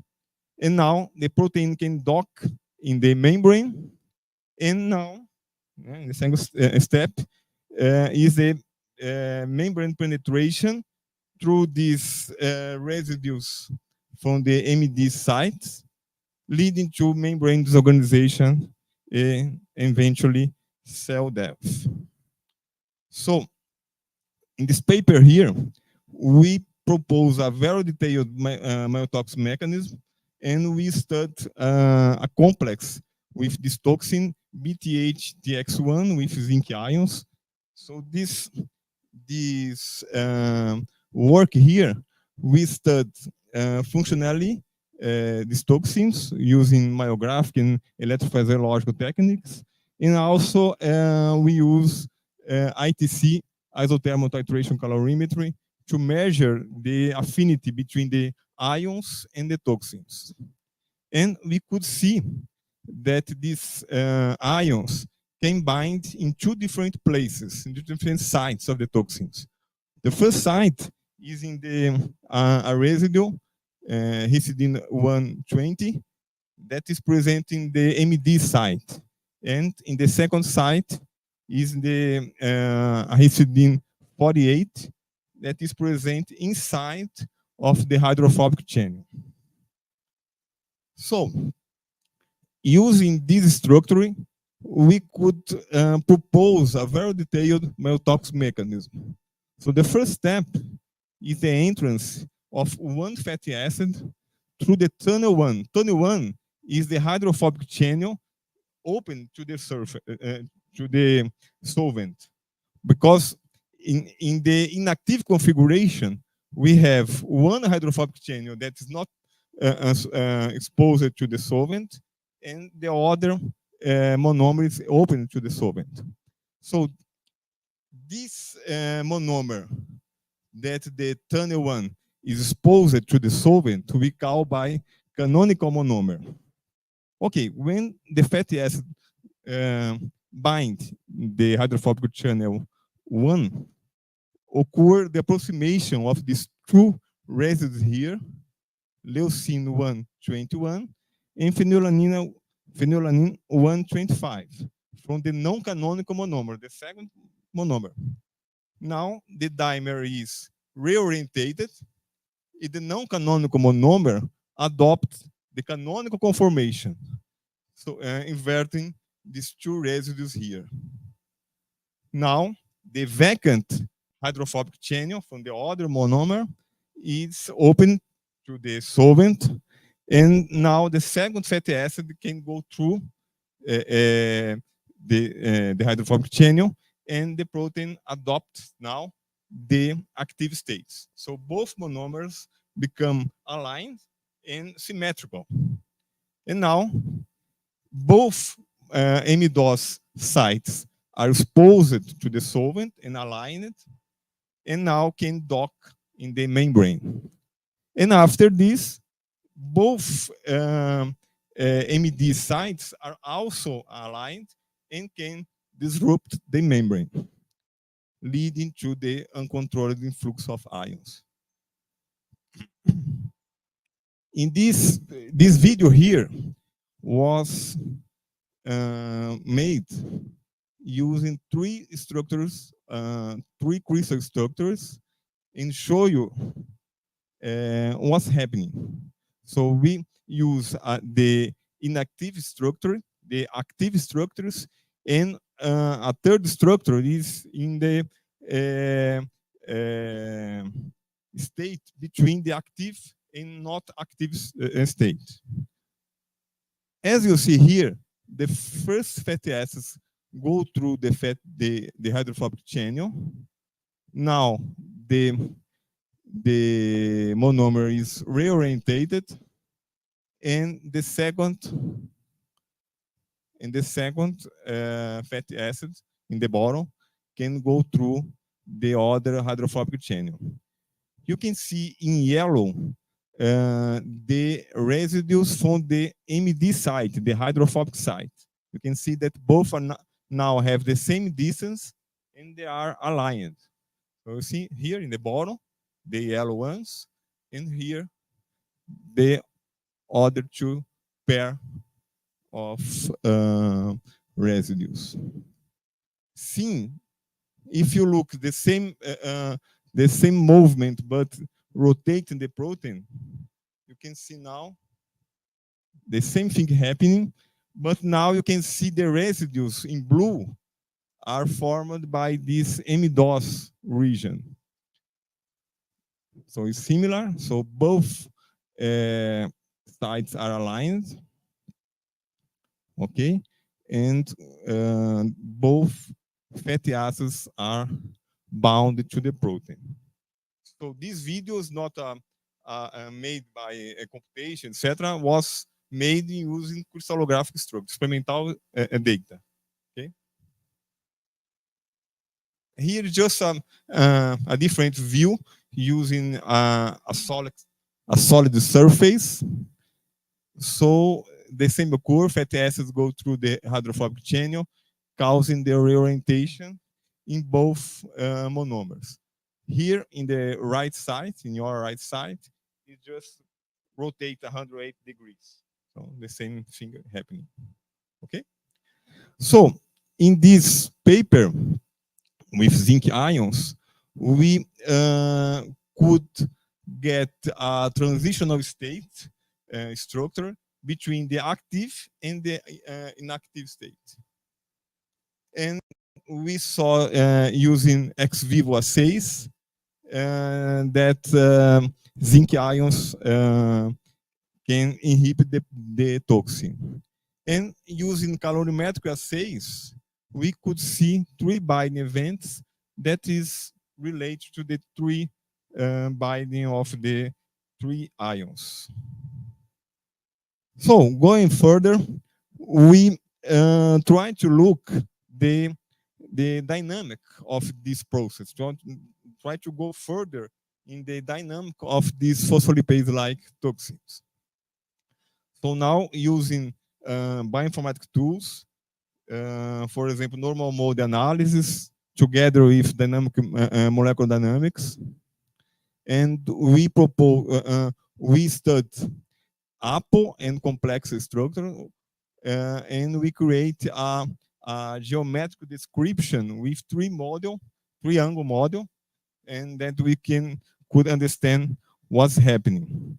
So we studied the hydrophobic channel, what's happening, and we got some additional results with the allosteric activation. It's a very long paper, I'm not going through in details now, but we could see in details the motion of activation, the activation process in the bottom, and the inactivation process, activation in the top, and inactivation in the bottom. So the process will be something like that. So the toxin, so you see here in yellow, the hydrophobic channel, the MD site, interacting with the membrane and eventually disrupting this membrane. So we, in the next paper, we studied the allosteric activation for these toxins using both bioinformatic tools and also in solution assays. So this is a very detailed and sophisticated bioinformatics study in collaboration with Professor Perraya in France.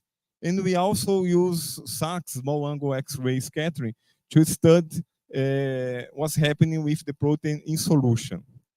So we studied the active, the bound structure with the fatty acid, and the inactive state, the unbound structure. So we could see that the triggering between the two states leading to the active and inactive state is through the fatty acid binding in the hydrophobic channel. So where this fatty acid came through? So we saw in this morning that probably the fatty acid comes through the catalytic mechanism of catalytic active phospholipases. So both toxins may act synergistically, the catalytic and the non-catalytic proteins. So we saw in this study that only the unbound proteins could migrate to the inactive state, and the presence of activators induced to the protein to the active state. So we saw this using the bioinformatic tools, and we also saw that both sites are exposed to the solvent symmetrically and only in the active state. So we need to the presence of the fatty acid. Okay, one question, moving to the next questions. I don't know if I'm going too fast, but I speak too fast in general. One question that we always had is regarding to the differences between the activators and the inhibitors. So what's the difference? So they look very similar. So we saw, we performed several studies, and we saw that inhibitors can bind inside or even outside of the hydrophobic channels. But activators also bind in the hydrophobic channel. So what's the difference? So we saw that long aliphatic chains, like long fatty acids, PEG 4000, and even alpha tocopherol molecules that are very long, may fill this hydrophobic channel. When these molecules fill the hydrophobic channel, both MD sites from both monomers are aligned and may interact with the target membrane. But small molecules like BPB, bonafenacil bromide, that we saw this morning, zinc ions, or even short fatty acids also bind inside the hydrophobic channel, but just partially occupy the sites.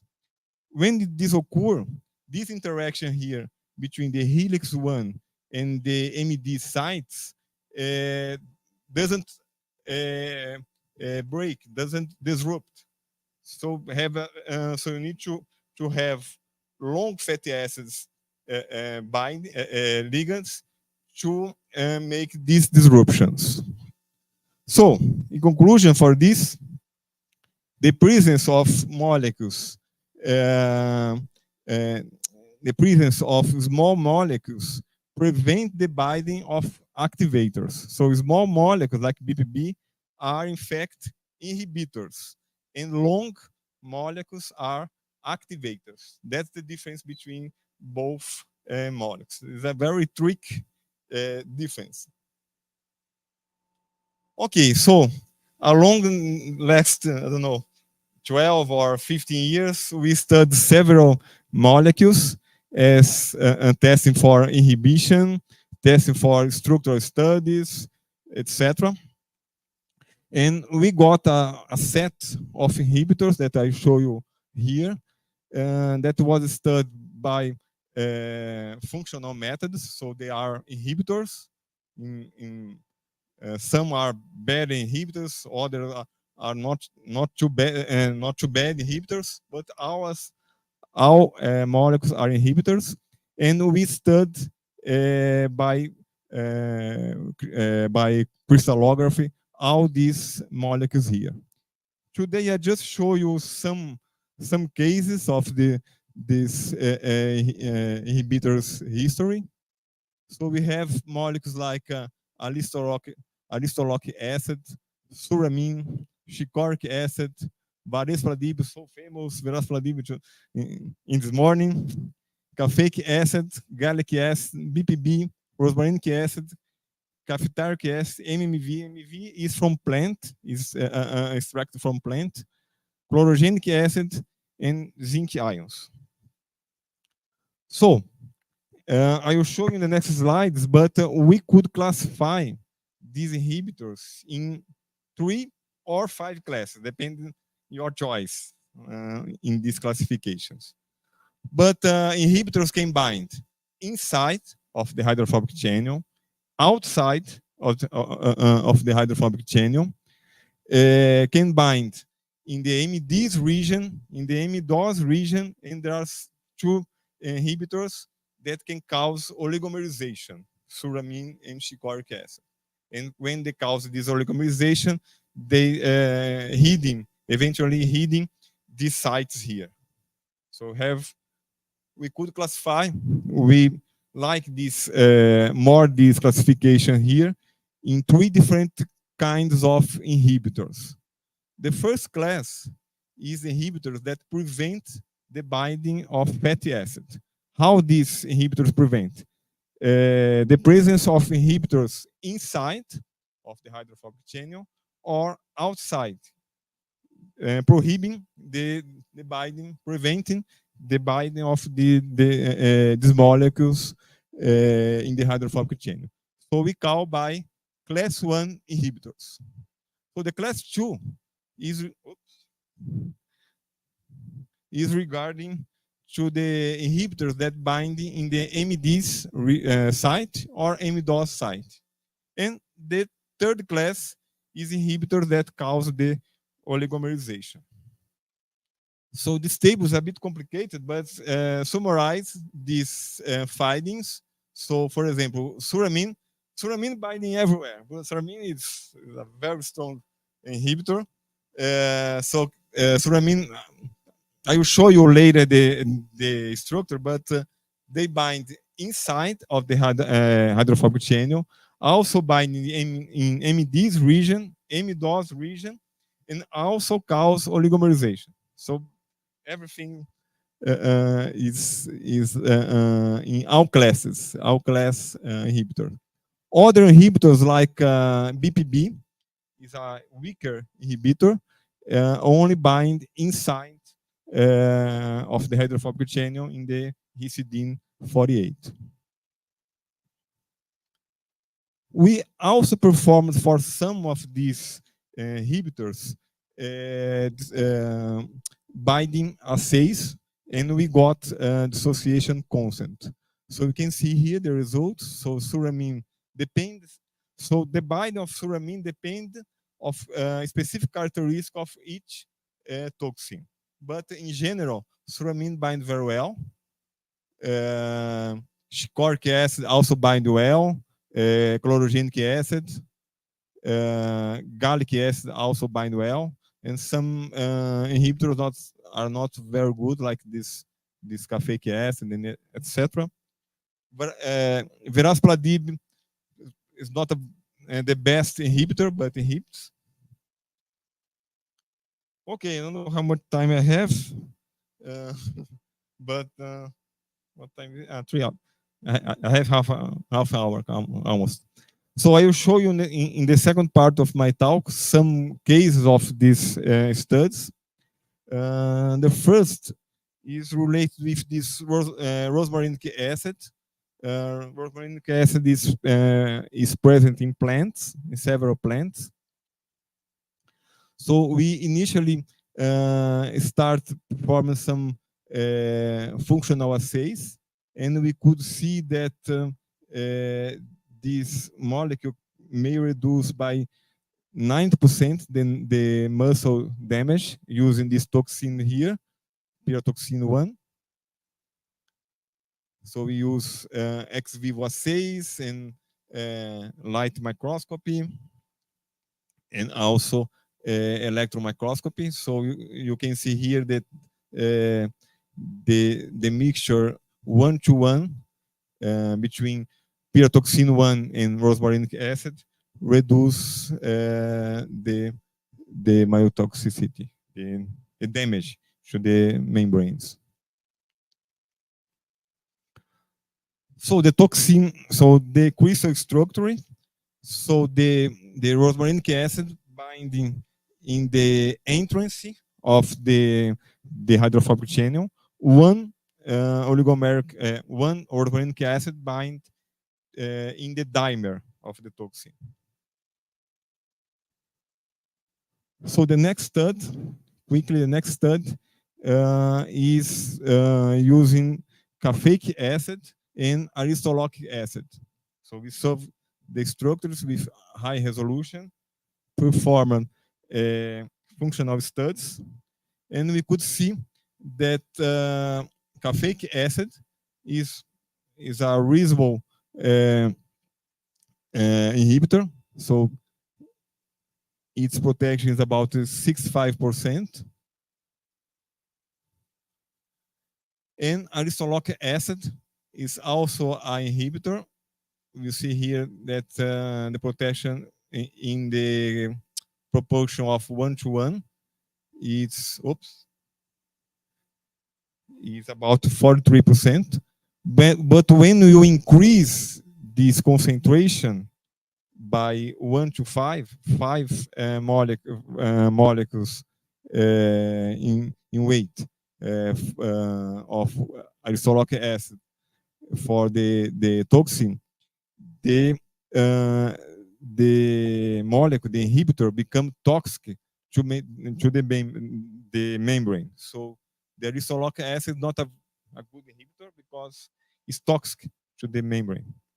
But okay, it's an inhibitor in low concentration. It's not a good candidate to a drug, but it's a good candidate to understand what's happening. So the caffeic acid bind in the amidose region, particularly in these basic residues here. So we see you have 3 molecules binding in the amidose region. The aristolochic acid you see here binding in the amidase region. One aristolochic acid for the dimer in this case. So here just a comparison between the rosmarinic acid binding, so binding in front of the hydrophobic channel, but the caffeic acid and aristolochic acid binding different places in amidose and amidase regions. So the next study is regarding to chicorric acid, this molecule here, this nice molecule from this plant or other plants, Chicoria. So we perform the functional study, the ex vivo assays, and we could see that the muscles paralysis was 100% neutralized in the concentration 1-to-10, in the proportion of 1-to-10, not concentration. And we perform calorimetric assays, and we could measure the association constant and the stoichiometry. It's 1. These results means that is 1 inhibitor molecule for the dimer. So the structure is a tetrameric now. This the presence of this ligand induces the tetramerization of the protein,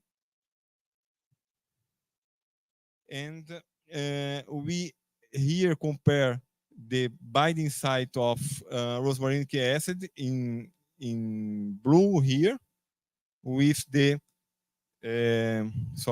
the chicoic acid in green.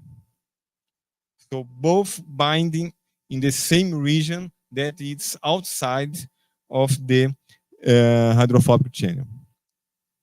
So to further understand this binding, forming this funny tetramer, we decided to further study in solution this compound. So we're using small angle X-ray scattering and dynamic light scattering methods.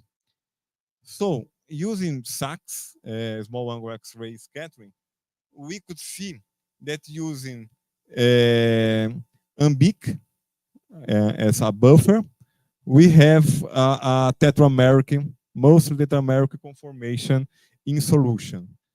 Here, this RP and CE means the method to purify the protein, because we were think that the method, the reverse phase method, could be too strong to induce the protein to dimerization or monomerization. But so we test reverse phase, and we got the same, approximately the same proportion. We also use ethanol in the solution, and ethanol have a role, important role, and most of the toxin become monomeric. So if you put too much ethanol in your solution, for example, to prepare your inhibitor or something like that, you have a monomerization of your toxin. So this table here, we perform the dynamic light scattering assays, and you can see here in the first 3 lines that we have something like a tetramer. So this value here is the hydrophobic radius. That means so we have about 3.4. So that means that you have approximately a tetramer in solution. So it's similar with the SAX results. Again, if you put ethanol in different conditions, you probably have a monomerization of your toxin. Okay, moving to the next study. We performed this study with this compound here. It's a long name. I don't remember the name, so I call by MMV. That's easier.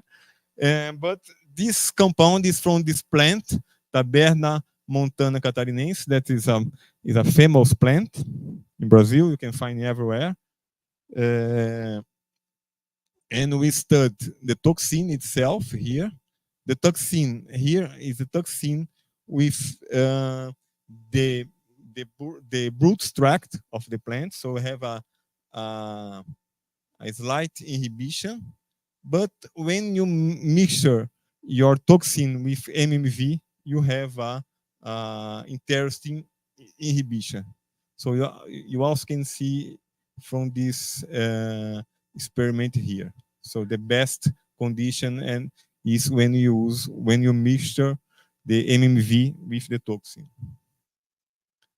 So looking at the crystal structure, so the MMV binds inside of the hydrophobic channel and also in the MD sites. Okay, so next study. So use these 2 toxins here from Botrys mugini. So the first toxin is MJTX2 and the second is MJTX1. This MJTX1 is so this toxin is quite different from the other lysine 49 because have less myotoxic activity, so have a lot of mutations in the sequence. Okay, the first study with this MJTX2 in complex with suramine. So we could see that suramine prevent in about 85% the muscles paralysis, with this proportion, 1:1. We also perform in solution assay. So when you have the toxin alone in solution, so you have this hydrodynamic radio. And when you mixture with suramine, you have a strong increasing of the radio that we think that become a tetramer. So after this, we perform ITC isothermal titration calorimetry assays, and we saw biphasic behavior. So we have two binding events. So the first event, we think that is the binding with the inhibitor with the toxin, suramine with the dimer of the toxin. And the second binding event is the oligomerization, the tetramerization. So we have a very nice assay here. This study was a bit complicated to perform because we are new in this field and we learn with a collaborator from Spain. I will show you the end.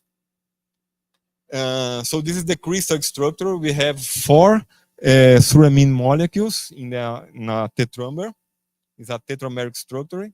As I show you, we have 2 binding events, and we have all data talking together, the LES and ITC, etc.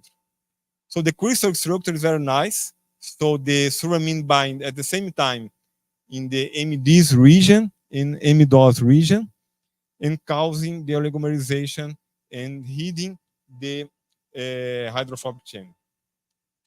So the next study is with this MJTX1. As I said, it's a protein that is a bit different compared with the 2 version, MJTX2.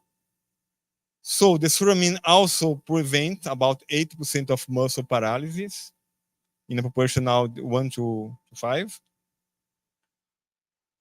Also we have ITC with 2 binding events, and we have we also perform SAX assays that we could see that in solution this protein is monomeric, and when bound with the suramine, we have a proportion.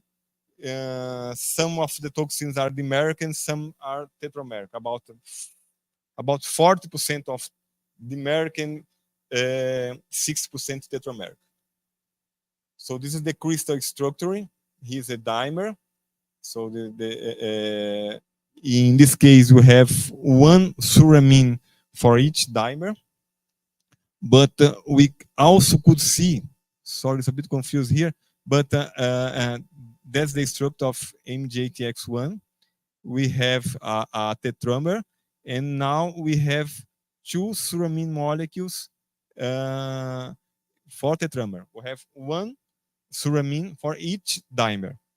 So if you look here, the binding of suramine is very different. So each toxin have a different binding. So in this panel A, you have the complex between BTHTX1 complex.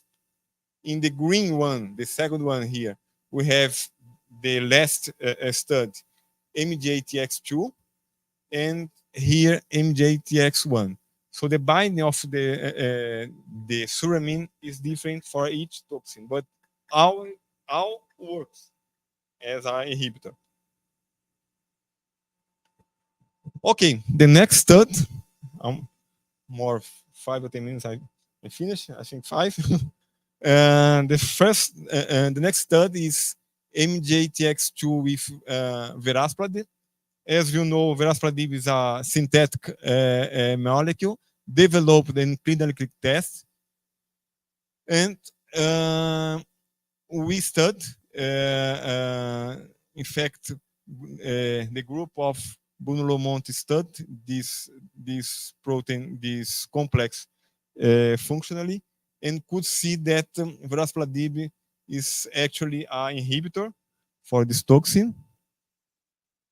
And the crystal structure, we have the molecule binding in the hydrophobic channel for both monomers, one molecule in each hydrophobic channel. So we also perform this Verospladib complex with this toxin here, BTH-TX1 from Bóticos de Jaracuçu. We perform this ex vivo assays, and we also could see here in the proportion of 1 to 10 that the Verospladib is a inhibitor, not the best one, but is a inhibitor. This is the structure that we recently published just a few months ago. And in this case, we have 3 molecules of Verospladib in each dimer. The binding is inside of the hydrophobic channel. In one monomer is like that. The other is hydrophobic channel 2 here. But there is a third molecule that binds in the MD's region. So we have both binding sites. So this is the same slide that I showed you before. Just to show you that we already got some interesting results regarding to affinity and structural data. So now we need to think about to make more experiments, maybe try to get synthetic molecules to finally get a interesting inhibitor that can be a real inhibitor that could be used. So, in summary, what I show you this afternoon, we propose the 7-step biotox mechanism. We show you the difference between activators and inhibitors. We could see that there are at least 3 classes of inhibitors. One class bind inside of the hydrophobic channel or outside. The other class binding these sites here, MDs or MDOS, or the third causing the oligomerization. And this is the people that some people that participate, some people in my lab that participate of these studies. Fabio is here with us. So the people from my lab, my former students, there's around the Brazil and some part of the world, and some collaborators. So I have a lot of collaborators. So I put some people here. And thank you very much.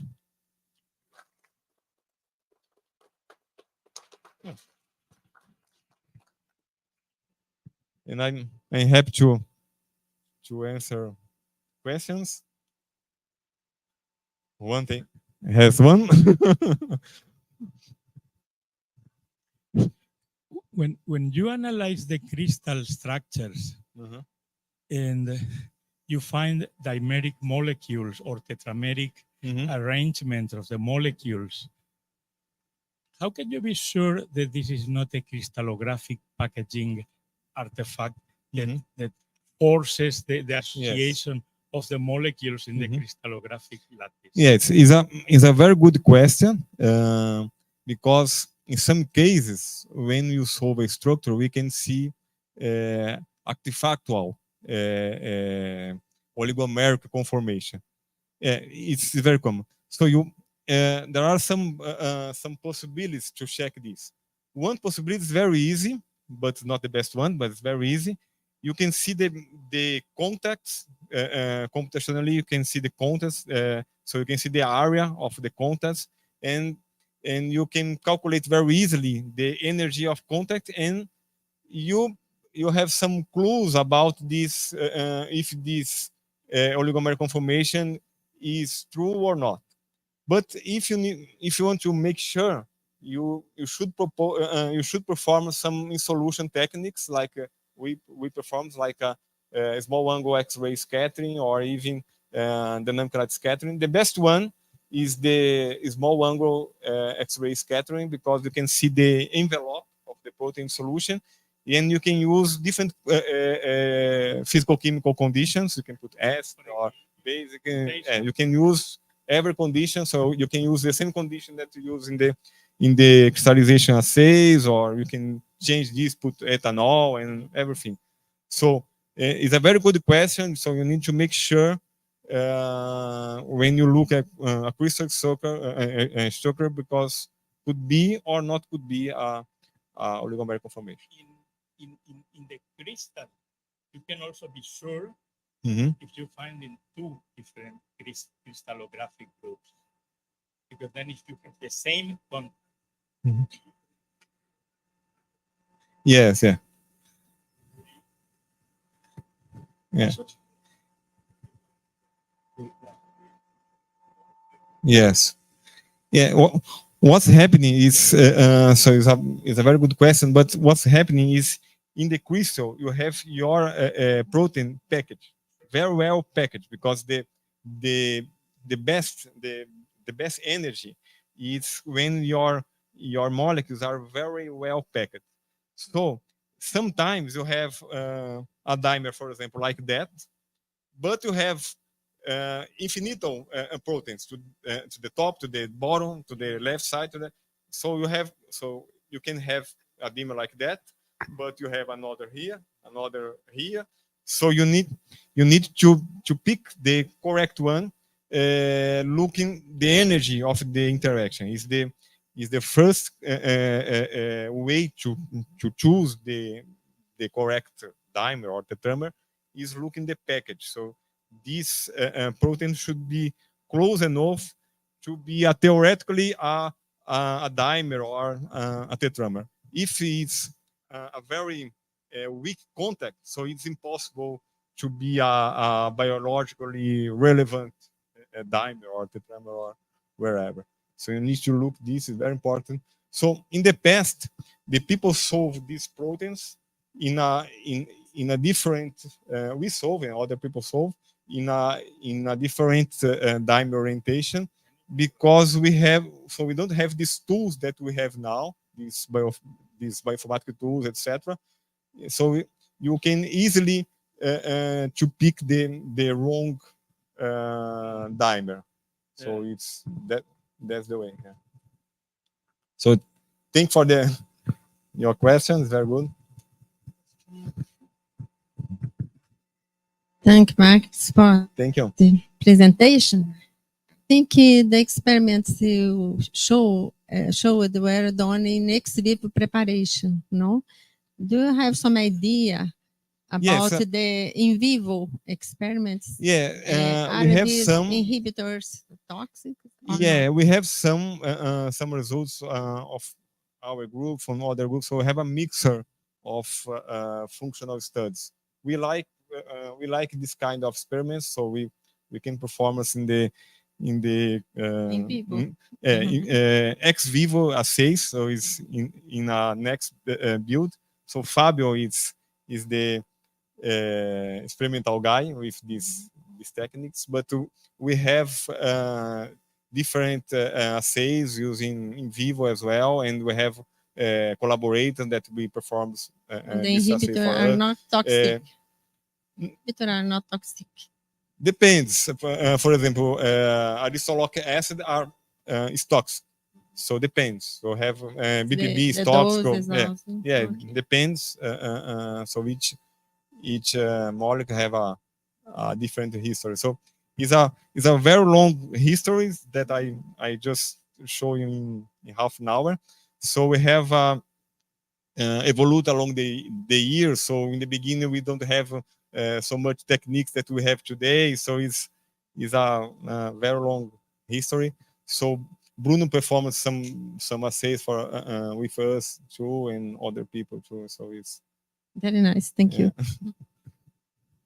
I don't know if Bruno wants to say some word about this. Just one curiosity, Marcus, very impressive. No, I said for you answer. What do you mean? No, I don't have. No, I was just wondering, according to the prediction of the length of the fatty acids, So if you start the myristic acid is activator, Yes. right? Yes, yes, So if you yes, use yeah. the same structure but with a Uh-huh. shorter and shorter Yes. chain, Yeah, like, this has not been tested, right? Yes, yes, yes. Okay. We test structurally we tested. Guilherme did some experiment that we solved the structure with different length of fatty acid. So you transform it from an activator to an inhibitor. Yeah, so we saw this structural difference. So when we have very small fatty acid Mhm. with 4 or 5, Okay. I think it's 4 carbons. So we don't have this oligomeric change, and we have long enough, about 8 or something like that, carbons. So we have enough to have this oligomeric change. Thank It's you. very tricky result. So the 2 last questions, so we keep in schedule. Thank you. Fantastic talk. I would Thank like you. to ask you concerning these inhibitors.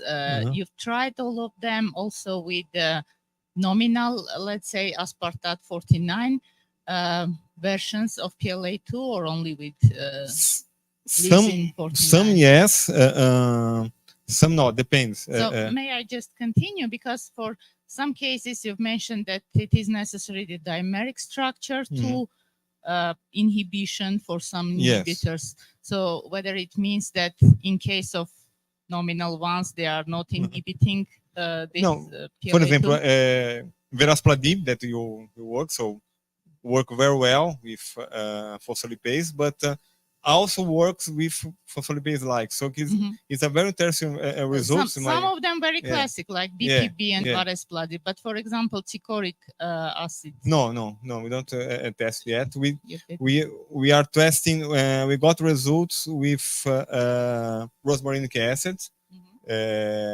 with crotamine, that are phospholipase acid 49. So depends. Some we got, some not. But the most of botropic phospholipase that we work have a small amount of catalytic phospholipase. So some have a acidic phospholipase, a small amount, and so it's not very easy to work with this toxin. But I think it would be very interesting when all these things certainly. will be in comparison with 49 Yes, one, yes, because that was more well known and distributed. Yeah, in case of Veraspladib, we and Matthews and Bruno we think it's very interesting because can inhibit phospholipase, and also we show that inhibits phospholipase-like. So it's increase the potency of this molecule in the market and as a drug. Thank you very much. Last question.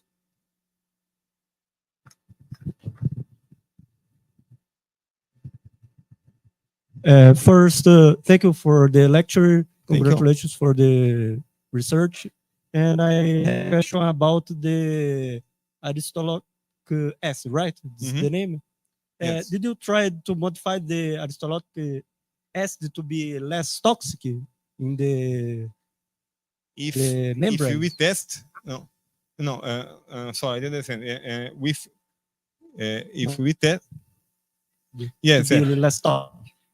So we test in these ex vivo assays, and we saw that have a toxic effect in the muscle membrane. So do you think that's the reason? When you increase the concentration of aristoloc acid, we have a toxic event. So we think that this molecule is binding with the muscle membrane, and it's disrupting or something happening with the membrane.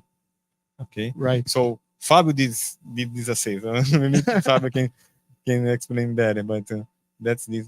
So it's not a good inhibitor because it's toxic to the membrane. Right. Okay. But I don't it's know if possible to modify put in some methylation or something like that to be less toxic and more possible to. No, we didn't test further this with different compositions, etc. But it's an interesting idea to be done. But we just solve the structure and see what's happening, but we didn't go further with this stuff. Any idea, Fabio? No. Oh, very nice. Thank you. Thank you. So thank you, Marcos, for the Thank you. very nice presentation. Thank you. And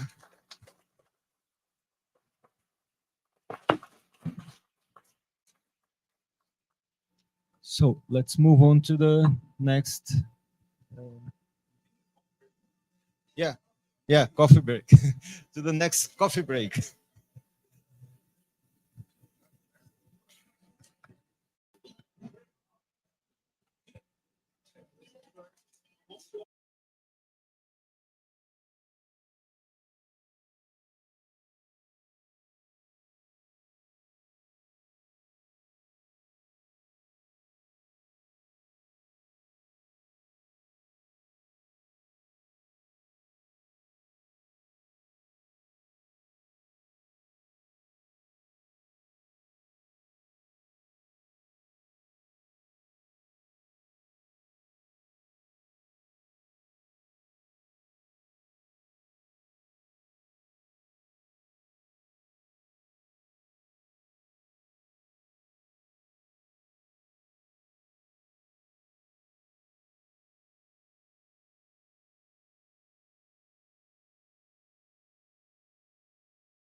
Hello, hello, hello. Can you start, Mariana?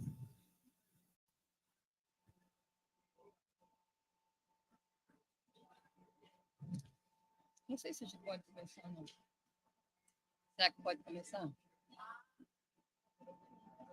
Vou começar.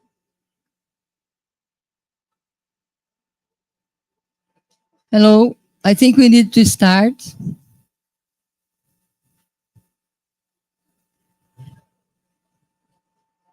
No.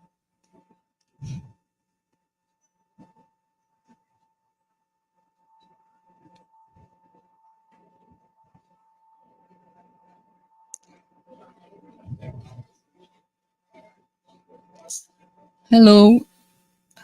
Hello. So we will start the third symposium. The symposium is about the applications and biomedical implications of venoms and toxins. It's a great pleasure for me to stay here with you. And in this symposium, we will have 4 speakers who will discuss with us different technologies approach towards understanding toxins, its effects, and possible applications.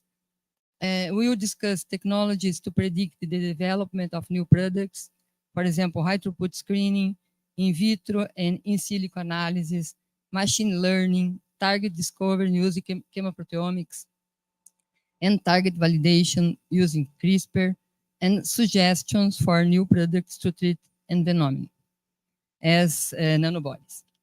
So altogether to help us to accelerate the development decisions and create new opportunities in the toxinology field. So to start this symposium, we'll have Dr. Timothy Jenkins from Denmark. His presentation is about the code, design, delivery, machine learning, revolutionizers, target identification, and therapeutic discovery. Dr. Timothy is an assistant professor and head of data science at Technology University of Denmark in bioengineering. His academic background was obtained at James Cook University in Australia, PhD at University of Cambridge. During the postdoc, he explored next-generation sequence approaches, including antivenom therapeutics and high-throughput in vitro approach to develop new approaches for target identification and therapeutic discovery with particular focus on neglected diseases, such as snakebite envenoming. He was recently selected for the inaugural cohort of Young Academic for Technical Science. So hello, Timothy, are you here? I'm here, I can hear you. Can you hear me? So thank you very much for accepting this, our invitation and the dedicated part of your Friday for joining with us. So thank you very much. You have 25 minutes plus 5 minutes of discussion. Great. Can you hear me okay over there? Yes, it's okay. Good, good, good. Then I'll share my screen. Just checking. You can see the slides? No. You can't see any slides. Interesting.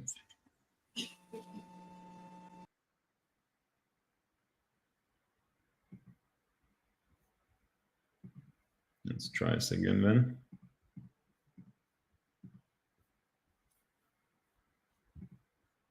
How about now?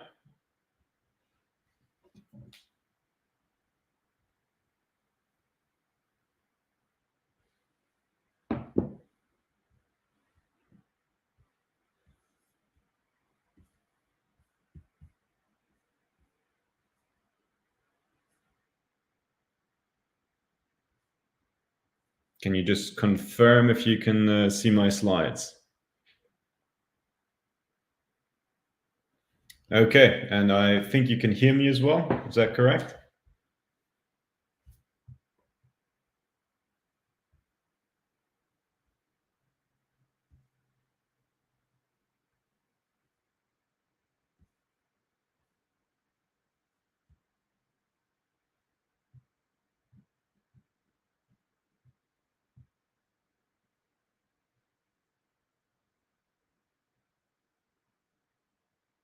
Okay, I believe I can get started. Sorry for that. I just wanted to make sure that everything was aligned. Sometimes these things get a bit complicated when you're going across continents, especially. So I'm very sorry I can't be there in Brazil. Trust me, I would like to. Right now, we've got rainy, dark November here in Denmark, and it's not the best time of year to be here. But nevertheless, I'm very glad I get to share some of our latest research with you. I just want to quickly introduce my research group, since these are the people that make the science happen. So I'm heading the Digital Biotechnology Lab at the Technical University of Denmark. Here are some of the people who've contributed to the science you'll be seeing today.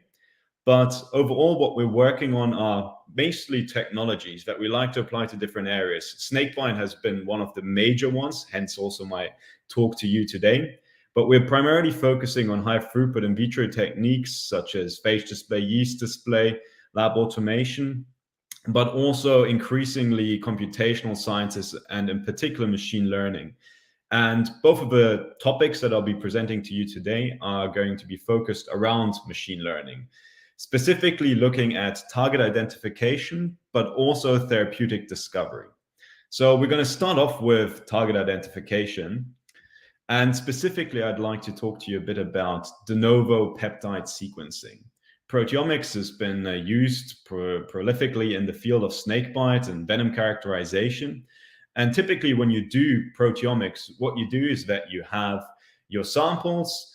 They get digested by enzymes. So this can, in our case, be toxins. They get digested by enzymes into these peptides, get shot into a mass spectrometer. And what you get out in the end are these peaks where you have these peptides fingerprinted in these mass to charge ratios.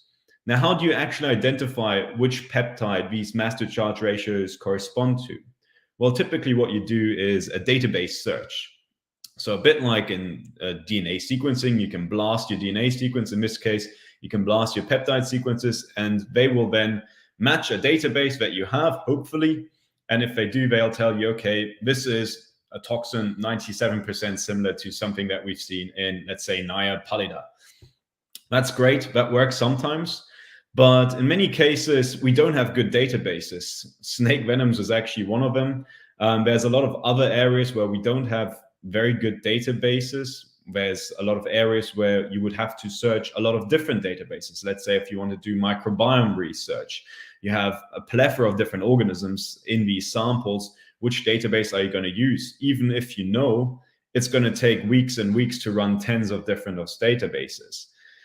There's another area of cancer where you're trying to get mutated epitopes in cells, or our recent pandemic with mutated virus variants. How do you detect them directly on a protein level? Well, there is a way of doing it without a database, and that is also known as de novo peptide sequencing, a database-free approach to it. Now, this is nothing new. People have done this for quite some time. They originally did it manually, where they looked at each individual peak, looked at the mass to charge ratio of each of these, and then by understanding the difference in mass and charge of amino acids, they tried to piece back together what the sequence must look like. Now, that wasn't very high throughput, as you can imagine, and incredibly cumbersome.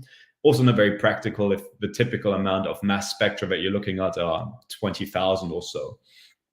But this process has been increasingly dynamically programmed and automated. Some of you might be familiar with software suites such as Peaks or PepNovo. But since this is also a problem of sequence translation, it was only natural to use machine learning. And there's been some tools published now called PointNovo and DeepNovo that have been already used a bit in the field. However, what we saw is that these methods that had been published so far were still lacking accuracy and facing high false discovery rates. Also, a lot of the existing deep learning tools have been trained on comparatively small data sets.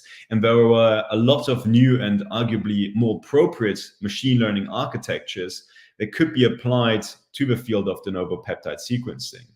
One of the big machine learning architectures that has been quite famous now, thanks to AlphaFold 2, are transformers. The paper here is the original paper where these were described. They basically helped AlphaFold and the team of Google DeepMind solve the problem of structural protein prediction, or at least get pretty close to it. It's not quite solved yet. So what we wanted to do is leverage transformers, but also another development in the machine learning community that had been making the rounds and ruffling a lot of feathers, specifically in the area of image generation. So some of you might have come across these really cool text-to-image AIs from the same people as ChatGPT, OpenAI. They've made something called DALL-E. There's also one called Midjourney, where you type a text and say the actual software then generates an image that you're interested in. In this case, this is exactly that. I just put in inspirational image of machine learning and innovation, and this is what it generated. Now, the way it works compared to typical machine learning is that normally when we do traditional machine learning, we say, this is a cat. And then we've got maybe hundreds or thousands of different pictures of different cats, and we say all of these pictures are cats. Then we train the machine learning algorithm on these images and say, tell me if something is a cat. But it's not very good at then generating a new cat when we say make a cat. The reason for it is that it knows what a cat looks like, but it hasn't really understood the process of generating it. So what has been happening in denoising diffusion is that people have started adding increasing noise, a bit like your old TV screens when they weren't working, adding this Gaussian noise, slowly pixelating the images, and then using each of these images to train the machine learning algorithm, the process of going from random noise to an image of a cat. And that increased the accuracy of generative images substantially and allowed us to do things like this here, where I made these for some of my students where I taught a course on machine learning. They luckily were able to identify who these people were. So over here, we've got Marie Curie surfing like a boss and Albert Einstein standing in front of his golden Lamborghini. This is obviously slightly ridiculous, but makes the point quite nice that I could generate these images in a matter of seconds, thanks to this machine learning approach. Now, why am I telling you all about this? It's because it's quite a useful tool, and it actually features in both of the topics that I'll be discussing here. So going back to de novo peptide sequencing, we applied transformers, but we also applied denoising diffusion, and we created a new tool called InstaNovo. Now, this tool was trained on the largest ever data set that has been applied to this problem of de novo peptide sequencing. We had 28 million spectra corresponding to over 700,000 different peptides. We used it for the training. There's also the preprint out now in the GitHub repository where you can play with it. We even have a graphical user interface where you can just run the tool and try it out for yourself. But basically what we did was we applied these two architectures. We made a model called InstaNovo, and then we made another model called InstaNovo Plus. Now, InstaNovo is basically just a normal transformer with a couple of tweaks. So these transformers are incredibly good at working in the sequence space because they have this thing called attention. So they understand context. They understand context over a large area, which means originally, if we take some machine learning algorithms, maybe they understand what this peak is and this peak and this peak, and then they make their prediction based on this. Now we can feed in plethora of these spectra, and they understand the context of all of them to each other, which just makes it a lot easier. If I give you the example and say complete a sentence, and I've given you maybe 2 sentences context, but complete this half-finished sentence now, that's not super easy. If I give you a whole page, that gets easier. If I give you the whole book and you just have to complete 1 sentence, you're probably going to have a pretty good shot at completing it. And that's exactly what these transformers are allowing to do us. They also use something known as embedding. Basically, what this just does is it allows you to maximize the amount of information that you can have and reduces limitations in terms of the size of data that we can deal with. It also uses something known as a knapsack beam search, which basically just means that our model spits out not a lot of different predictions, and then we have to figure out which one is actually accurate. It actually says for itself which one is the best and gives you one best prediction for each search. Basically just makes the whole problem a lot simpler. Now, what diffusion does here is that it works as our refinement machine in the end. So what we can do is plug in this model at the end, and then even if we get a prediction where it says, this is the best I can do, and I'm only 70% accurate, I think, then it can actually go back and try again and try again. And we force it to try again until it gets to a certain threshold that we're interested in. So once we built these 2 models, we obviously needed to test them. So we wanted to test it against the currently state-of-the-art published model Point Novo. But as we were building our model, there was another model that was in a preprint, also based on a transformer, so it was only fair to also compare to them. And we tried it on 3 different data sets. A comparatively small data set here. This one is about 10x larger, and this one is about 30x larger. And what you can see is when we train our model on this small data set, it actually doesn't perform so well. It's better than Point Novo, but it's worse than the other transformer model. And that's because our model is extremely data hungry when it needs to be trained. When we've trained it, it's actually very good, which you can see when we actually fine-tune it. So here we've trained all of these models on their original data sets and then fine-tuned it on this particular one.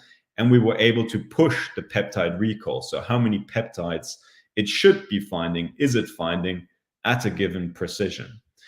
When we go to the slightly larger data set, so this stands for high confidence peptides, it does quite a bit better, both of the models, Instanova and Instanova Plus, than Casanova in this case. And then also when we push it to a very large data set, we can see that we're actually pushing towards 70-75% recall, which is a huge improvement from the 40% that we've been at about a year ago. So we were quite excited when we got these results, because it actually meant that de novo peptide sequencing is now pushed into a realm of applicability, usability on data sets. And so that's what we did. We applied it to 8 different data sets, all from different biological backgrounds. They're covering things like just simple HeLa cells, immunopeptidomics, so new epitopes in cancer, a deep sea bacteria, snake venoms, nanobodies that target snake toxins, human wound exudates, where you might want to find new pathogens, degradomic data sets from HeLa cells, and also just direct antibody sequencing, in this case, a Herceptin targeting IgG. And what you see in this plot here is a percentage of peptides, and also a total number of peptides, actually, sorry, not a percentage, that were found in the database, highlighted in gray, and peptides that we found that were new and not in the database. Now, what I'm presenting to you throughout this talk here is going to be at 5% FDR, so 95% confidence. So we're very confident that the peptides that we're identifying are not false positives. And that's quite exciting, because you can see that for a lot of these data sets, we actually get a substantial increase in new and potentially relevant peptides.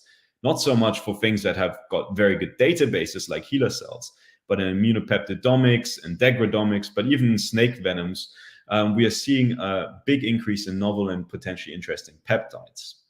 Now, how well does it compare to the traditional database search is a natural second question. And the answer is it varies a lot. It depends very much on the data set that you apply to. You can actually see that, for instance, for snake venoms, despite us finding a lot of new things, actually we only find about 20% that is also in the database.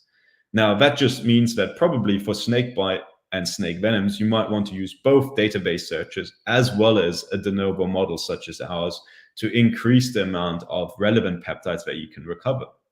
For other data sets, such as our, let's say, our immunopeptidomics here, or a Herceptin data set, or a degradomics data set, we're in the 70% plus range. So if you're pressed for time, actually, it might be absolutely sufficient to use some of these de novo models. So again, that was quite cool. We dug a bit deeper. We looked at the nanobodies, for instance. We wanted to see how much can we do direct nanobody sequencing. With a single shot and very simple enzymatic degradation, we get 92% coverage, which is pretty impressive, given that it took, for instance, the Oxford nanopore quite a while to get to this level of coverage. When we're also looking at IgGs, we can increase the coverage from 63 to 92% in sequencing the heavy chain and up to 100% in the light chain. Now, we also found a lot of new things for the immunopeptidomics. So as I mentioned, there's some things in the database, but also a lot of new peptides that we're interested in, and some that were found in both. And for the degradomics, we also saw that we can get a nice logo of the GLUC specificity as we actually expected. There's a lot more in the paper, so please feel free to check out the preprint. Now, the most important thing I just wanted to share is that this is a project that's undergoing development. If you've got particularly interesting samples that you would like to run through a pipeline such as ours, let us know, or you've already done data-dependent acquisition proteomics and you would like to also analyze your data with our pipeline, you can either do it via the GitHub that has got a Colab that you can use, or you can send us the data and we'd be happy to help you out. So I just want to thank everybody involved in this particular study. We did this together with a company called InstaDeep, and Kevin here, he was one of the main machine learning people on this project who helped a lot. Costas is a postdoc at our department who actually came up with the project and came to me and asked me if we could do something about it. And a lot of other people here also want to thank. They were absolutely incredible and yeah, were essential in making this all come together. Now, I promised I would also share something about therapeutics. And this one is a bit closer to home for most of you in the room, I guess, because this one is focusing on snakebite therapeutics. Now, why is machine learning particularly interesting for the problem of snakebite? Well, I'm preaching to the choir here, I guess, but snakebite could definitely use innovation. There's a lot of opportunities to innovate and improve. And it's up until a few years ago, basically more money had been spent on making the movie Snakes on a Plane than actually solving snakebite. So it's a severely underfunded area, as we're all feeling a lot of the time. And if we have machine learning models that can be applied and can reduce the cost of development of some of these products substantially, that's a big win, a lot bigger than if we apply it to cancer. So I was quite excited when I came across a preprint that has since been published in Nature by David Baker's group at the University of Washington in Seattle, where they demonstrated that they were able to use a, again, diffusion-based machine learning tool to generate protein binders with therapeutic properties against a series of targets. Now, machine learning guided therapeutic discovery is nothing new again. It's been around for a while, but up until this paper, I did not want to use it because the amount of money needed to test the variants that you actually were predicting was very, very high, because you would have to test hundreds of thousands of different candidates. But in this paper, they described a 5 to 10% success rate, which doesn't sound like a lot, but going from 5 in 100 or 10 in 100, from having 1 in 100,000 is an incredible advancement, and actually pushed these in silico tools into the realm of competitiveness compared to other in vitro approaches. So when I saw this, I obviously thought it was a bit too good to be true, but I wanted to reach out. And so we reached out to David Baker's group, and luckily enough, snakebite was a topic that they wanted to invest some time on. And particularly Susana Vasquez-Torres, who's a PhD student in David Baker's lab, took on the project, and most of the data I'll be showing you was generated together with her or by her. And the idea of this project was, let's use this tool called RF diffusion to tackle snakebite. Now, as you're probably all aware, it's quite a big thing to do. There's a lot of different toxins that we might want to target. Here's just an overview of the different toxins that exist. And we specifically wanted to narrow the search down to 3-finger toxins. The reason are that they're obviously quite lethal. They cause a lot of issues. They're not super immunogenic. So in some cases, existing antivenoms might benefit from being spiked with a specific antibody, or in this case, a generative binding protein that can help neutralize some of the toxic effects. Also, there's some very exciting developments with small molecule drugs being repurposed to some of these other toxin classes. So all in all, it made sense to focus on short, long neurotoxins and cytotoxins. And that's what we did. So the way it looks when we started this discovery pipeline was that we looked at the snake venom toxins, we saw the beta sheets on these toxins, and decided that we would like to try and get our binding proteins, which are these hallucinated proteins that act as binders to a target that you give it. So all we did was we needed a structure from our toxin targets, and then we decided the length of our binder. We can also define where we want it to bind. We run it through the design pipeline called RF diffusion, and that spits out a series of backbone structures. These are, in a way, hollow structures because they don't have a sequence to them yet. So we use a separate machine learning tool called Protein MPNN to actually suggest a series of sequences that can fall into these protein structures. We then can use AlphaFold predictions to assess how well that worked, and also get different metrics upon which we can actually filter the designs. So just to give you an idea on what this looks like, here's a structural representation of one of our first design campaigns. This mess here are all of the different mini binders that we discovered. And in the background here, you've got the nicotinic acetylcholine receptor, and you'll see like faded out the toxin binding the receptor.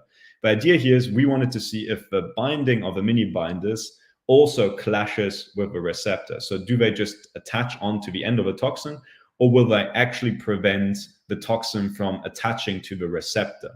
So here you've got the mini binders, here you've got the toxin. It's a bit hard to see, so I've selected one of them. Again here, see-through is the 3-finger toxin, and the mini binder here in pink. And you can see that it actually overlaps with the structure of the receptor. So likely it's going to be a functional neutralizer. So we actually bought 50 genes for each of the snake venom toxin subfamilies we're targeting. We then tested them. We took the best one, did another design campaign, basically in silico affinity maturation, bought another 50 designs. And within a matter of, I think it was something like 13 days, we had 6 nanomolar binder against a long neurotoxin, 2 nanomolar affinity binder against a short neurotoxin. And that was incredibly fast. We've been struggling with the short neurotoxins in the lab for a while. And this just was off the bat. Within a couple of weeks' time, we were able to do this using this machine learning-based therapeutic discovery approach. We then also wanted to see if this would be a functional neutralizer. So we used an automated patch clamp experiment where you have a receptor present, and you basically want to see if the current flows in the presence and absence of a given toxin and a therapeutic. So here we've got it for 2 long neurotoxin targeting mini binders, and here for 2 short neurotoxin targeting mini binders, different concentrations of mini binder. Here is the current measured. This is when we just have toxin. This is the the negative control. So we want to get as close to 100% current as possible. And basically what we're seeing that roughly between 1:1 to 1:2 molar ratio, we get full protective capacity of our mini binders for long neurotoxins, and similar capacity for the short neurotoxins. Now, as of Monday, we ran some in vivo experiments with Steve Mackesy. I don't have the slides ready yet, but we actually saw full protection after 24 hours and no neurotoxicity when we actually used a 1:10 molar ratio in mice in a pre-incubation experiment. So it looks like they're also working in vivo, which is very exciting. For the cytotoxins, we also wanted to see how they were working, and we did some nice cell-based assays. So this was all done also by Susanna at the University of Washington, where we wanted to see, okay, healthy HEC cells plus cytotoxin, not so healthy, HEC cells plus cytotoxin plus our binder, quite happy.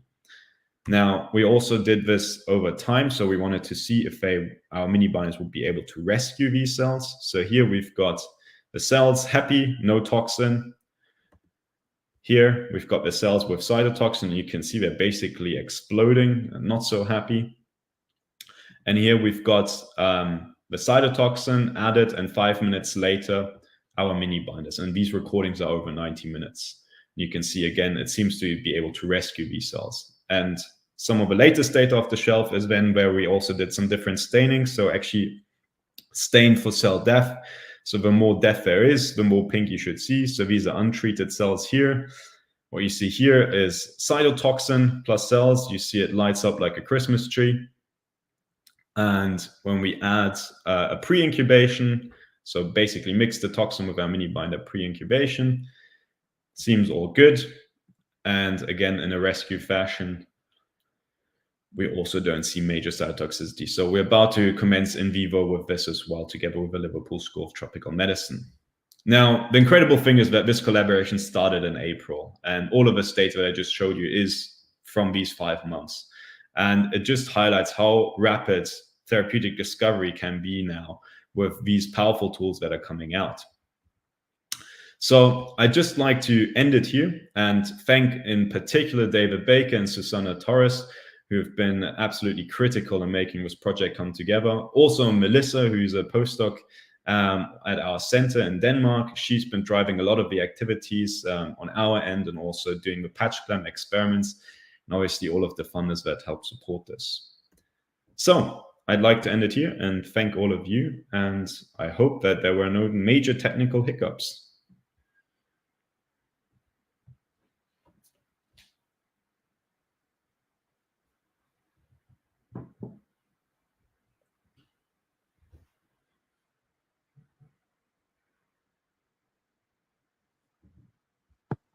Hello. Well, thank you very much for this very, very interesting talk, team. Questions for team?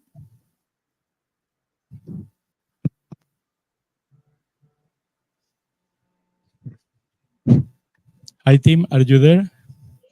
Hi. How's it going? Well, fine. I just had an issue with the de novo sequencing and the program that you presented. I agree that the high throughput is absolutely true. It cannot be beaten by hand de novo sequencing. However, the correctness of the prediction cannot be better than the spectrum that you are observing. So to get a good prediction, you need a high quality spectrum. Something that if it were just in isolated, you could read it by A. Not if you are playing with the noise, then you will get a noisy prediction. The same as you cannot have a resolution of an image with a wavelength of radiation wavelength higher than the resolution that you want to get. It's impossible. So for most cases, like the monoclonals and like many molecules that do not have any post-translational modification would work with spectrum. But what about to distinguish glutamic acid from methyl aspartate, or hydroxyproline from isoleucine or leucine, or dipeptides that in many cases you only see the difference in mass corresponding to a dipeptide, but actually is not a single amino acid, like 5 combinations for a tryptophan. So there are many satellite ions, non-sequence specific ions in a spectrum that if it is high quality, you can get a profit of them. Otherwise, if you cannot observe these ions, the prediction will have a probability, but the probability is probability, and there is no probability of the probability to be right or not. So that's the question. So how does this the program? I'm not familiarized with it. This is just common sense that I am applying, natural intelligence. So how does it work? How does it cope with these ambiguities? Super good question, Juan. I think, as you said, garbage in, garbage out. So if you have terrible spectra, then it's not going to be very good as a database, exactly like a database search that you would normally do. Identifying an isoleucine from a leucine is very difficult, and it's something that our tool can't do at the moment either. Post-translational modifications, we can deal with a few, but there are a lot of different post-translational modifications that we haven't trained our tool on yet. So it depends a bit on the application you want to use it for. So if you're working on something that is got heavy phosphorylation, that's something right now that you will probably not use our tool for. It's something that we're working on right now. There's a lot of data out there to fine-tune the model, but right now we're not very good in that. But if you've got, let's say, standard Venomic data set or something like this, where you just want to get an overview of what is there, what are the peptides, rather than going super deep on the individual protein, it's very, very useful. But in the end, it's very comparable to the issues and limitations you have in database search as in the de novo space. And that's the same for all of the de novo tools, also Casanova and some of the others that are out there. But very important to keep in mind, yeah, what your data looks like, and you need good spectra, otherwise you're not going to get a lot out. Spectra many times. Because More questions? For me, it is a little bit complicated to think how we can use these technologies. I think it's very nice technology, but how we can use this kind of technology to find new molecular targets, for example. If we don't know exactly all targets, all molecular targets involved in the venomation. So how do you think about? So in terms of the proteomic sequencing, what you can do is just get a more complete proteome profile. So right now, when we go on UniProt and find a toxin, and usually what I get, it's some percentage of similarity to a totally different snake venom. Or if we look at proteomic databases for different snakes, they'll always be in correspondence to a few reference databases where we have actually done some thorough proteomics. So what it can be very useful for is just understanding the whole diversity of proteins present in different venoms that can be leveraged and have been overlooked so far due to lacking in database. The other tool that I presented with the after fusion is very good in making anything bind to a protein target. So that doesn't need to be for a therapeutic purpose. It can be for a lab reagent, the affinity purification agent, or diagnostic. And the nice thing is that they are quite easy to use tools now. Okay. So no question? No more question? Oh, one question.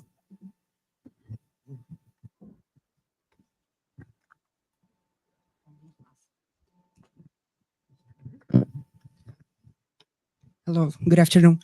I don't know, I'm a little bit curious. If I understand well, you ask your AI to predict like an inhibitor for a toxin, and then it generates like how many inhibitors, for example. And from this, how do you select which ones you're going to test in vitro or in vivo processes? Can the AI also select which ones are better or not for predict? Super good question. So how many you make is basically just a limitation of how much compute power you have available. I mean, you can run this on your home laptop. That's what we did when we just got it. We just installed it on our laptops. We're able to do tens, maybe hundreds of variants. Now we're running thousands of different designs overnight using the supercomputer at our university. But basically whatever you need. I'd say if you want to do a good discovery campaign, you probably want to do 1,000 to 2,000 designs. The way that you can then select them is based on AlphaFold, really. So AlphaFold has gotten very good at understanding protein structures. And there are two main metrics that you can use. They're called predicted aligned error, PAE, and PLDDT. And we have certain thresholds at which we say, okay, likely this is going to work in the lab. Then we take usually the top 50. You can take as many as you want, but buying genes is still not super cheap. So we try and limit it to anywhere between 12 and 50 that we try. And these are all selected based on in silico scores, to some extent rational. You can also look at the structures and try and get a diverse portfolio of different binding motifs. And then you just try it out. And we've seen, again, also in our hands, a 5 to 10% success rate, which is really cool. And we've now applied it to some parasite protein targets, to some actual cancer targets as well. So it's quite a versatile tool. But keep in mind that you're making de novo proteins, so they don't have some of the advantages that actual antibodies do.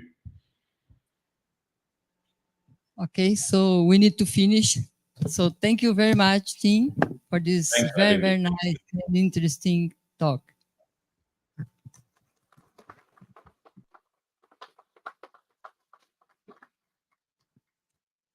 The second speaker is Dr. Catarina Teixeira, who will talk about the screening of snake and arthropod venoms in human cells involved in joint inflammatory diseases. Dr. Catarina is graduated in pharmaceutical science at University of São Paulo, and her master and PhD degrees in pharmacology are obtained in the same university. Her postdoctoral training was performed at University of Sherbrooke in Canada, where she improved the expertise in mechanisms of inflammatory process. Currently, she is a senior scientific researcher at the Pharmacology Laboratory of the Butantan Institute, and she is the principal researcher associated to the Associated Research of the Center of Excellence for Discovery of Molecular Targets, where she coordinates the screening platform. So since the beginning of her activities at the Butantan Institute, she is dedicated to the studies on the inflammatory activities and mechanism displayed by snake venoms and their isolated toxins, myelin phospholipases A2 and metalloproteases. She has been supervising the training of many graduate students and postdoctoral training, more than 30, and her scientific publications are references in the area of inflammation and signaling pathways triggered by snake venoms and toxins. So please, Catarina.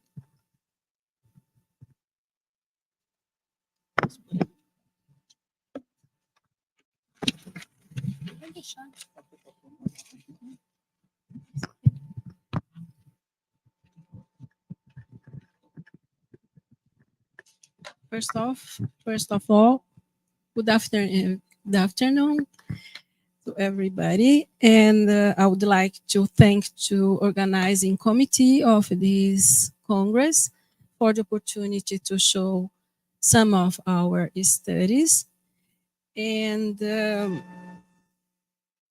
today I'm going to present the screening results related to the screening of snake and arthropod venoms in human cells involved in joint inflammation. And this screening was carried out at the Center of Excellence in Discovery of New Targets at the Butantan Institute, Brazil. Aqui.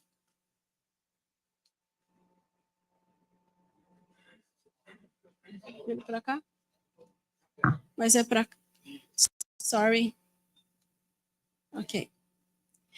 The Center of Excellence in New Target Discovery was created at about 7 years, Jana? 7 years ago, and as a result of a partnership between a Brazilian or São Paulo agency named the FAPESP and GlaxoSmithKline Pharmaceutical Company and Butantan Institute. And this center is directed by Ana Marisa Chudzinski Tavassi, with Denise Vilarinho Tambuji as vice director. The mission of this center is to search and validate new molecular targets and signaling pathways involved in immune inflammatory diseases for the development of new drugs. And the priority is to use animal venoms as scientific tools. As these people here knows very well, animal venoms are unique products of the nature, as they constitute complex mixtures of proteins, peptides, and small organic and inorganic molecules. And they are a rich search of bioactive molecules that act with high selectivity and specificity for physiological systems and molecular targets of their preys or victims. Thus, they can constitute important scientific tools and lead molecules in in the modern drug development. The center works through several platforms, such as the biobank platform, screening, target searching, target validation, and bioinformatics platforms. And the biobank collection of this center has a impressive collection of venoms of snakes, insects, scorpions, and spiders, also secretions of amphibians and small secretions of amphibians and snails, caterpillar bristle extracts, and recombinant proteins and venom-derived toxins and peptides. And all this material is maintained under the best standard conditions. The workflow of the biobank involves the stock of venoms and the secretions, preparation of the samples, biochemical characterization of all venoms or each venom used, and they give us the venoms prepared and diluted and free of contaminants, bacterial contaminants, for the cell assays that are performed by the other platforms, such as the screening. Oops. Oh, well, this platform is coordinated by me and Olga Ibanez, working with a wonderful and committed team that is presented here. The screening platform of Centered is based on cell profile of chronic joint inflammation, because the aim of this platform is to search inflammatory and anti-inflammatory activities of venoms and venom-derived molecules, focusing on inflammatory arthropathies, analyzing the release of inflammatory and pain-associated mediators. In clinical settings, it's known that inflammation is involved in the pathogenesis of inflammatory arthropathies. And arthropathies constitute a group of degenerative inflammatory diseases, and is represented mainly by osteoarthritis and rheumatoid arthritis. These diseases are prevalent worldwide and constitute major medical, socio-economic burden. The inflammatory arthropathies are characterized by, by a marked influx of inflammatory cells into the articular cavity, with accumulation of inflammatory mediators that drive different levels of chronic inflammation, destruction of bone, cartilage, and narrowing of joint cavity that lead to joint pain.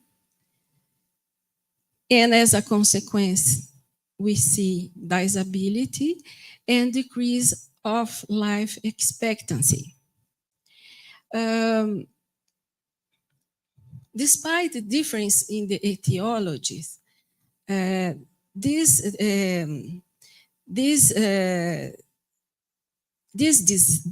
diseases involve the activation of constitutive cells of the articular joints, such as osteoclasts, synoviocytes, chondrocytes, synoviocytes, they are not synoviocytes, resident macrophages, sensory neurons, adipocytes, and skeletal muscle cells.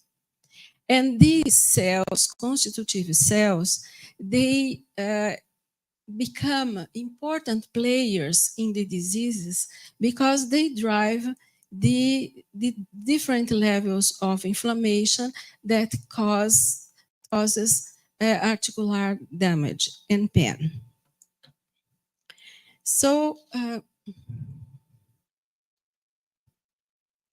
in the case of osteoarthritis, that is the main goal of our studies, we don't know the onset of the inflammatory reaction, the mechanisms of the chronicity of this disease, the real signaling pathways involved.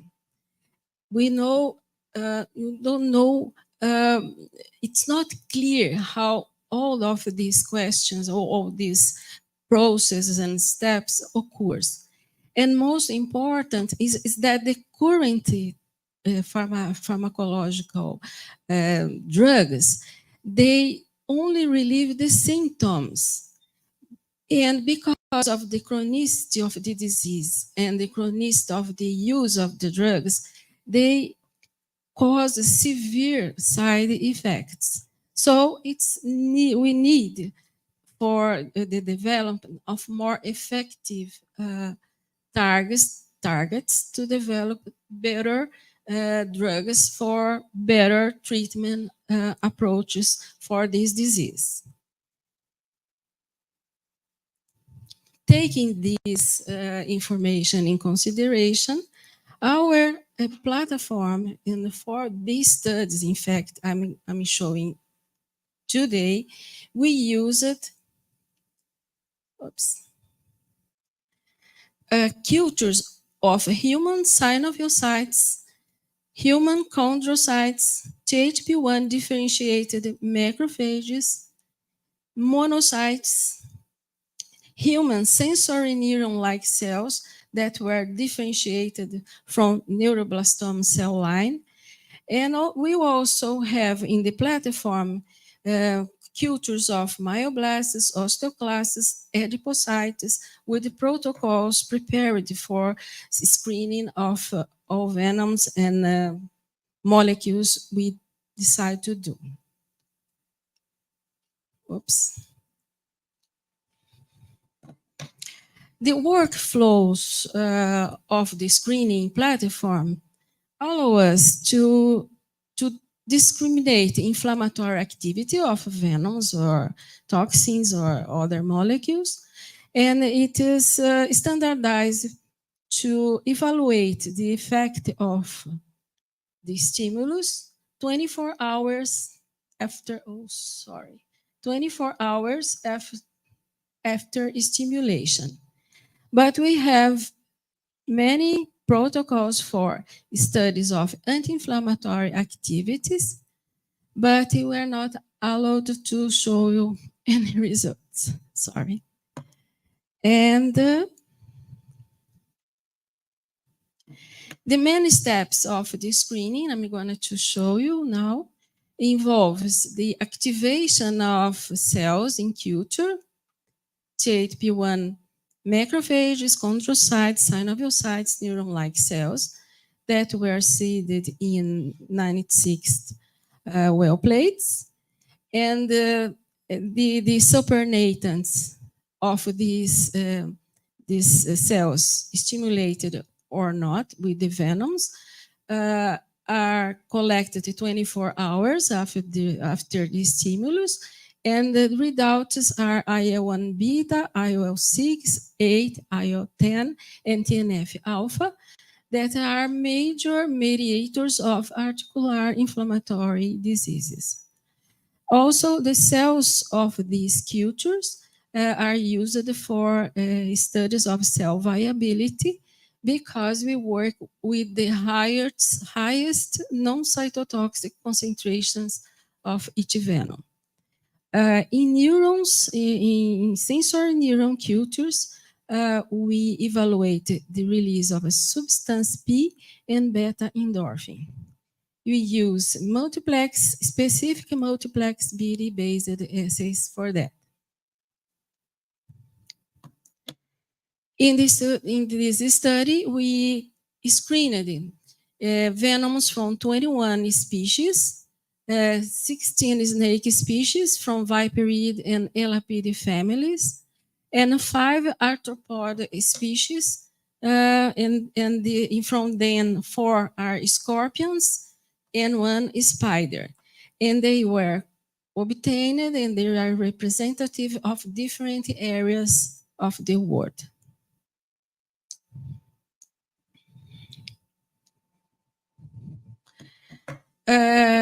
Just to summarize, the cells were put in starvation 2 hours before the stimulation, and the 24 hours, as I told you, we sorry. It doesn't work to point the pointer.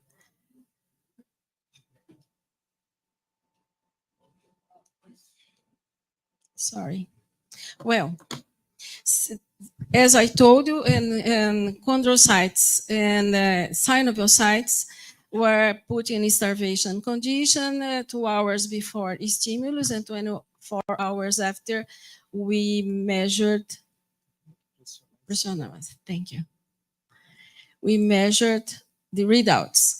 In the case of macrophages, they were differentiated from monocytes with PMEA and put in starvation 24 hours before stimulation and 24 hours after we analyzed the readouts. In the case of neuron cells, they were differentiated with retinoic acid and put in starvation 24 hours before stimulation, and cell viability and readouts were measured 24 hours after stimulus. Here is just so you see the effects of venoms on cell viability. It's difficult to me to, and what we can see is that in the case of chondrocytes, the Viperid venoms were the most toxic as expected for the cells, and they were also the more sensitive cell type of this group of the cells for the venoms. And from these results, we decided to the concentrations we started to study. And we found related the release of cytokines. We found that the Viperid venoms were the most effective for chondrocytes, and these cells released IL-6 and IL-8. Here we have the negative and positive controls of the cultures. And some Elapid venoms also induced the release of IL-6 and IL-8, and arachnid venoms, from the arachnid venoms, few of them induced the release of IL-6. In the case of synoviocytes, some Viperid venoms induced the release of IL-6 and Elapid venoms also. And in the case of IL-8, only one venom in the highest concentration induced the release of the cytokine, and some arachnid venoms, arthropod venoms, induced the release of IL-6. I'm going to just summarize these results soon. In the case of macrophages, in our condition, we found that these cells release IL-6, IL-8, TNF-alpha, and IL-1 beta, and also IL-10. And IL-8 was the cytokine more stimulated by the Viperid venoms, and sorry, some arthropod venoms induced the release of IL-10. Also, we found that venoms that induce the release of inflammatory mediators also induce the release of the immune modulator IL-10. In the case of mediators released by sensory neuron-like cells, we saw that the glycate, the collagen used as positive control induced the release of substance P, and we didn't see the release of beta endorphin as expected. In fact, we saw a decrease of this release, and we found the viperid venoms induced a marked release of this pain mediator, nociceptive mediator, as well as some elapidic venoms. In these cells, we tested only the Titius circulatus scorpion venom, and it caused an important release of substance P. None of the venoms studied induces the release of beta endorphin, which is an analgesic mediator. So this heat map summarizes the results, and I hope you can see it better. And we found that chondrocytes, synoviocytes, and macrophages, as I told you, induce the release of IL-6 and now IL-8. Macrophages, THP1, induce the release of IL-6, IL-8, and also TNF and IL-10. And we found some variations, of course. And the great inflammatory reaction or inflammatory effect was induced by the viperid group of viperid venoms, as we expected from the literature, mainly showing the effects of these venoms in inflammatory cells. But it's new what we found, that they induce the release of these mediators from synoviocytes, chondrocytes, and well, in THP1 cells, because we here tested in human cells. The arachnid venoms also showed inflammatory effects, and they induced these effects mainly in chondrocytes. And some venoms, Botrus jararaca, Botrus mucini, Crotalus durissus terrificus, and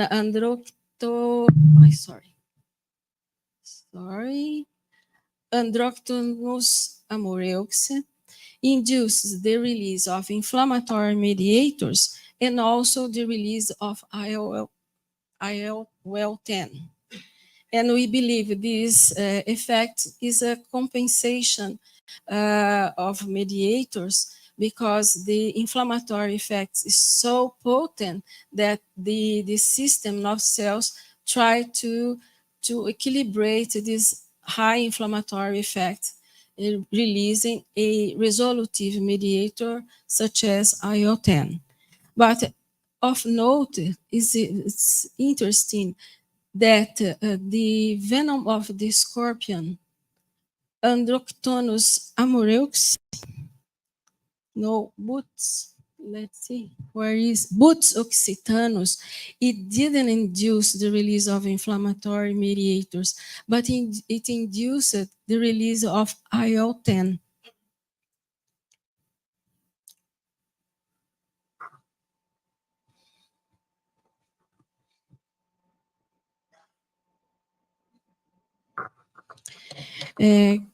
Also, there is a curiosity that the venom of, it's not really showed here, but the venom of Micrurus corallinus and Lachesis muta, they decreased the release of IL-6 in chondrocytes cultures. And these results suggest an anti-inflammatory and very interesting anti-inflammatory effects, such as those we found with the Butus, the Butus occitanus.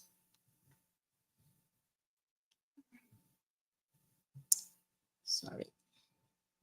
In conclusion, we found that at non-cytotoxic concentrations, the venoms induce the release of IL-6 and IL-8 inflammatory cytokines by chondrocytes, synoviocytes, and macrophages, and substance P by neurons. Viperid snake venoms are more inflammatory than elapid snake venoms. The arthropod venoms were less inflammatory than the snake venoms. Crotalus durissus terrificus, a snake venom, induced the release of IL-10 by macrophages, despite the release of inflammatory mediators. And this is the first demonstration of the ability of animal venoms to activate joint cells to produce mediators involved in the pathology of inflammatory joint diseases. And we hope these results guide future research on inflammatory signaling pathways activated by venoms, focusing on new targets discovered for therapeutic intervention in the inflammatory arthropathies. Thank you all.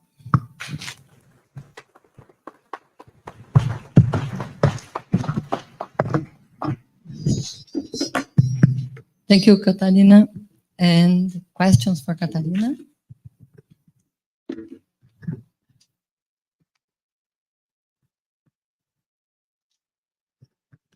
I have two questions. The first one is, how do you can confirm that's non-cytotoxic? Because we induce the inflammatory reaction, okay? This is a part of the cytotoxic. And the second part is, have you tested all these venoms with the antivenom, combined with the antivenom, and check if the no cytotoxin, no damage effect, you could have the release?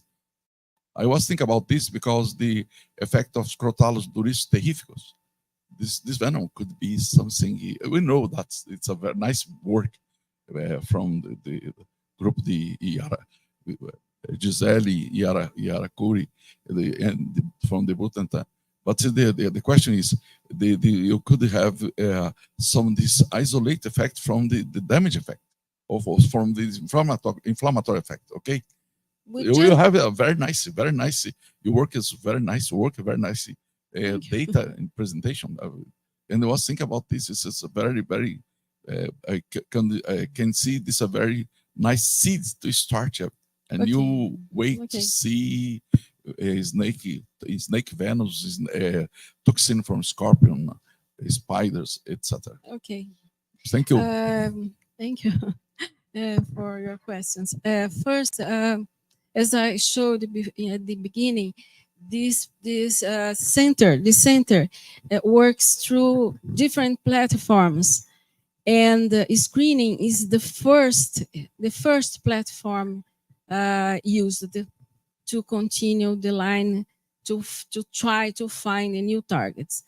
And I show you that we check the cell viability, and we look for the highest non-cytotoxic concentration to test the inflammatory reaction.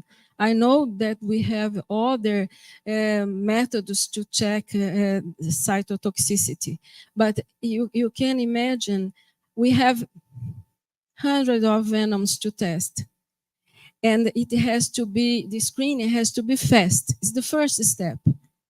And we don't take a lot of care for other possible toxic effects. And we also test three concentrations of each venom or each toxin. So we decided for one method to test the viability, and from the first results, we decrease the concentrations, and we test the release of cytokines and nociceptive mediators. In the next step, for sure, we find some toxic effect if it occurs, but up to now we didn't find anything like that. But we have to be really work quickly to continue the line. So I guess we work with non-cytotoxic concentration, but I cannot to tell you that I have 100% of absence of toxic effect. Okay? Catarina, thank you for the nice talk. My question, I think it's a natural progress of your work. Do you intend to test the isolate toxins? Because I think in the venom, you can have a compensation of one molecule that is inflammatory by another that's anti-inflammatory. Well, this part of the work is, of course, we want to see which toxin is involved in the inflammatory effects we have found. But usually from this study, we go to proteomics and chemoproteomics. And with this approach, with this sequence, we have already found very interesting inflammatory targets, because we define the signaling pathways, and then we go to the possible targets. So this is one of the approach that we have. And the other one is to see the anti-inflammatory effects also, and I cannot tell you. So,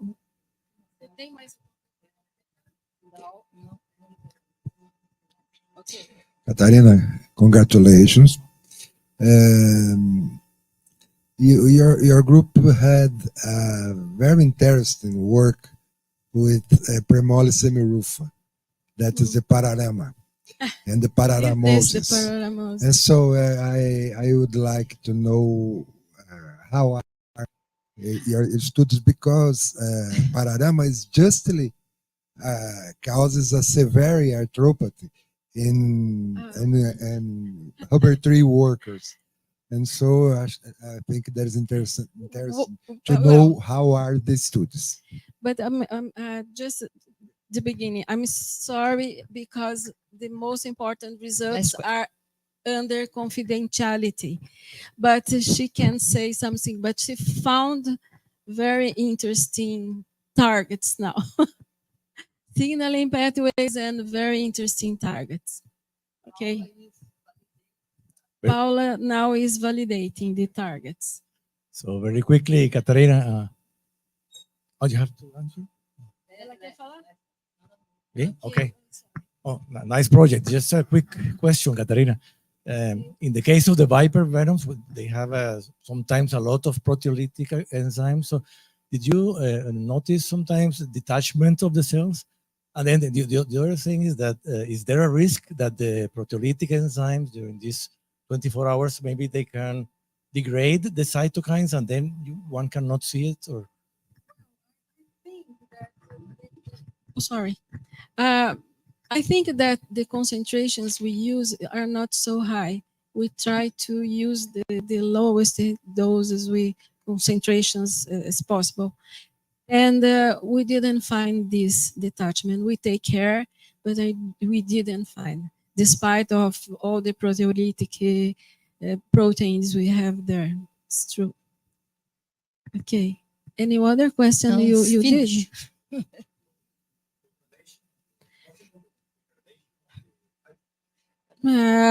Even we have degradation, we can detect then release in the supernatant. I cannot say how much do we degrade. Okay. Okay, so thank you very much, Katarina.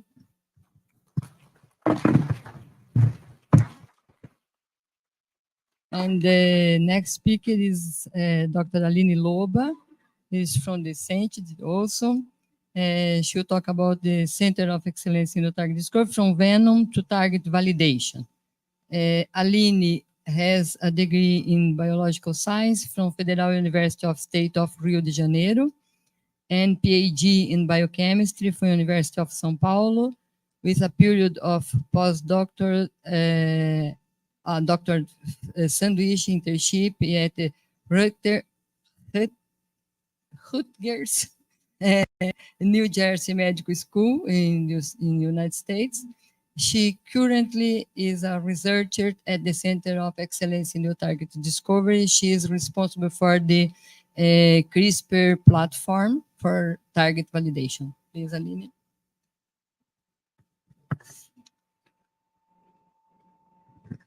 Okay, thank you, Anna, for your kind word.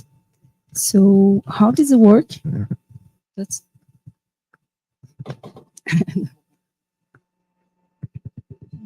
okay. That's it. Yeah, point it.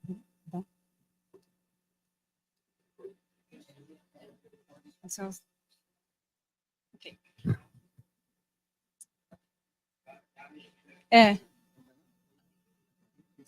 Ah, tá.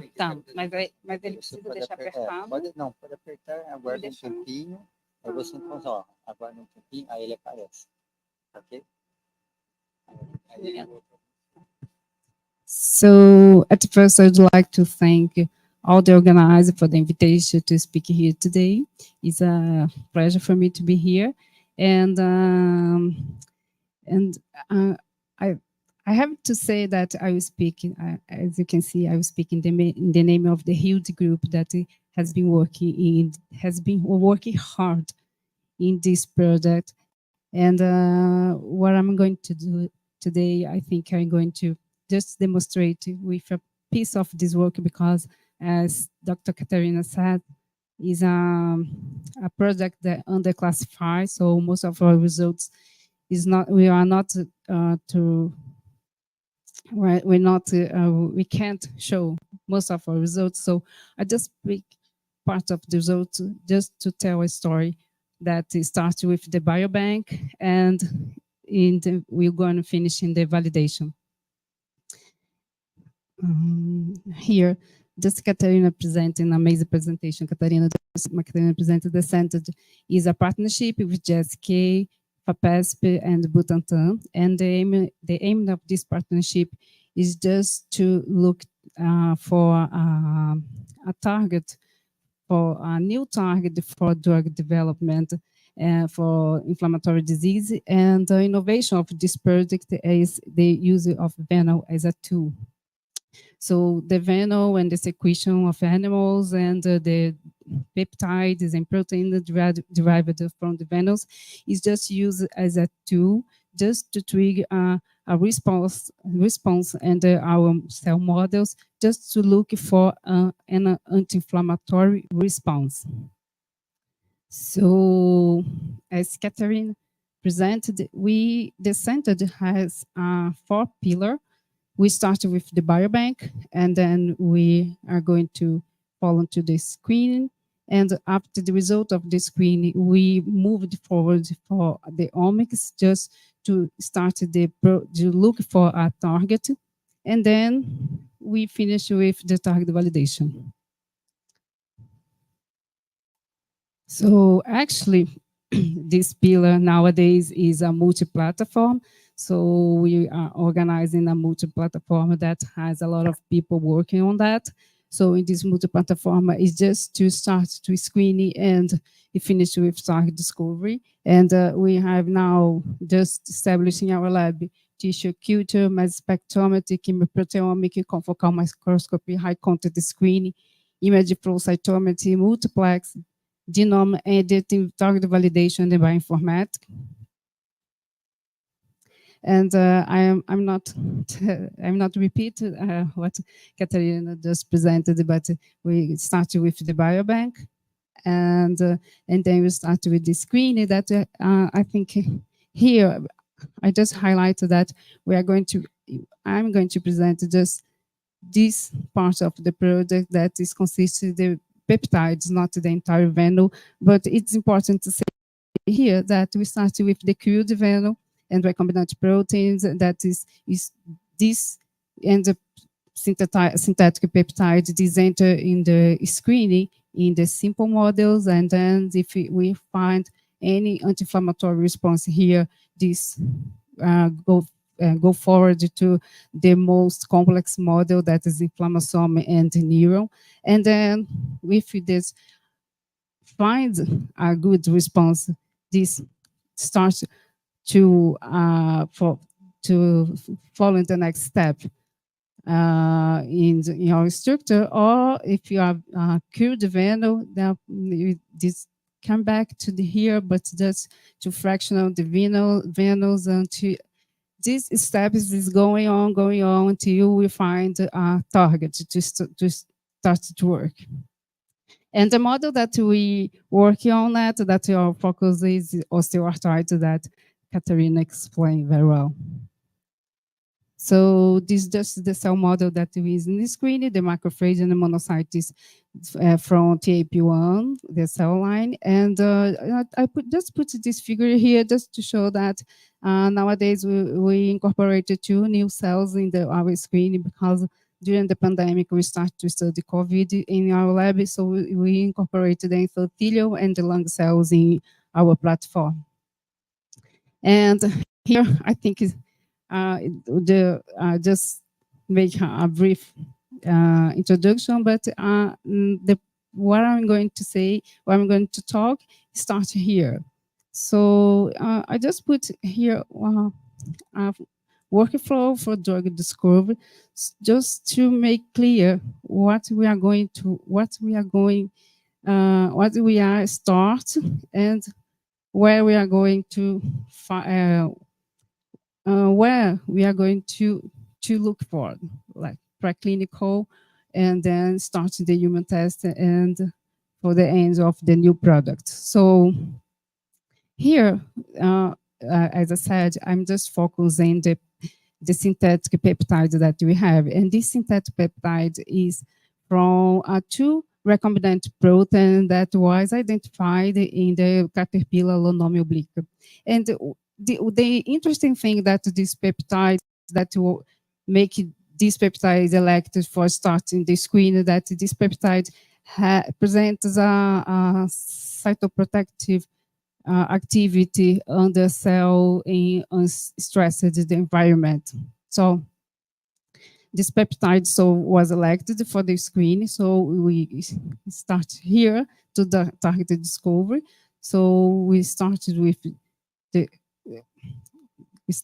targeted discovery, beginning with the screen, and then just separate which peptide presented anti-inflammatory and antinociceptive activity to go forward in the next step, that is to search for new target. So just the workflow from the screen that we analyze our peptide. So I'm not going to repeat, but it's the same thing that Dr. Katarina presented. Start with starvation and then initiate an inflammatory stimulus, and then treat it with the peptide, and then we analyze the results. So here, we analyze 4 peptides derived from these 2 recombinant proteins, but I'm just going to present, just to resume, this E8 peptide, that this peptide presented the anti-inflammatory in chondrocyte and the macrophage cell, and presented the antinociceptive in neuron-like cells. So, and when we analyzed and saw the anti-inflammatory activity, the next step is just to prove the phenotype that we saw. not just the result we needed to prove. So that depends on the model we choose, the technique that we're going to use. But in most of the time, we repeat the results, we treat the cells with the peptide and make a lot of experiments just to prove the phenotype. So here, I just put this proteomic here just to show that one of the model that is a macrophage, the TPO-derived macrophage that we analyze with the LPS, we treat with LPS, and we treat with the E8, and and treat with the peptide after treated with the LPS. So we saw there is a difference of the expression of the protein, and we saw an enrichment of several cell signaling, and most of the cell signaling was related to metabolism of the cell, and it is related to immunomodulatory signaling. And it is important to say that metabolism is a important point in macrophage for decision to be a polarized M1 macrophage, inflammatory macrophage, or to be polarized and start to response as an anti-inflammatory macrophage that we used to say M2, but not so simple like that. And so just to prove that the phenotype presents an anti-inflammatory response, we start to question, but which is the target of these peptides? So this is an important part of our project, because we have an agreement with GSK for transference of technology. So during this part was amazing part that Dr. Marcus Burri established in our lab. During the pandemic, with all difficulty, he together with the specialized guys from GSK, he established this technique in our lab. So basically, in this technique, what we do is we modify these peptides, then we treat the cells with this peptide, and this link with the peptide and the protein occur in vivo. And then we extract, we precipitate, analyze by spectrometry, mass spectrometry, and identify this target. So this is how we modify the peptide. Basically, we introduce in a photoleucine in the peptide, in the end of the peptide, and after a space, we add a biotin that we can use to precipitate with streptavidin. So, and you have, this is so just the design of the experiment, just to look as that work. So we treat with the cells with the peptide, and we modify and with the modified peptide, and to prove the specificity of this ligation, we use with this bind, we use a native peptide, a non-modified peptide. So as we expect is, as in according we increase the native peptide, we just see the decrease of the intensity. So that's that's the curve that we expect to make sure that is a target. So this is just an example of the results that to show the cross-link protein. Here is the native peptide, and then here's the cross-link, the protein with the peptide. And of course, when after modify this peptide, we do all the experiment to prove that after modified peptide doesn't change the activity. So, and here it is the modified peptide in green, the nucleus of the cells and the plasma membrane, just to show that the peptide is able to enter into the cells. And after analyze this proteins that's targeted by mass spectrometry. And we just start a new step that is just to choose the target, because we have a list. It's not a huge list like a proteomic results, thousands, not. It's like a 10, almost approximately 10 targets that we find. But it's not easy to it's not too easy to associate these targets with the phenotype that we saw.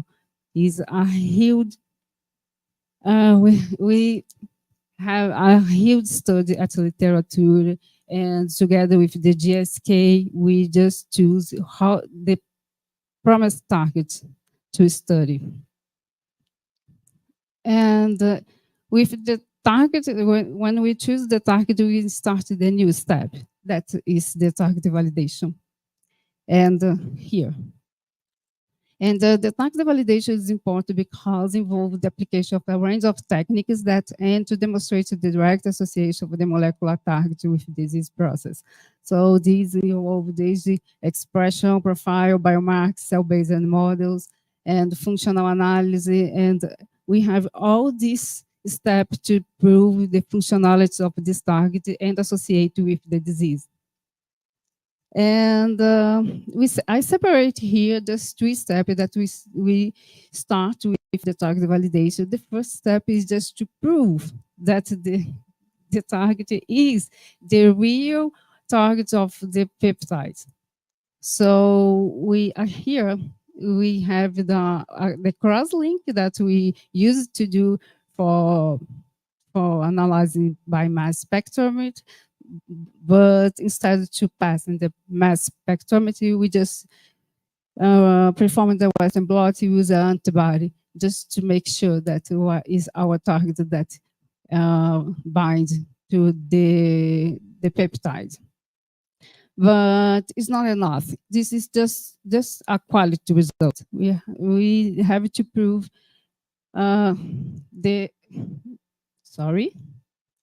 we have here some question about the interaction of the target with the peptide. Is where in which part of the protein this peptide bind. So we have to perform a crystallography assay. And another question is about the specificity of this bound. And the second validation that we have to do is the genetic association. Is this target associated with the osteoarthritis, with the disease of the arthritis? That is the second question that we have to prove that this is the right target. And we have to validate the peptide. We have to prove that this peptide is responsible for the phenotype together with this target. And for answer this question, we have the third functional assay. Here, this third step inside the target validation, that is a functional assay that we have to do just to prove that our target is responsible for the phenotype in the disease that we are studying. So for that, we have some options, and we use the inhibitors. And when we have used monoclonal, and most of the time we use the knockout for the cell lines and knockdown for the primary cells. And here, just put an example, because I think this validation in neuron is the most simple to see how we are working the validation. So just to explain how the model is, this model was developed by Michelle, Dr. Michelle is a researcher in our lab, and with Vanessa, Dr. Vanessa Zambelli is another researcher. And the model works that start to differentiate the neuroblastoma in neural-like cells. So she differentiated the cells in a collagen matrix, and and then there is a two option to differentiate this neuron in a collagen matrix and in a glycolysed collagen matrix.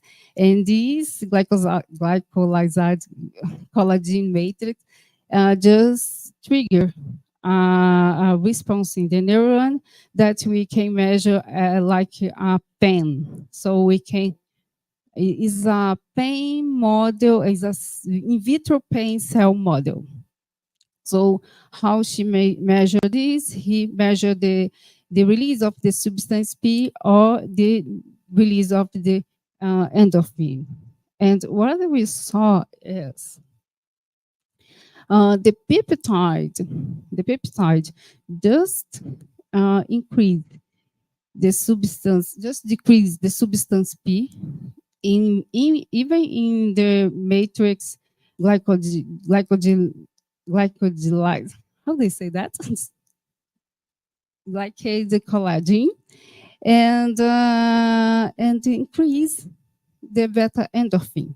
This is the effect that the peptide E8. So because of this, we just said that this peptide is presented antinociceptive activity, and that's the most important part of our validation here.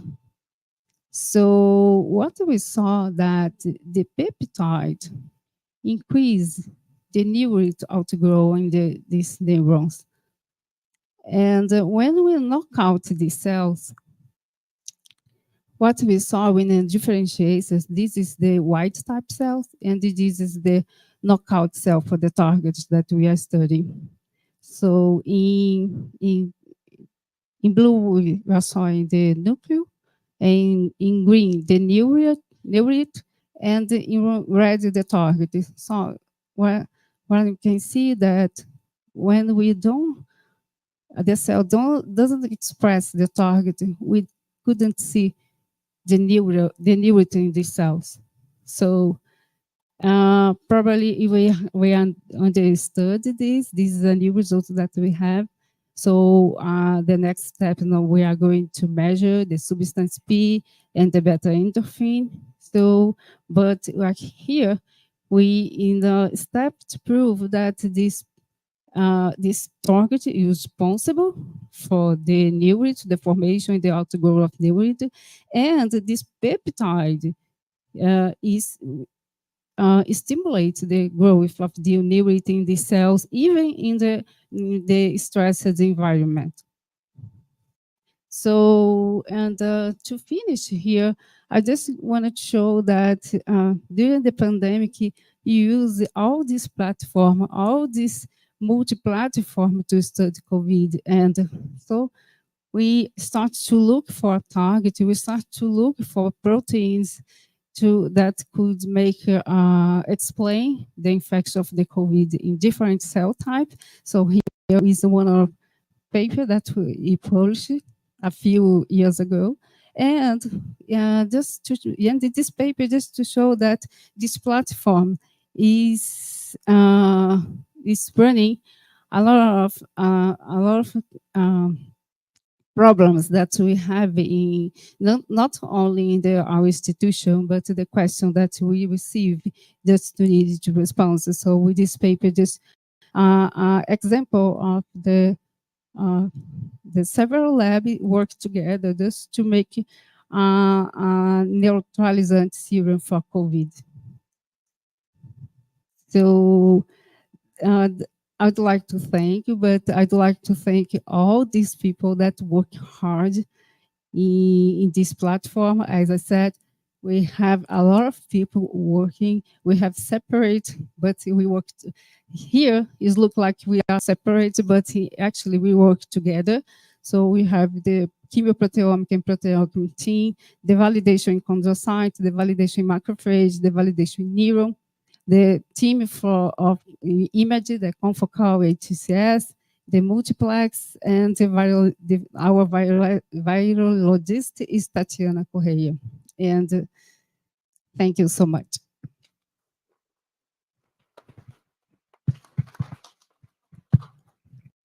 Thank you, Aline. Questions for Aline? No questions. After CRISPR, what do you think we need to do to prove the target? After CRISPR, after the in vivo with the cell model, and we start with the in vivo model with the animals. So probably we are going to do a knockout animal to study, and then probably we start with the preclinical. That we expect. No questions? No, so thank you very much, Aline. Thank you.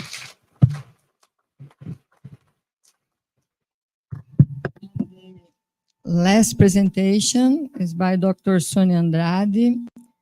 She'll talk about monoclonal antibodies as alternative snakebite treatment. Sonia is graduated in chemistry and technology by the Federal University of Mato Grosso do Sul. She got her PhD in biological science, molecular biology by the Federal University of São Paulo. Currently, she is a scientific researcher on the Laboratory of Biopharmaceuticals in the Butantan Institute, featured experience in peptides, proteins, chemistry, poly and monoclonal antibodies with therapeutic potential as antivenoms. And since 2017, she has been the national coordinator of the Brazilian Biology Olympics. She has also worked as surrogate representative member of the Health Ministry on the National Biosecurity Technical Commission. So, Sonia, please.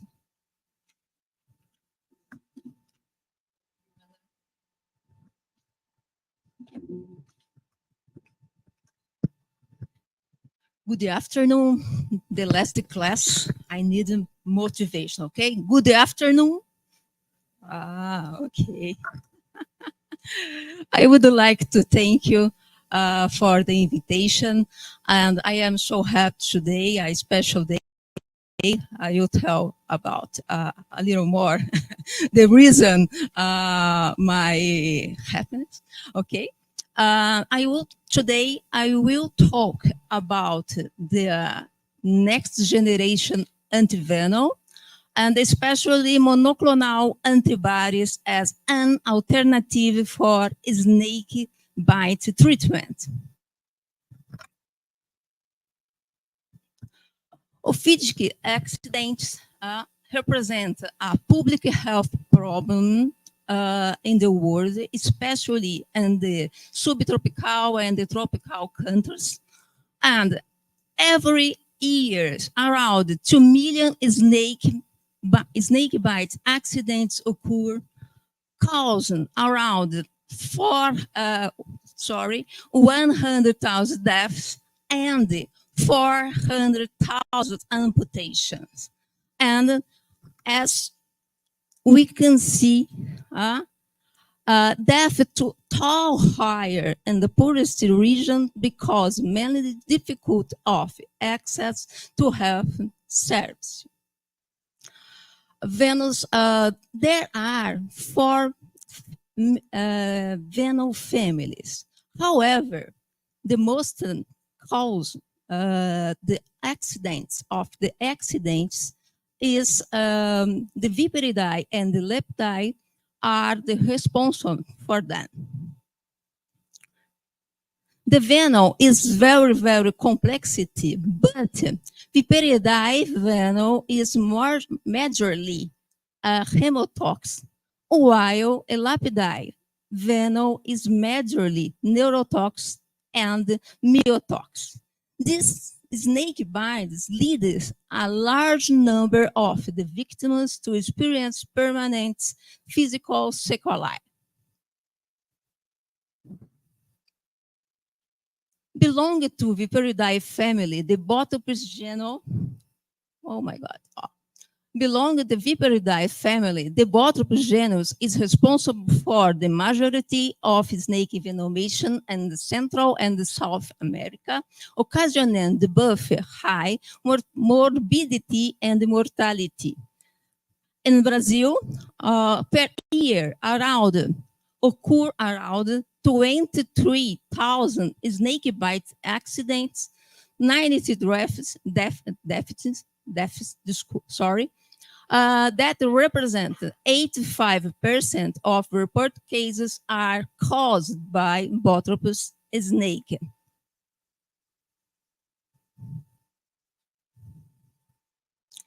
The Bothropus jararaca is distributed between Rio Grande do Sul and Bahia, while Bothropus atrox is predominant in the north region.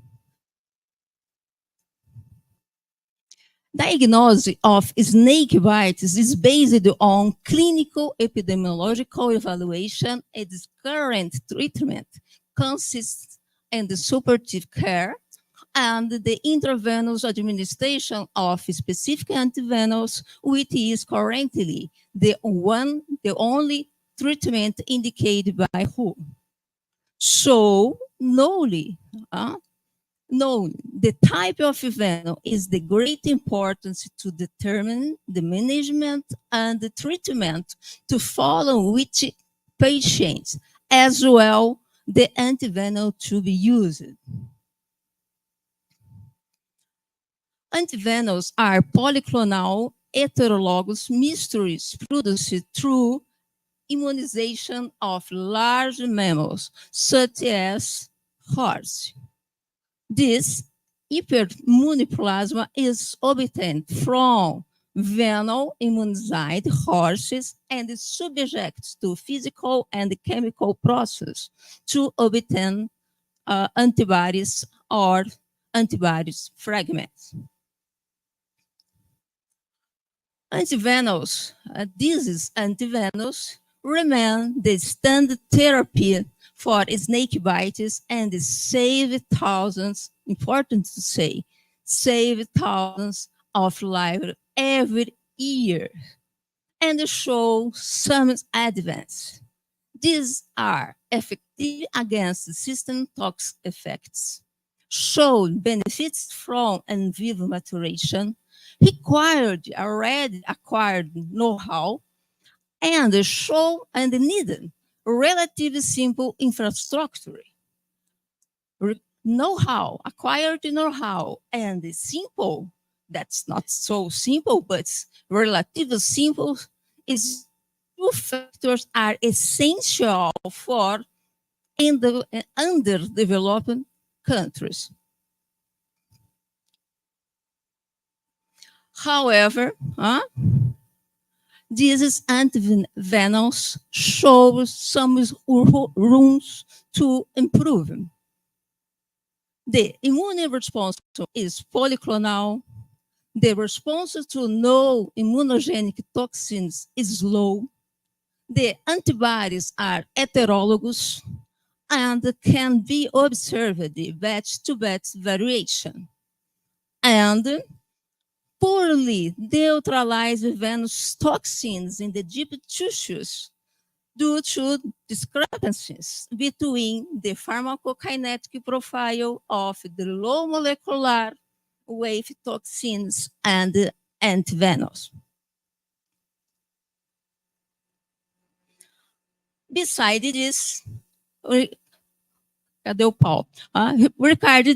regarding the treatment of envenomation caused by Bothropus bites, studies reveal the efficacy of Bothropus antivenom, but also highlight the quantitative difference in the effective dose required, when compared to use the neutralized venos that make up the immunized mixture.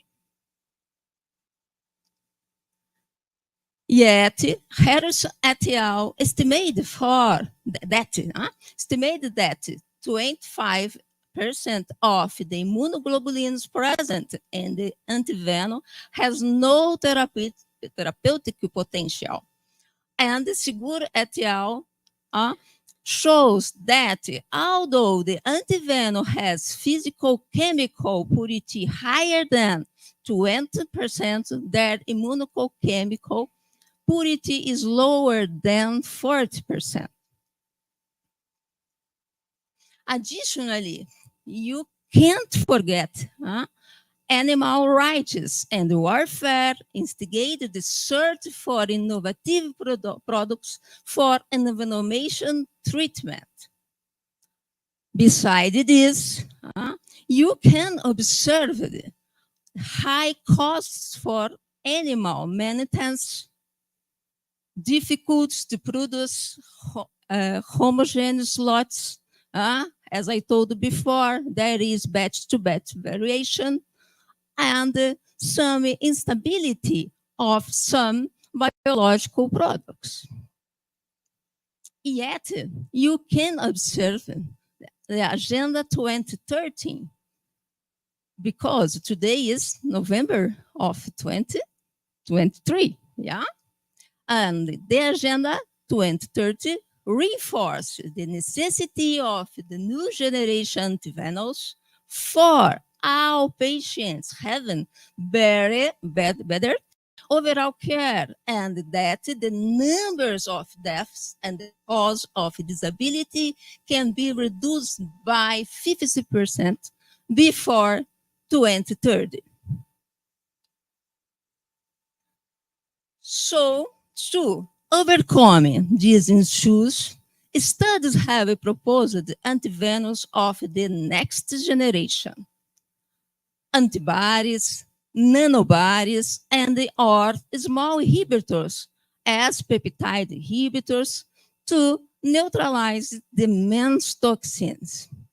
And it's important to note that toxins have synergistic effects.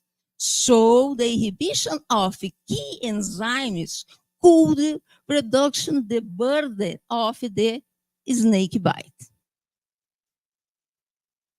So now we'll talk about monoclonal antibodies for next generation antivenoms.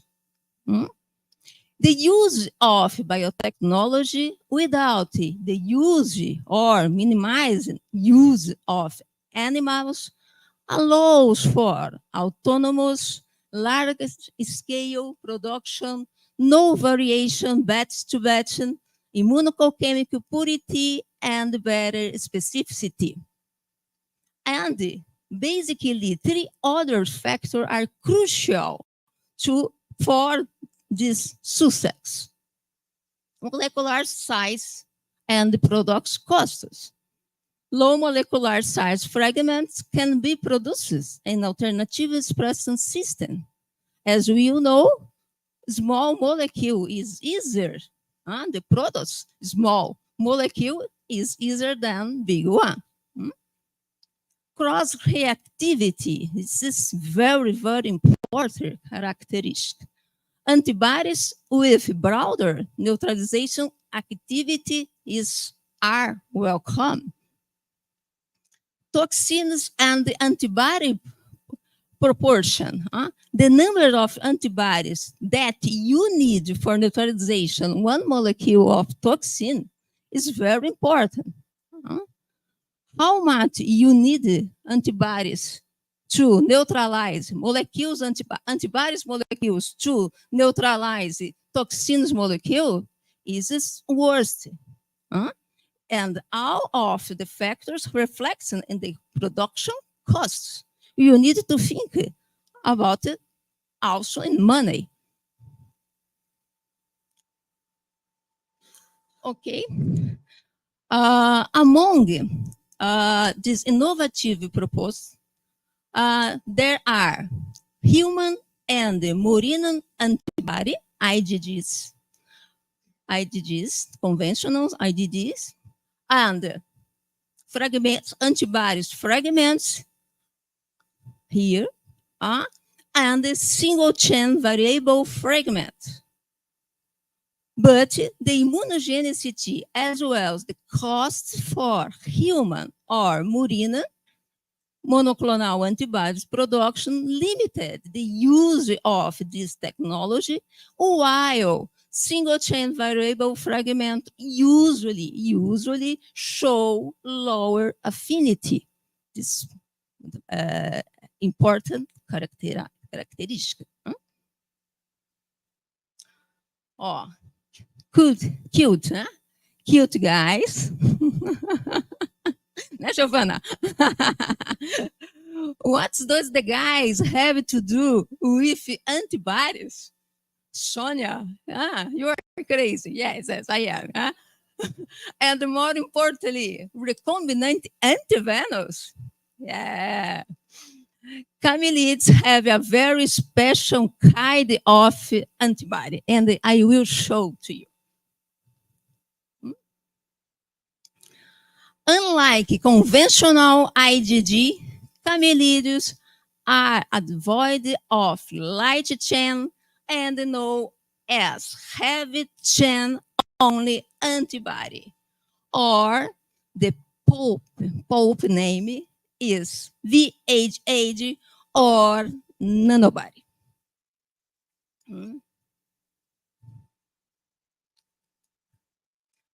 In this type of antibody, the complementary determination region are longer and highly variable compared to conventional antibodies.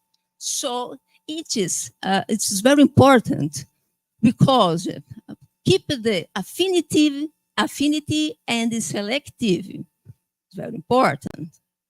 And can interaction nanobodies can interaction with by the site inaccessible to conventional antibody such as cryptoepitopes. Very nice. And can act as potent enzyme inhibitors by penetrating in toxins enzyme clefts, normally inaccessible to conventional antibodies. Fantastic. Huh? I am in love. Okay.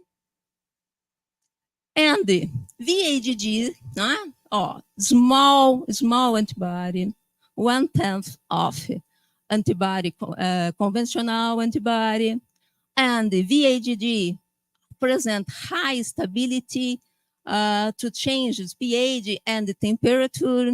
It is very, very good in the north region because it is very hot temperature in this region. High stability, show good solubility, and can produce, and the bacterial expression are not glycosylated. Essa palavra é meio difícil, né? This word is not easy.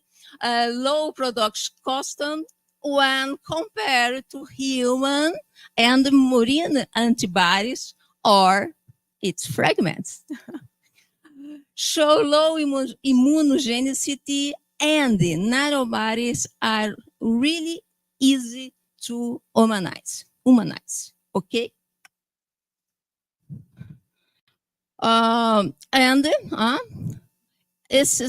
This antibodies present a high tissue penetration ability.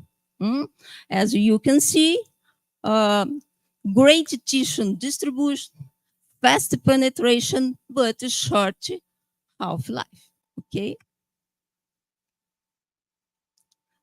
In the market, there is an example. Caplacizumab, this is a drug used in the treatment in the patients with acquired thrombotic thrombocytopenic purpura, a disease, hemostatic disease. So in a scenario of population growth, environment imbalancement, and consequently great chances of snake bites, qualitative and quantitative limitations of antivenomous conventional antivenomous, VADDs have emerged as versatile biotechnological tools for antivenom development. So our group, in collaboration with Fiocruz, with group Dr. Carla Celodono's group, who has great experiences in obtain V8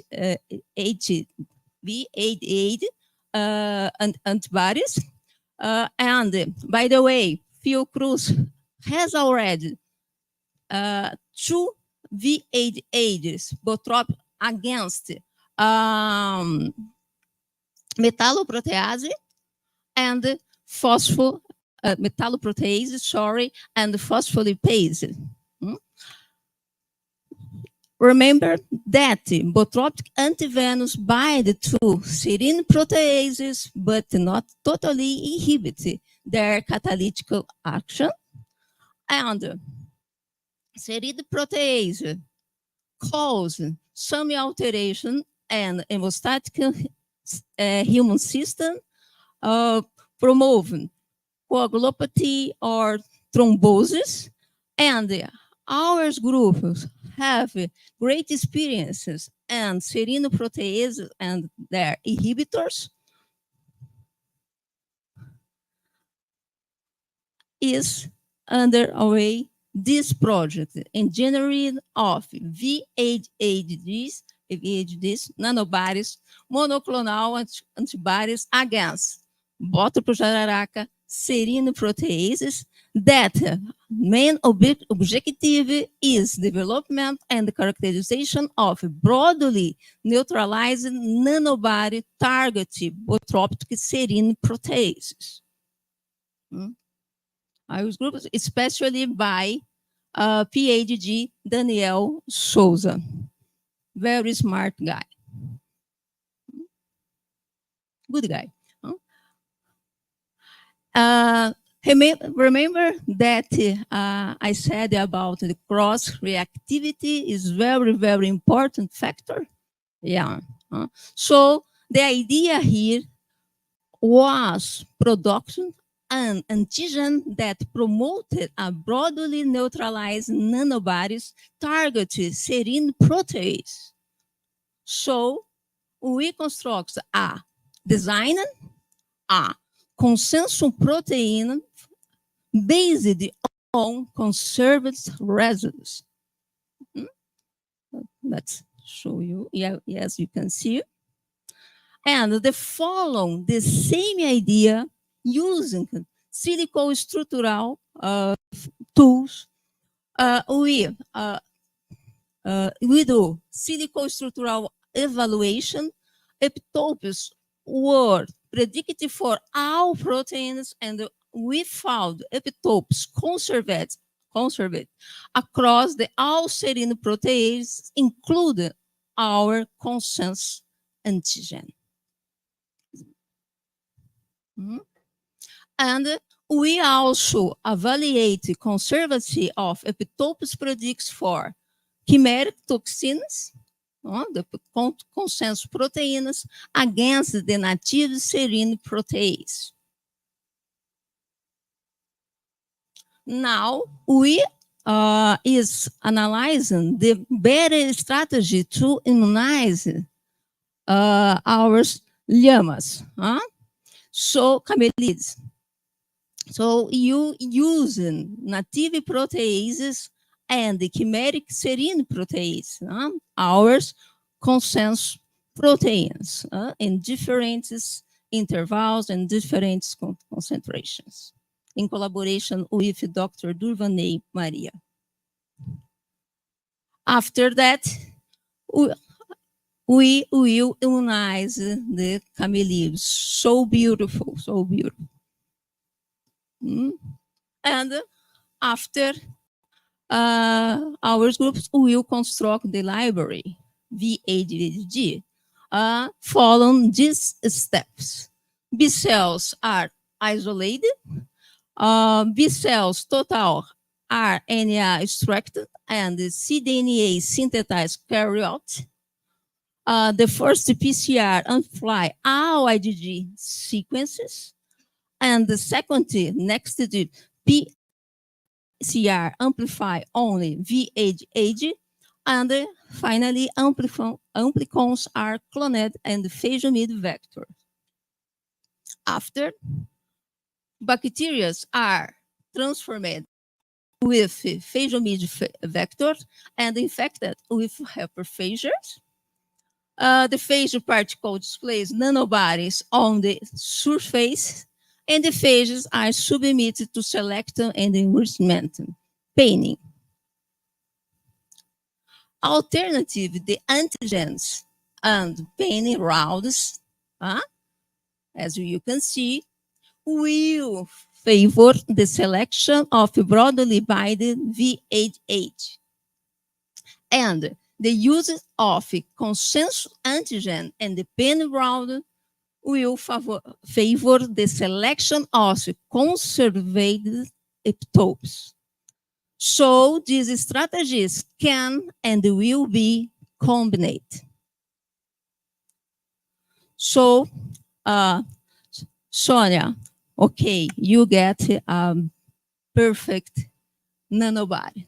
And now, the frequency question is, this nanobody will substitute the conventional antivenom?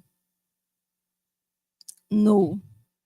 But we need to think in the future, the next generation antivenoms. We can buy conventional antibodies with nanobodies, or, and a long time, you can think about the cocktail. Cocktail now, Mr. 3 nanobodies, for example, to the main toxin class, the botropic antivenom, the venom, sorry, anti-serine protease, anti-metalloprotease, and anti-phospholipase. And the last, our groups also work with other strategies for obtain antitoxins monoclonal antibodies. In this project, we characterize 3 murino antibodies, monoclonal antibodies, and our main idea is the mystery of 3 monoclonal antibodies acting as antivenoms of new generation antivenom. This project was approved today, because that I am so happy. So take home messages. Next generation antivenoms are here to stay. Nanobodies are available biotechnological tool for antivenom development. There is a lot of work to do, and the opportunities ahead and the collaboration are welcome. Thank you very much for kind attention.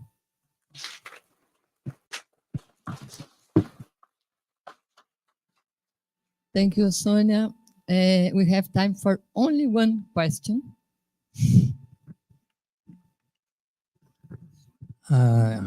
Thank you, Sonia, for your very nice talk. Sonia, at north of Brazil, we have a big problem. And not so far from Santarém, for example, the biggest problem that we have in our community there, to storage the antivenoms is the biggest problem. In some communities, there's no antivenom, practically. So is there any possibilities I know that it can be change some politics, maybe in Brazil.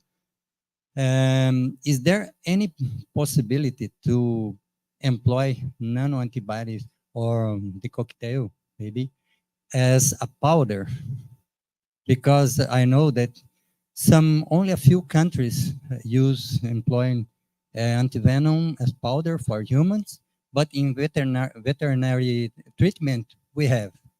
This question is necessary because this is the biggest problem. Manuela Puca in this morning highlighted very well the community so far, even many amputations, Yes. including my lab, not so rare, is consulted. How can we solve some problem for scorpion stings? Because they don't have antivenom in so far community. For snakes is more problematic. Yes. Even. Yes. So is there any possibility to change and employ as powder or not? And not possibility. Joacir, I think I agree with you. I think this situation is very sad, and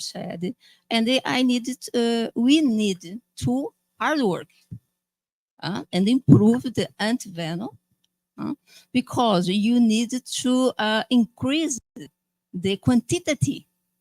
So, in my opinion, humble opinion, with you additional nanobody or other monoclonal antibody conservant strategy can be 2 molecules of conventional antibody plus 1 new molecule, 1 new antibody, okay? So you keep the neutralization capacity, which is fantastic, and safe, but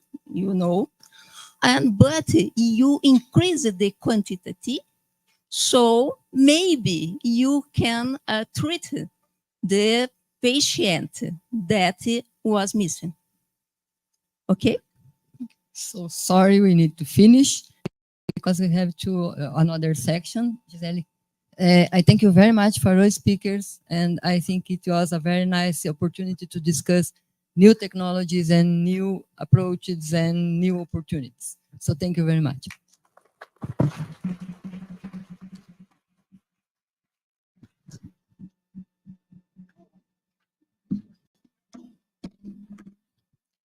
Hi, everyone. It's a pleasure to conduct this flash talk section. Just to explain you, from the abstract submitted to the Congress, some of them were highlighted by scientific committee. 4 were selected for flash talks. 2 will be presented today, and 2 will be presented tomorrow. We know that the time is advanced, but please stay here. They are really flash talks. And it's a pleasure to invite Dr. Paulo Melo for the first presentation. Dr. Melo is graduated in medicine. He has masters in pharmacology, PhD in biophysics, and postdoctoral in toxinology. He works as anesthesiology and critical care doctor and works on the development of natural and synthetic substances that antagonize toxins. Thank you, Paulo. Thank you, Gisele. I'm an old pharmacologist and also old toxinologist. I'm in this society of the Brazilian society since the first day when the society started. I did sign the ATA, Maria Helena. Do you remember that? Yes. Okay. And the first thing to do is to explain how doxycycline acts as an antagonist of bottle snake venom activity. There is some consideration before we move to this. These crotalid snake bites. We have many pictures before in the earlier presentation by different presenters, and they show very clear that the edema, hemorrhage, and myonecrosis and the incapacitated damage and sequels can be found in these snake bite accident, mainly in the Viperidae and Bothus snake venom. And the treatment is the polyvalent antivenom. That's this polyvalent antivenom. We know that it's very, very efficient, but it's partially efficient. Okay, and this antivenom can not neutralize all the enzyme. And I can talk about the doxycycline. Doxycycline is a new tetracycline from the 80s, the 19th century. And I know this antibiotic, not you can say this not antimicrobial agent, anti-inflammatory agent, a lot of agent. Since I was a medical student in the 70s, all the doctor used doxycycline as anti-inflammatory. Okay, in the workers like to have many different kind of accidents, not the snake bites. Okay, sometimes I was thinking as a pharmacologist, he was crazy, but he was not crazy because this substance is a powerful substance that can neutralize many different kinds of the damage effects. And it's not new because you can see here, this is our common observation in the hands, in the foods. You can view this from the Amazon area. These patients is the guy that's used with the extraction of a syringe. I cannot say this the tree that's produce latex, and this guy had this bite here, and many weeks later we can see that's what's happened to him, and this another guy that got this kind of this damage. This damage is very important for me because my Dr. Newton was my student many years ago, probably 40 years ago. He sent this picture. Paulo, your favorite muscle is missing in this leg because it was the first damage. Okay, and the next slide, diapositive. The next back one, next one. This is many weeks later. This guy showed this consequence. You can reproduce this in mice. You observe the same kind of damage. Okay? Then you can move ahead and think about this.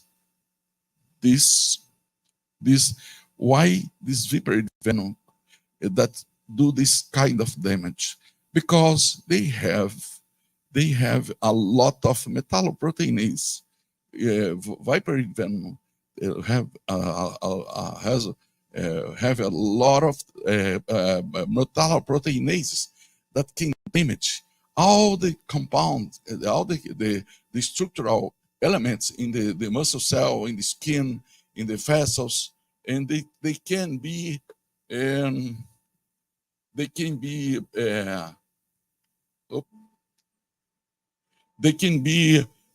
well represented by this nice huge slide published by Gutierrez in Nature. I saw this slide today 3 times. Do you remember this? It's a very nice. Gutierrez has some inspiration. That's amazing inspiration. That's the next. The next I have to go back. Okay, go ahead again.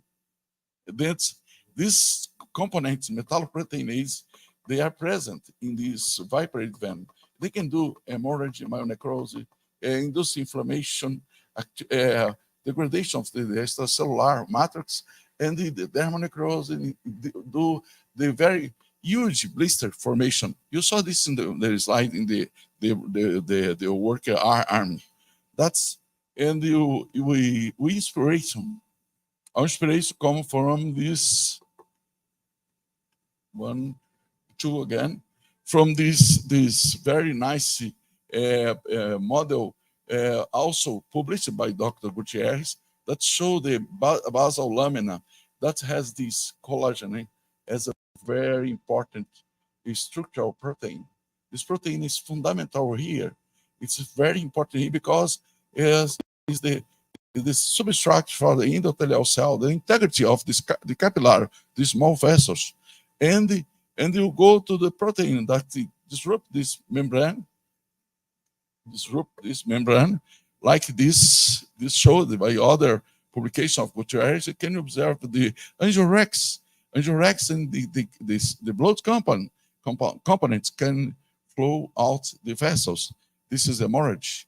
This metalloproteinase can do this because they could damage the basal lamina. And the next you can see this was my inspiration. Lamont, are you here? No. But Rucavado and Gutierrez, the last advisor, published this many years ago. And I found this, yes, this is very nice work. Gutierrez started this research. I stopped to think about this. Then I wait for more workers from Gutierrez. He stopped to do this in his lab. Okay, and asked him in some meeting I had, I think in Glasgow, I asked him for this, and he didn't continue his research in this. And one student came to my lab, and I asked him to do this project in his PhD project. Then I found I chose doxycycline as our tool to investigate metalloproteinase inhibition, and this many effects in matrix metalloproteinase are described in many articles, publications, reviews. Everywhere you can find metalloproteinase inhibition by doxycycline. Then I start to do the next experiment. There are very important points. How many? 2 minutes. Caseinolytic, collagenase, hemorrhagic activity, and the edema. I ask for 1 more minute because this, I'm losing some of this. In this picture, you can find here this first activity, the caseinolytic is completely inhibited by doxycycline at the concentration. Also, the bottles Jararaca, bottles Jararaca Sul, and bottles Atrox, the damage. And the next, you can inhibit the same kind of inhibition you can observe in collagenase activity. Then you move to in vivo experiment, and in your in vivo experiment, we found this experiment. You could measure this with the device that we constructed this in our lab 30 years ago. Then you can use this and measure this absorbance in this skin, mouse skin, and move ahead. We found this. If you inject the venom, Jararaca Sul, Atrox, and Jararaca venom, you can decrease the hemorrhagic effect with this, and observe this Jararaca huge effect. We can utilize completely within this dose of doxycycline. That's we can conclude this. The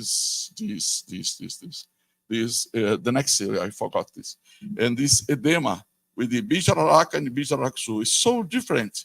It's very huge edema with Jararaca. It's a very good edema with the Jararaca Sul. Doxycycline can neutralize completely the edema in 3 different protocols, pre and the combination and post-treatment can inhibit the edema.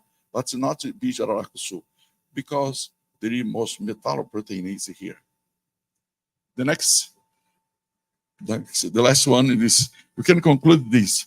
Our data show that the relevant effect of doxycycline inhibition on venom, hemorrhage, and edema is that this antimicrobial agent, this tetracycline, can combine probably with the cationic essential for the metalloprotease like zinc and calcium. And also I'd like to show the next one. I can go back. Thank you. I have to go back. Oh, this is Marcelo Oliveira, de Oliveira César thesis, PhD thesis. I was his advisor, and I asked him because I have something important here. I caught the Dr. Gutierrez a manuscript and took to him. Do this in many different snake venoms from Asia, Africa, North America, and South America. And he performed his PhD thesis, and he worked hardly and did well. We have finished the manuscript, and usually, probably soon, the editors of Toxicon, you'll be receive this. Thank you very much.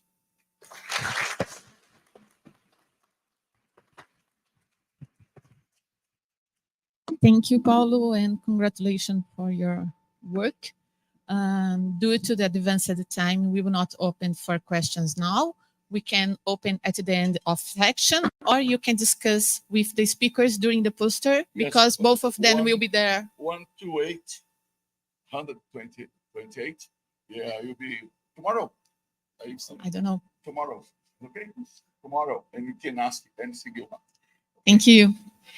Then I would like to invite the second speaker, Dr. Cecilie Knudsen from Denmark. Dr. Knudsen has a master's degree in molecular biomedicine, PhD in bioengineer, and she works as a consultant of the World Health Organization and is a co-founder of the company called Venom Ed Diagnostics. Her focus is the use of monoclonal antibodies to develop snake bite therapeutics and diagnostics. Thank you for participation. Please.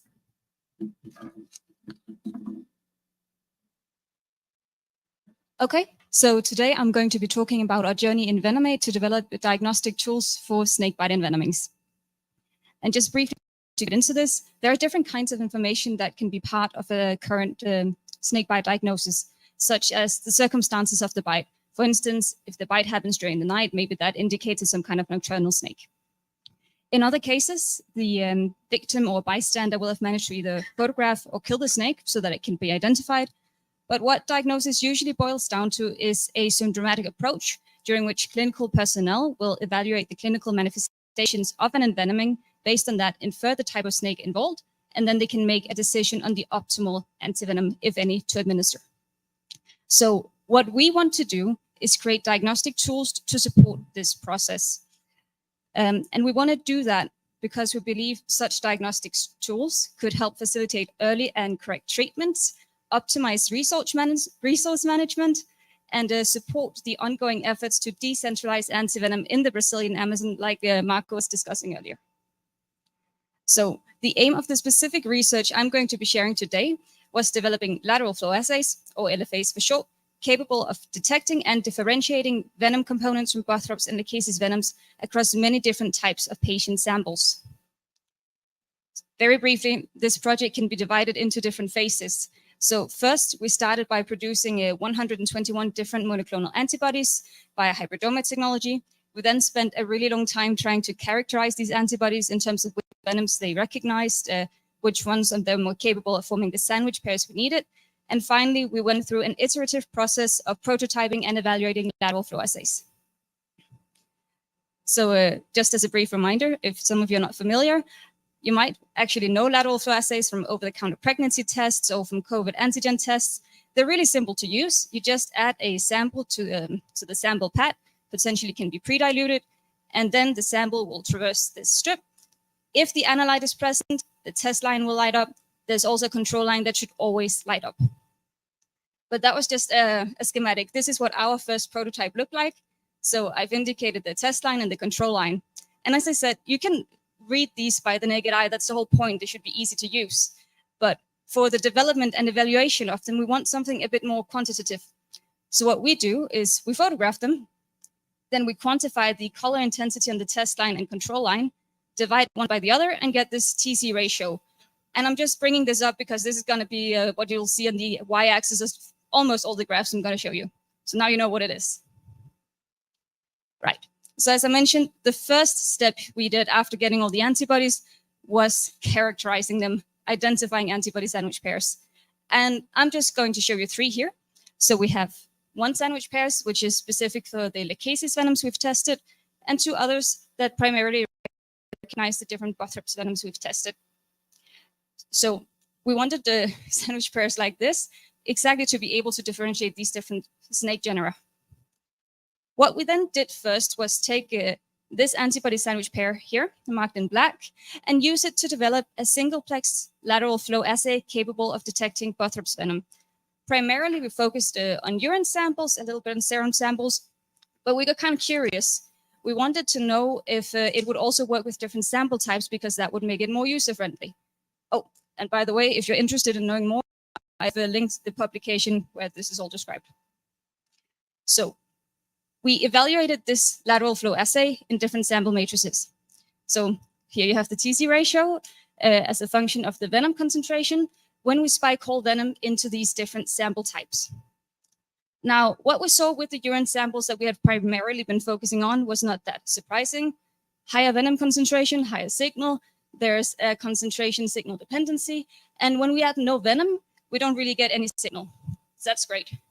Interestingly, though, that's not exactly what we saw for some of the blood-derived sample types, especially plasma heparin actually had quite a lot of signal, even in the absence of venom, so a lot of false positives.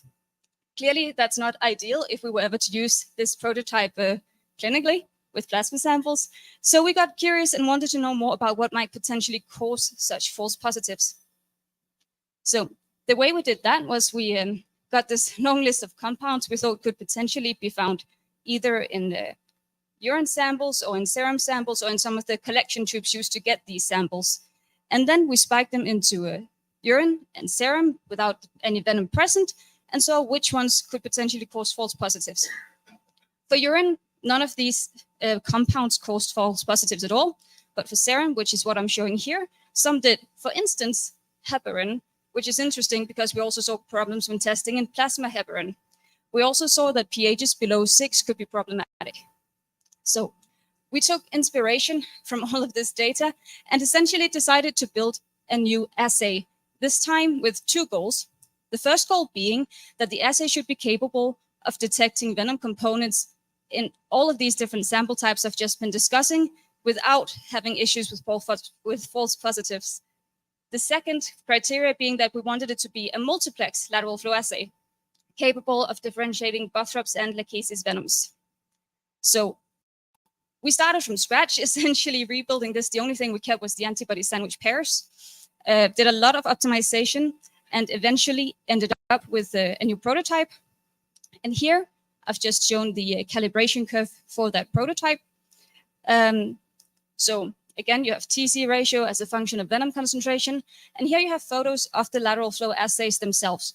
So you can see, since it's a multiplex, we have the control line, a Bothrops test line, and a Lachesis test line. So a couple of things that are probably immediately obvious when looking at this is, first of all, we get a stronger signal when detecting Bothrops venom. So this multiplex is just more sensitive for that. Another thing you might notice is that we can, in fact, detect both venoms at the same time. Not likely to be clinically relevant, but it means it's a true multiplex assay. But anyway, this is just what happens when we add venom to running buffer. Perhaps more interesting is what happens when we add it to human sample types. So here we have what's going on in the Bothrops test line and the Lachesis test line when we spike whole venom into plasma citrate, plasma heparin, plasma EDTA, and urine samples. Again, across a dilution curve. And just highlighted here in red is the visual limit of detection. So the smallest concentration we could see by naked eye when looking at these strips.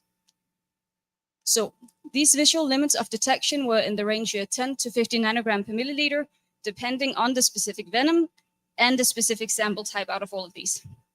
Now, we got these results by taking 10 microliters of sample and spiking it into 90 microliters of running buffer. So a 1 to 10 dilution.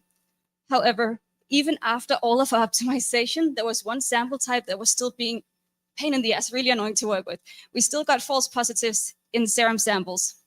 So for those, in addition to all the optimization we had done, we ended up having to dilute them further. So instead of 1 to 10, we diluted the serum samples 1 to 100. That did get rid of the false positives, but of course it also significantly sort of quenched the venom signal. So here the sensitivity was lower at between 100 and 500 nanogram per milliliter. So in conclusion, we developed first a Bothrops singleplex LFA and then a Bothrops multiplex LFA that could in fact detect venom components across all these different sample types. Through the optimization, we did get rid of the false positives, and we ended up with LODs, visual LODs, of between 10 and 500 nanogram per milliliter, depending on the venom and sample type.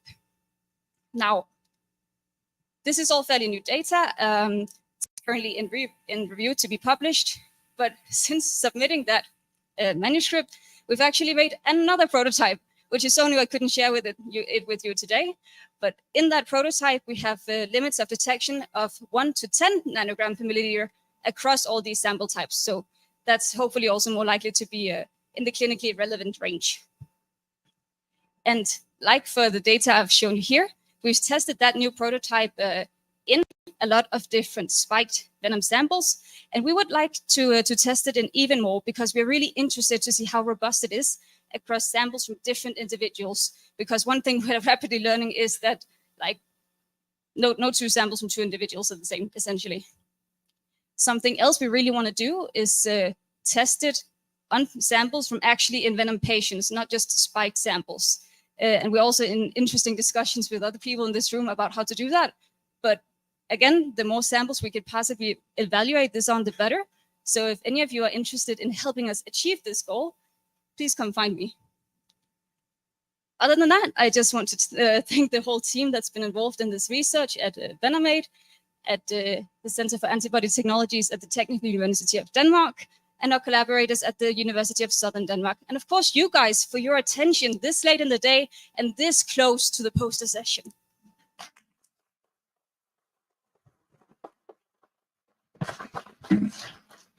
Thank you, Cecile, and congratulations. It's an impressive work. And thank you, everyone, for staying here until this time. And we will finish this section and invite everyone to go to the posters. And there you can discuss and talk with the speakers. Thank you again.